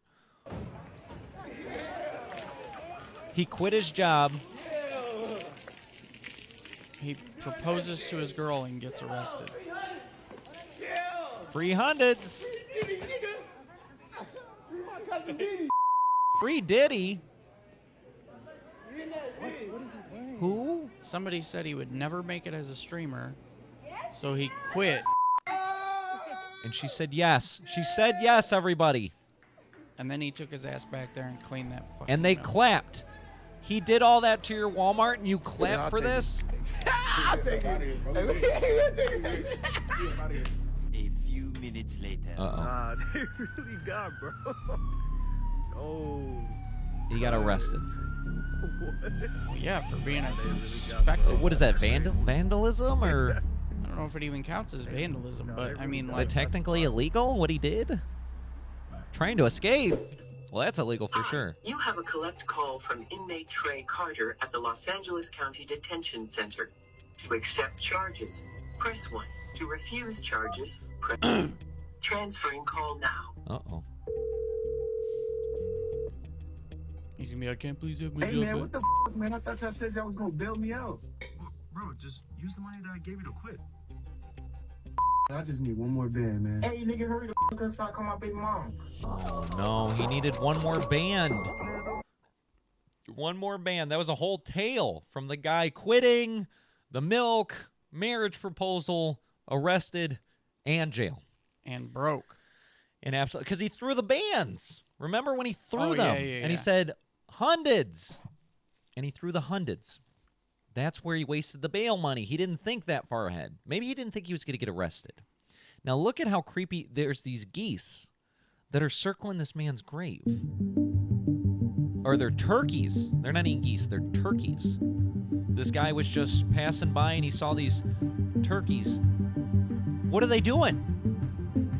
What did Harris do to these turkeys, do you think? What do you think happened? I don't know. Do you think do they seem angry or anxious or what is this? Or happy? Are they celebrating this guy? Like every year on Harris's birthday, they get together and they're like, remember when Harris saved us?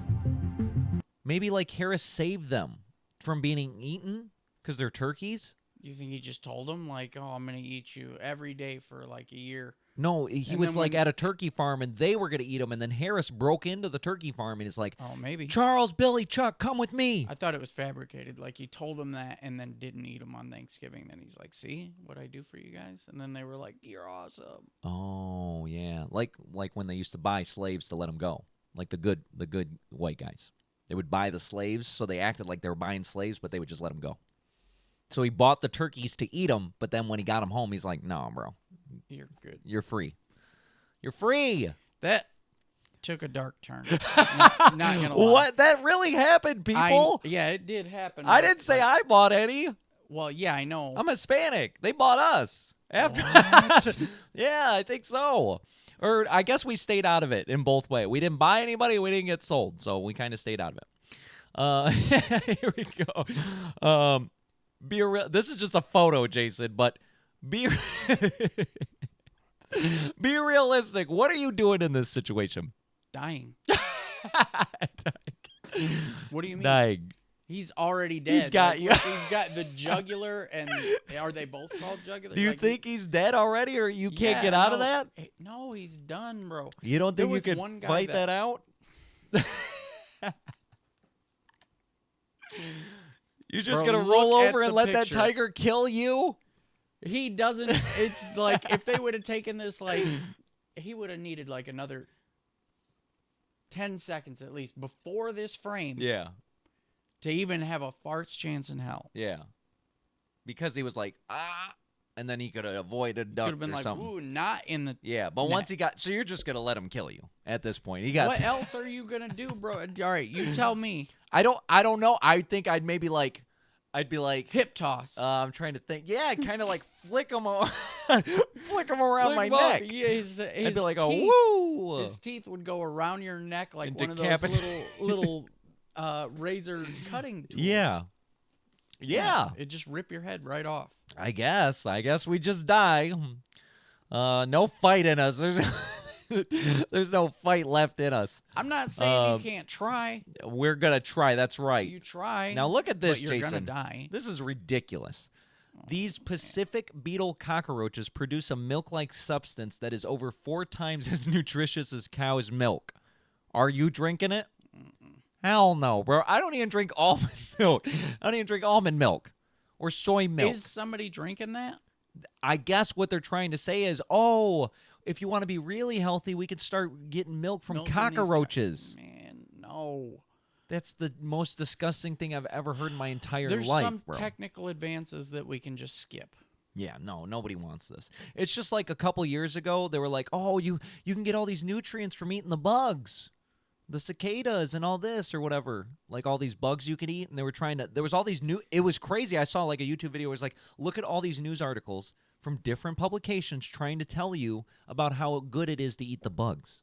They were trying to subliminally message you to say, oh, you should eat bugs. Why? I don't care. Why? Not only do they want you to eat the bugs, they want you to drink their milk. They want you to milk the bugs. This is disgusting. Disgusting. Look for cockroach milk in an aisle near you at some point soon. All right, cockroach milk. Stuck in that at Walmart, I'm gonna have to start changing my life. Now, this one, it's not a funny. It was just like well, I guess it's funny if you're not this lady or whatever. But so she was on food stamps, and somebody called in DHS when they saw her in the mail car this morning, and I just now opened it. And somebody reported me to the state of Michigan because I'm making money on TikTok and I drive a 2024 BMW. She drives a 2024 they have BMW. cut my food stamps from almost $4,000 a month down to $88 a month. They are telling me if I want a review that I have to sell my car. So you're telling me if you were on welfare, food stamps, cash assistance, Section 8, you can't drive a nice car? They are forcing me to sell my brand new BMW.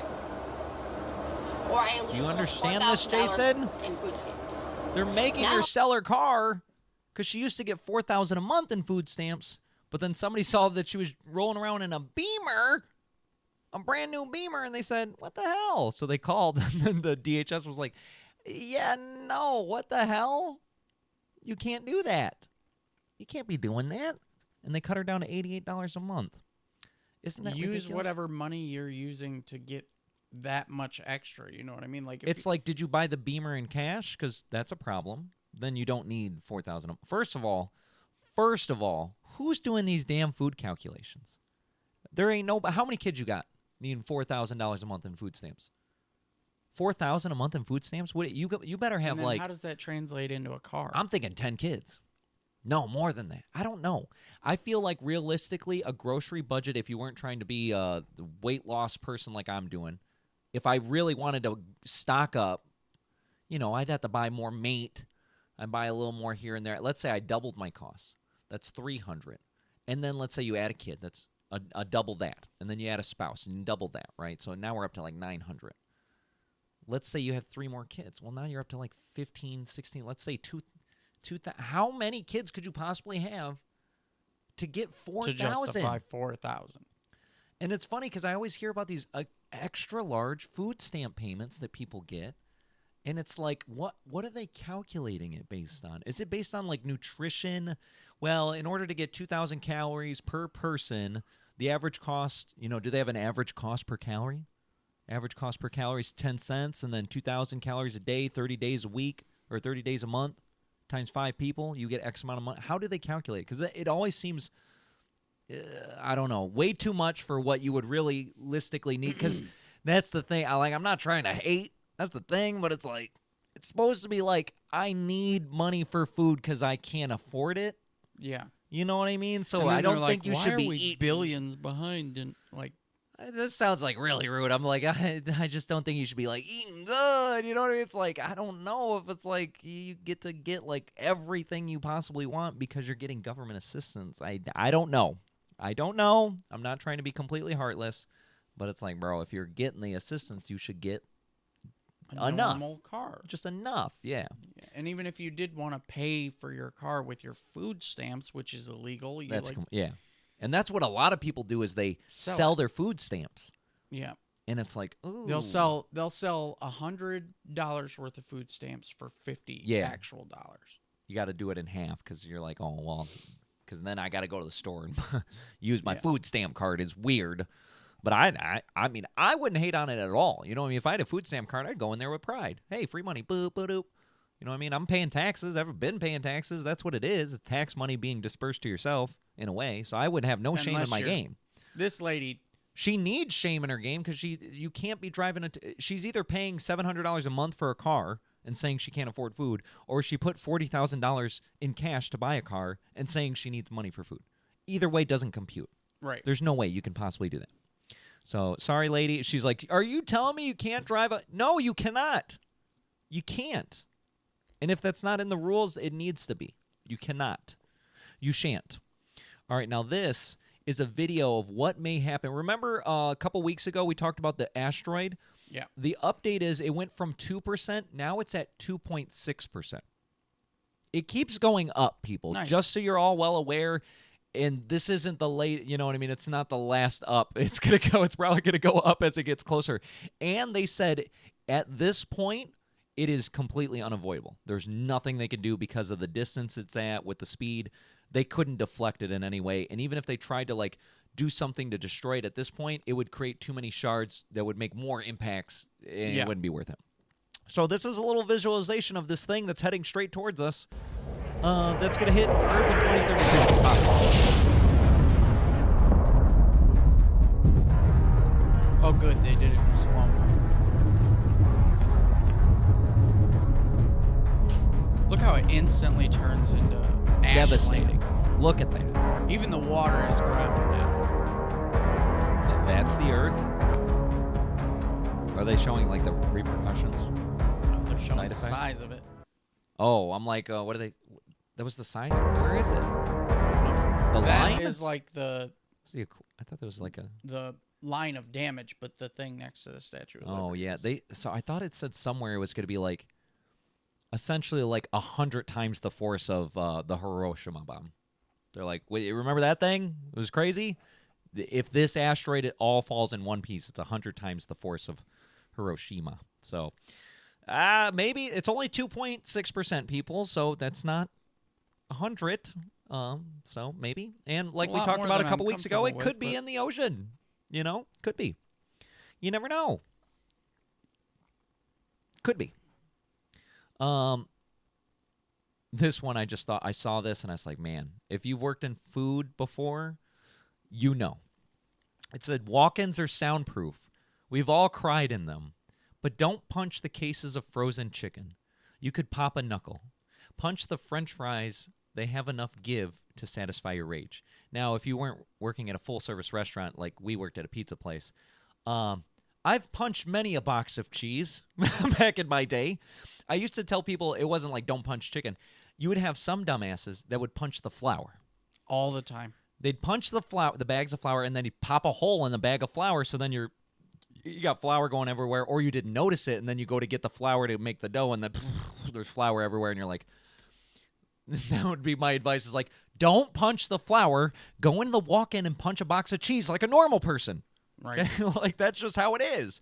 Because you punch a box of cheese, yeah, you'll punch a hole in it, but all the cheese is in bags, and it's, like, relatively safe. But those walk-ins, yeah, that's the therapy center. They're not as soundproof as this is saying. No, they're not sound. I mean, it's probably the quietest place you could get to be able to do, but no, So they're not. you could probably cry in there and not have an issue. Nobody's what hearing you my cry. people always wanted to do was walk in there and scream at the top of their lungs. Yeah. But in any Thought it was a sound situation where, booth. yeah, in any instance where somebody actually did that, which was several, I kind of just was like, okay, I get it.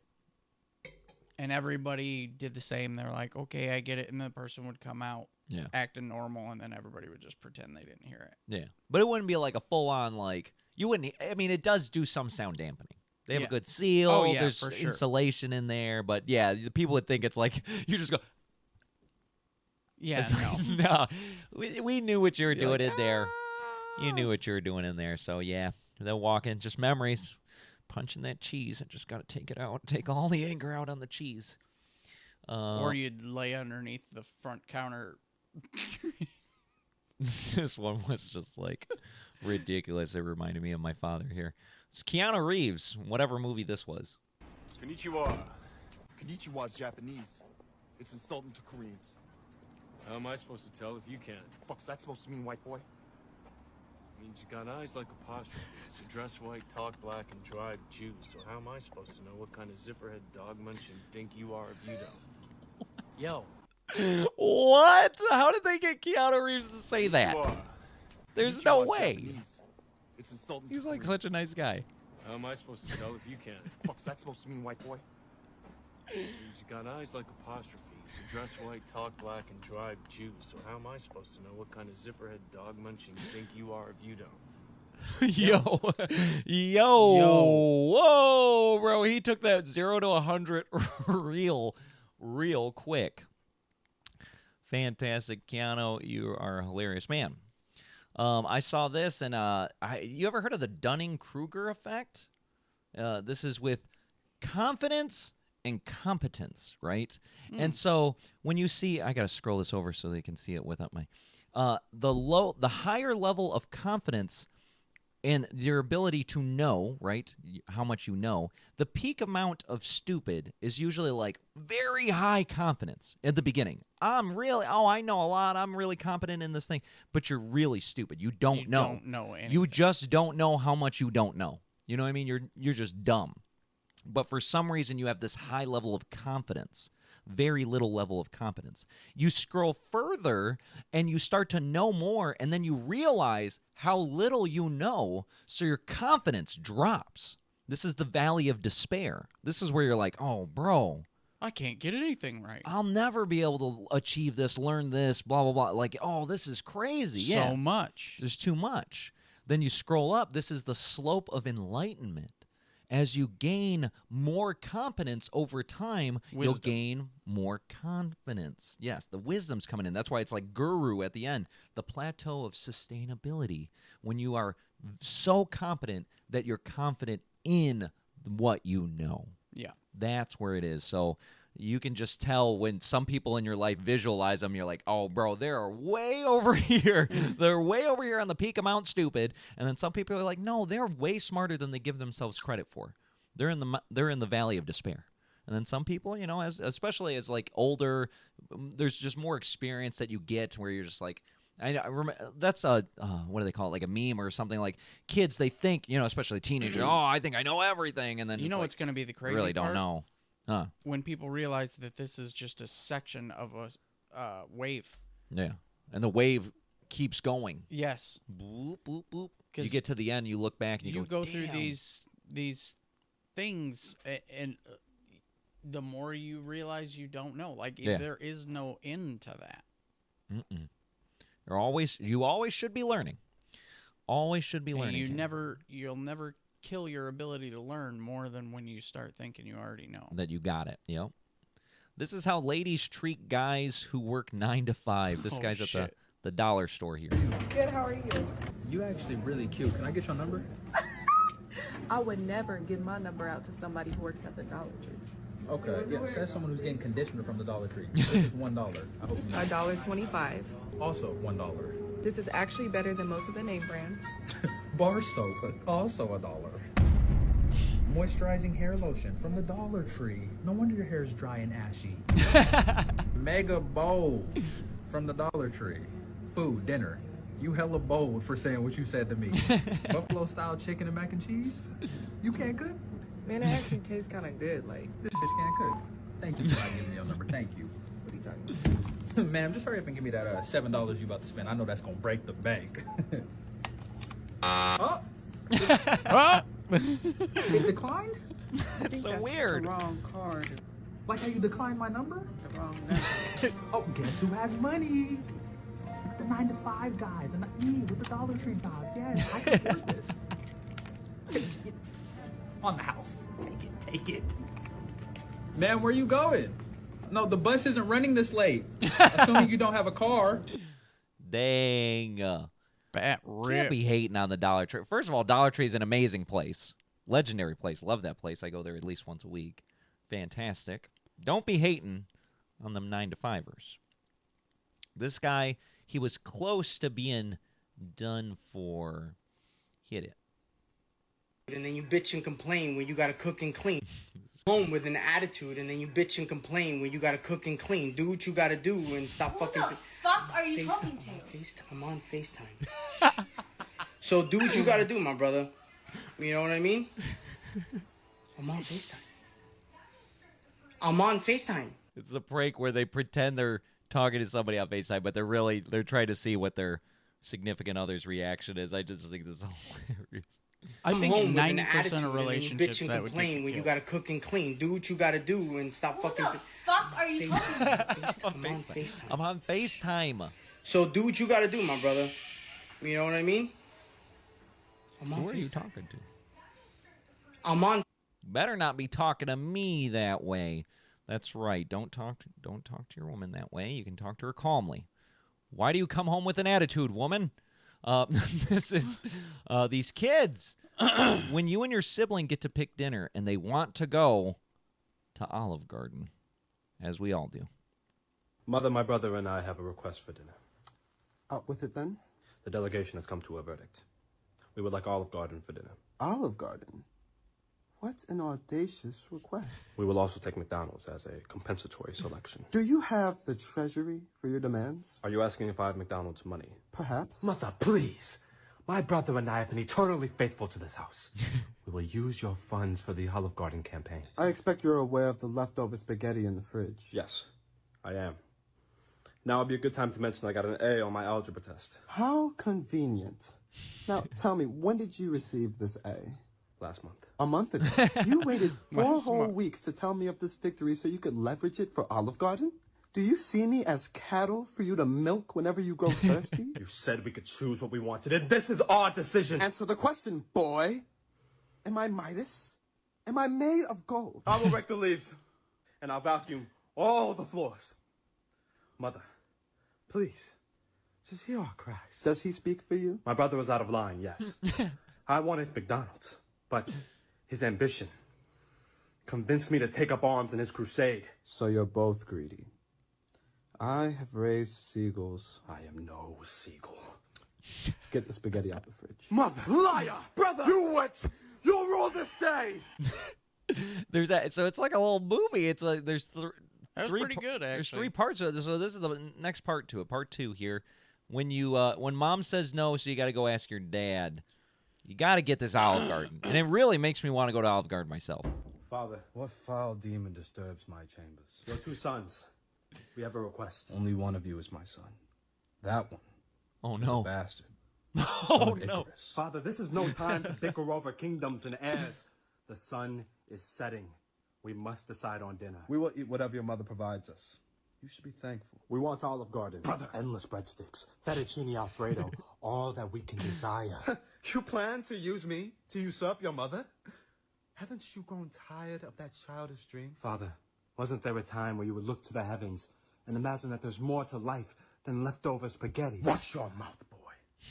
I've lost many battles to win the life that I have now. We ask you to fight once more. All fighting has gotten me is nights on the couch and treatments of silence. Yesterday. Yikes. Why did you punish me for speaking of what's right? I take no pride in it, boy.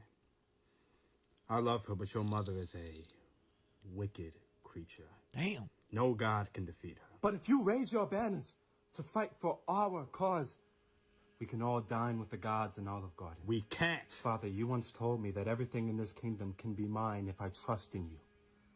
Can I trust in you, Father? Your words cut deep, son.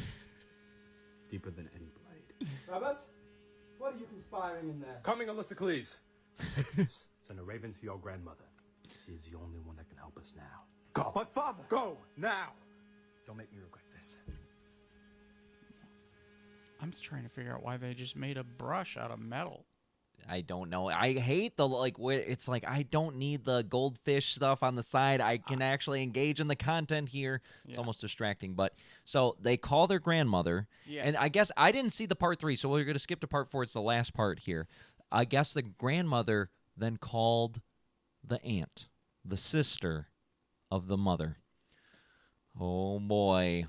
Let's get our finale of this mini movie. I mean, this is... I think this is the only one I haven't seen. I don't remember the grandmother one, though. Because it's... Wait. Yeah, because I didn't see the grandmother, but this lady's the aunt that pulls up, which is more insulting. Good to see you, sister. I never requested your presence. Who sent you? Oh, the boys. They sent a raven requesting me to take them to Olive Garden. The winds of winter must have blown your treasury. My treasury is just fine, thank you. Then why not feed your boys? Do you need a loan? Don't patronize me, Hera. Where have you been all these years while I run Mother's Kingdom? What gives you the right? I've been on campaigns in Barbados, Prague, Memphis. Who brags about Tennessee? Memphis is a city in Egypt, sweetheart. I know you've never left the countryside. No, I haven't. But I bet I traveled just as much as you if I had 5 honeymoons. Oh, my 5 ex-husbands. They still send ravens, you know. I could set you up with one if Lord Robert decides to just stay at the brothels. You might as well move in at this point. Hera, you watch your tone, or I'll have you excommunicated and stripped of all your titles. Mother's getting desperate. Oh, Alyssa, please. Do you remember Miami? Because I sure do. What are you prying at? I saw the Instagram stories. I read all the scrolls. Tales of man-whores, betrayals. Your battle with Gelisius the Brave. What? It'd be a shame if Lord Robert were to hear about all of that. You wouldn't dare. Try me, bitch. Boys, grab your coats. We're going to Olive Garden. Brother, did we just win? I believe so. Boys, you came a long way. Damn, and they got the Olive Garden in the end. What a legendary movie. Also, there's a reason why there's no more episodes. Yeah, no, that was it. Dead. Yeah, their mom whipped them with the belt. She got the belt out. Disintegrated them for Racetracks, hangers, shoes. Now, Jason, this I really wanted to try myself. Obviously, there's principles of light reflection and all that good stuff, but it does make you think a little bit here about mirrors. Can the mirror see my head moving? Yeah. How does the mirror know what I'm doing if I've got it covered? How? The mirror is inanimate. It don't know nothing. How can you see what my head is doing on the other side if I've got this up in front of me? Because I can see your reflection. How does the mirror know what How? I'm doing on the other side? The mirror doesn't know what you're Is doing. it showing what I'm doing on the other side? I think Yeah. there's a camera in the mirror. Can you see me on the other side of this mirror? I can. But how can you see it if this thing is up in front of me? It's called a reflection.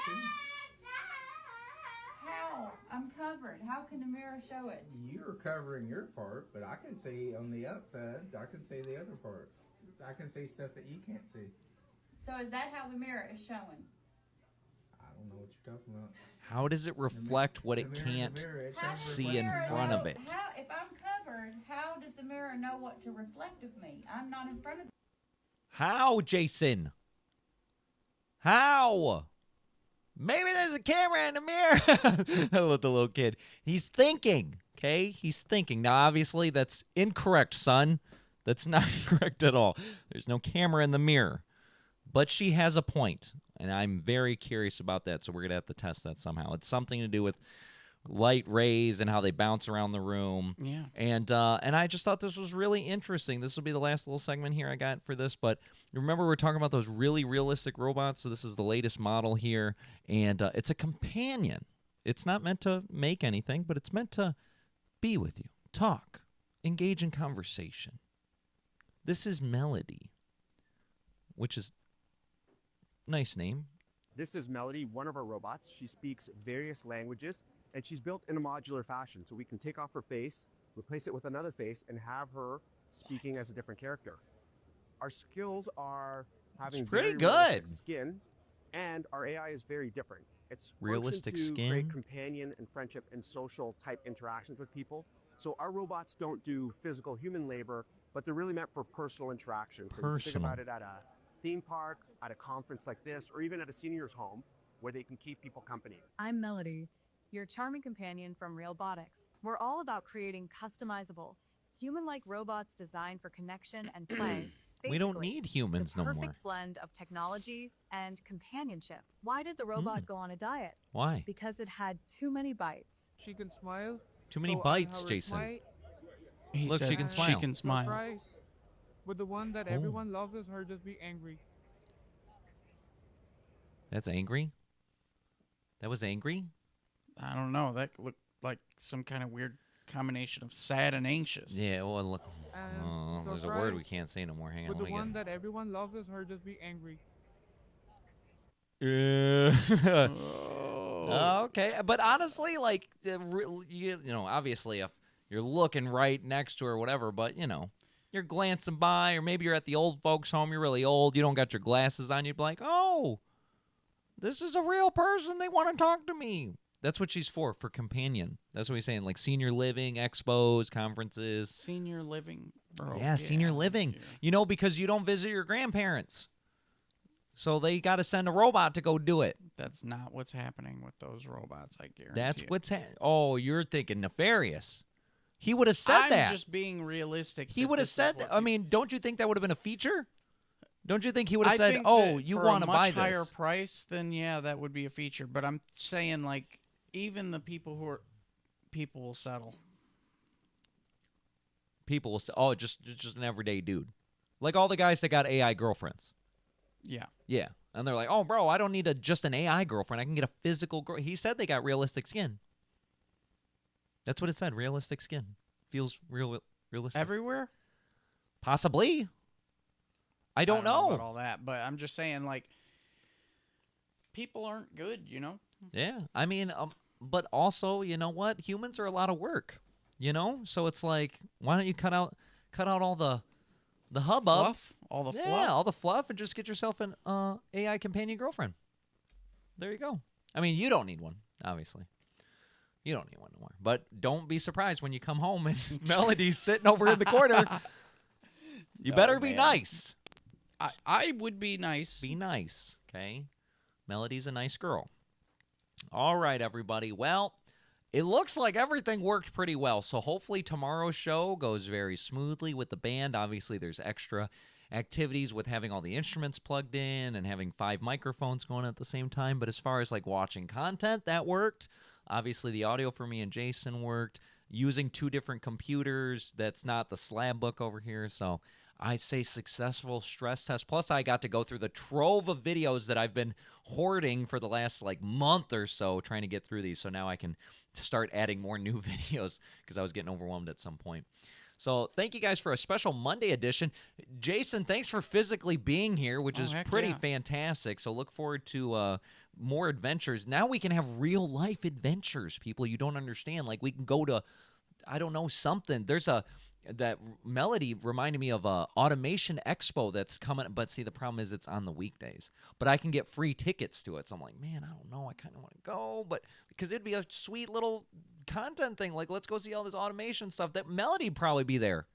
You think she'd be there? I think so. It's all automation, robotics, all this crazy stuff. It just reminded me of that one expo we went for That IT, was epic. and I'm like, maybe it'd be really crazy like that. And I was like, free tickets. I mean, at minimum, it's a lot of wanna free go. pens. Yeah, all the swag. Tablet, like little, not tablets, but, you know. Yeah. So I don't know. I might want to go, but I got to figure it out because I won't have accrued enough PTO by then. So I'm not quite sure how to get the day off of work unless I'm sick or something. I don't know. Stay tuned, but there's going to be a lot more cool stuff coming. So tune in tomorrow.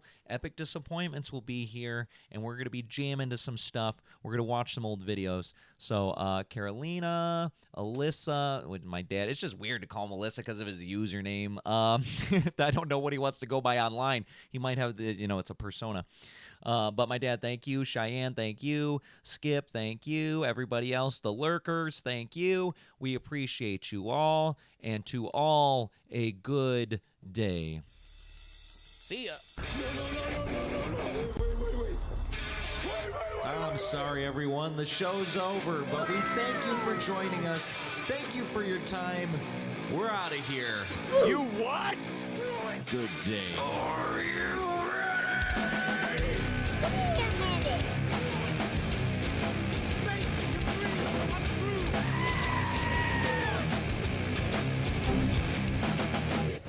That was legitness. Yeah, it was.